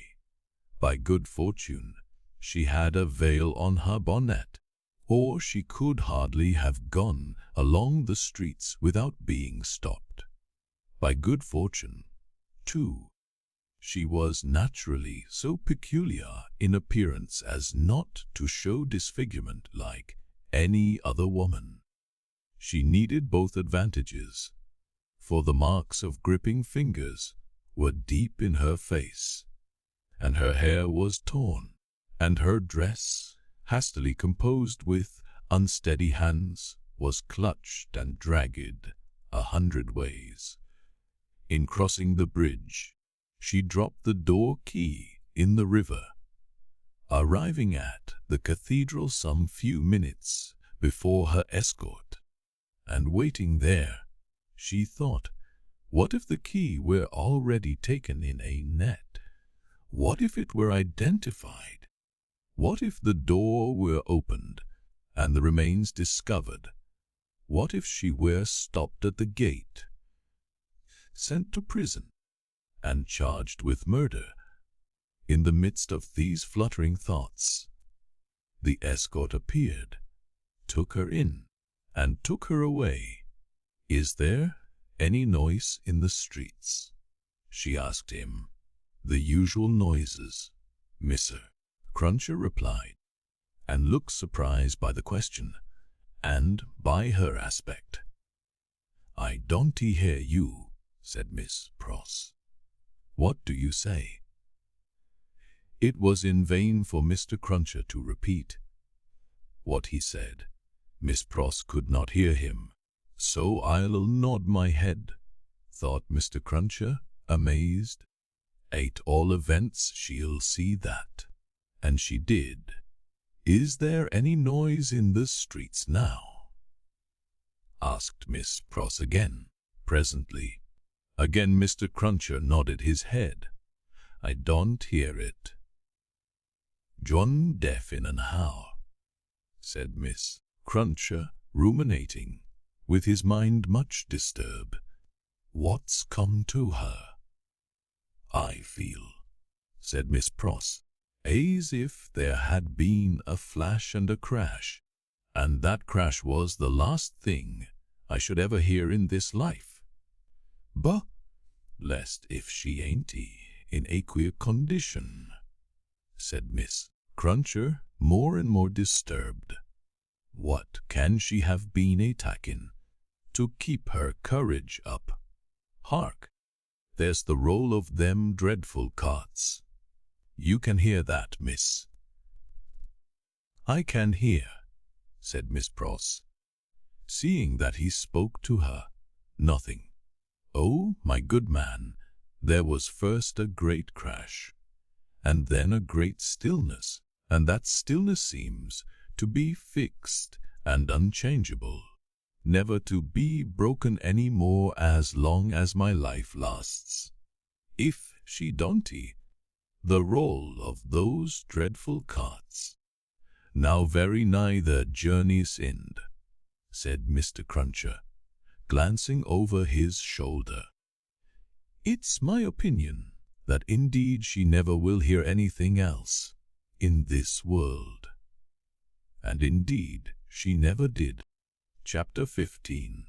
The footsteps die out forever. Along the Paris streets, the death carts rumble, hollow and harsh. 6 tumbrils carry the day's wine to la guillotine. All the devouring and insatiate monsters, imagined since imagination could record itself, are fused in the one realization, guillotine. And yet there is not in France, with its rich variety of soil and climate, a belief, a root, a sprig, a peppercorn, which will grow to maturity under conditions more certain. Those that have produced this horror crush humanity out of shape once more under similar hammers, and it will twist itself into the same tortured forms, sow the same seed of rapacious license and oppression over again, and it will surely yield the same fruit according to its kind. 6 tumbrils roll along the streets. Change these back again to what they were, though powerful enchanter, time, and they shall be seen to be the carriages of absolute monarchs, the equipages of feudal nobles, the toilettes of flaring Jezebels, the churches that are not my father, house but dens of thieves, the huts of millions of starving peasants. No, the great magician who majestically works out the appointed order of the Creator never reverses his transformations. If thou be changed into this shape by the will of God, say the seers, tears, the enchanted, in the wise Arabian stories, then remain so. But if thou wear this form through mere passing conjuration, then resume thy former aspect. Changeless and hopeless, the tumbrils roll along, as the sombre wheels of the 6 carts go round. They seem to plough up a long crooked furrow among the populace in the streets. Ridges of faces are thrown to this side and to that, and the ploughs go steadily onward. So used are the regular inhabitants of the houses to the spectacle, that in many windows there are no people, and in some the occupation of the hands is not so much as suspended, while the eyes survey the faces in the tumbrils. Here and there the inmate has visitors to see the sight. Then he points his finger, with something of the complacency of a curator or authorized exponent, to this cart and to this, and seems to tell who sat here yesterday and who there the day before. Of the riders in the tumbrils, some observe these things, and all things on their last roadside, with an impassive stare. Others, with a lingering interest in the ways of life and men. Some, sated with drooping heads, are sunk in silent despair. There are some so heedful of their looks that they cast upon the multitude such glances as they have seen in theatres and in pictures. Several close their eyes and think, or try to get their straying thoughts together. Only one, and he a miserable creature, of a crazed aspect, is so shattered and made drunk by horror, that he sings and tries to dance.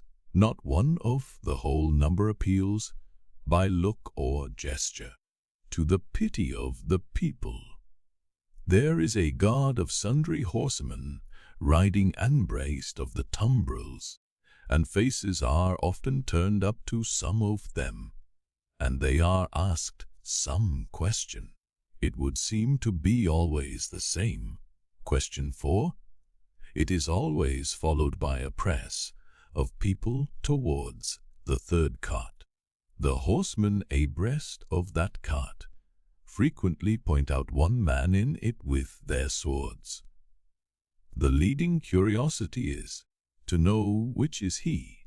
He stands at the back of the tumbrel with his head bent down to converse with a mere girl who sits on the side of the cart and holds his hand. He has no curiosity or care for the scene about him, and always speaks to the girl. Here and there in the long street of St. Honore, cries are raised against him. If they move him at all, it is only to a quiet smile, as he shakes his hair a little more loosely about his face. He cannot easily touch his face, his arms being bound on the steps of a church. Awaiting the coming up of the tumbrels stands the spy and prison sheep. He looks into the first of them, not there. He looks into the second, not there. He already asks himself, has he sacrificed men? When his face clears, as he looks into the third, which is VIII, says a man behind him, that, at the back there, with his hand in the girl's. Yes, the man cries, down VIII, to the guillotine all aristocrats, down VIII. Hush, hush. The spy entreats him. Timid, why not, citizen? He is going to pay the forfeit. It will be paid in 5 minutes more. Let him be at peace. But the man continuing to exclaim, down VIII. The face of VIII is for a moment turned towards him. VIII then sees the spy, and looks attentively at him, and goes his way. The clocks are on the stroke of 3, and the furrow ploughed among the populace is turning round to come on into the place of execution and end. The ridges thrown to this side and to that now crumble in and close behind the last plough as it passes on, for all are following to the guillotine. In front of it, seated in chairs, as in a garden of public diversion, are a number of women busily knitting. On one of the foremost chairs stands the Vengeance, looking about for her friend, Thearsi. She cries, in harsh shrill tones, who has seen her, Tharsi Defarge? She never missed before, says a knitting woman of the sisterhood. No, nor will she miss now, cries the Vengeance, petulantly. Thea, see, Loader, the woman recommends. Loader, Vengeance, much Loader. And still she will scarcely hear thee. Loader yet Vengeance, with a little oath, also added. And yet it will hardly bring her. Send other women up down to seek her, lingering somewhere, and yet, although the messengers have done dread deeds, it is questionable whether of their own wills they will go far enough to find her. Bad fortune, cries the Vengeance, stamping her foot in the chair. And here are the tumbrels, and every mund will be dispatched in a wink, and she not here. See her knitting in my hand, and her empty chair ready for her. I cry with vexation and disappointment. As the Vengeance descends from her elevation to do it, the tumbrels begin to discharge their loads. The ministers of Saint Guillotine are robed and ready. Crash, a head is held up, and the knitting women who scarcely lifted their eyes to look at it a moment ago, when it could think and speak. Count 1. The second tumbrel empties and moves on. The third comes up. Crash. And the knitting women, never faltering or pausing in their work. Count 2. The supposed Avray descends, and the seamstress is lifted out next after him.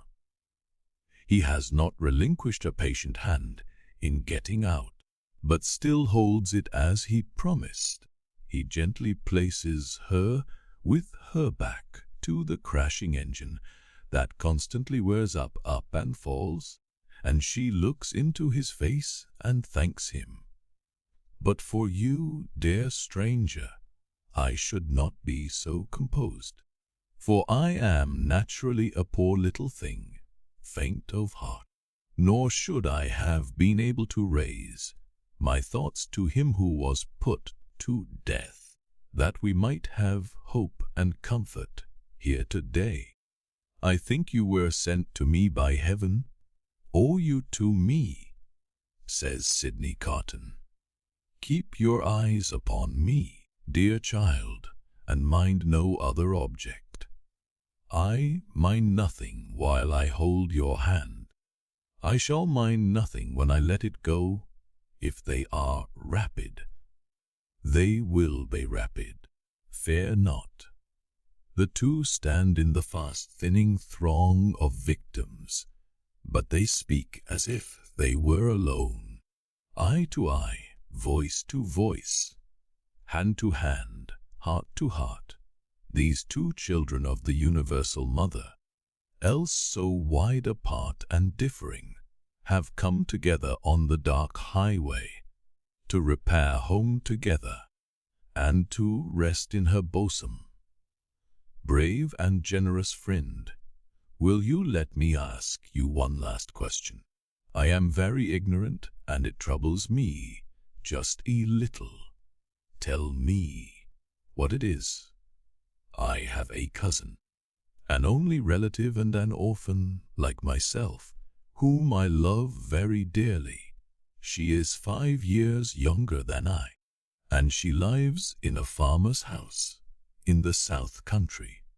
Poverty parted us, and she knows nothing of my fate, for I cannot write, and if I could, how should I tell her? It is better as it is. Yes, better as it is. What I have been thinking as we came along, and what I am still thinking now, as I look into your kind strong face, which gives me so much support, is this: if the Republic really does good to the poor, and they come to be less hungry, and in all ways to suffer less, she may live a long time. She may even live to be old. What then, my gentle sister? Do you think her? The uncomplaining eyes in which there is so much endurance fill with tears, and the lips part a little more and tremble. That it will seem long to me, while I wait for her in the better land, where I trust both you and I will be mercifully sheltered. It cannot be, my child. There is no time there, and no trouble there. You comfort me so much. I am so ignorant. Am I to kiss you now? Is the moment come? Yes. She kisses his lips. He kisses hers. They solemnly bless each other. The spare hand does not tremble as he releases it. Nothing worse than a sweet, bright constancy is in the patient face. She goes next. Before him is John. The knitting women count 22. I am the resurrection and the life, saith the Lord. He that but believeth in me, though he were dead, yet shall he live. And whosoever liveth and believeth in me shall never die. the murmuring of many voices, the upturning of many faces, the pressing on of many footsteps in the outskirts of the crowd, so that it swells forward in a mass, like one great heave of water, all flashes away. 23. They said of him about the city that night, that it was the peacefulest man's face ever beheld there. Many added that he looked sublime and prophetic, one of the most remarkable sufferers by the same axe, a woman, had asked at the foot of the same scaffold, not long before, to be allowed to write down the thoughts that were inspiring her, if he had given any utterance to his, and they were prophetic, they would have been these. I see Barsad and Clyde Defarge, the vengeance, the juryman, the judge, long ranks of the new oppressors, who have risen on the destruction of the old, perishing by this retributive instrument, before it shall cease out of its present use. I see a beautiful city, and a brilliant people rising from this abyss, and, in their struggles to be truly free, in their triumphs and defeats, through long years to come, I see the evil of this time, and of the previous time of which this is the natural birth, gradually making expiation for itself and wearing out. I see the lives for which I lay down my life, peaceful, useful, prosperous and happy, in that England which I shall see no more. I see her with a child upon her bosom, who bears my name. I see her father, aged and bent, but otherwise restored, and faithful to all men in his healing office, and at peace. I see the good old man, so long their friend, in 10 years' time enriching them with all he has, and passing tranquilly to his reward. I see that I hold a sanctuary in their hearts, and in the hearts of their descendants, generations hence. I see her, an old woman, weeping for me on the anniversary of this day.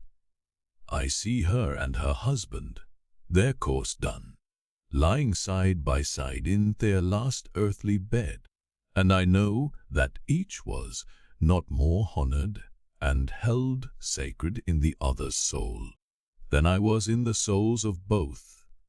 I see that child who lay upon her bosom, and who bore my name, a man winning his way up in that path of life which once was mine. I see him winning it so well, that my name is made illustrious there by the light of his. I see the blots I threw upon it faded away.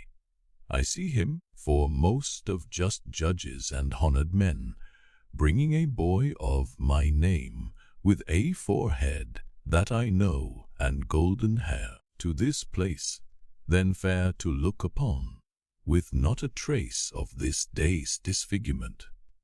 And I hear him tell the child my story, with a tender and a faltering voice. It is a far, far better thing that I do than I have ever done. It is a far better rest that I do than I have ever known.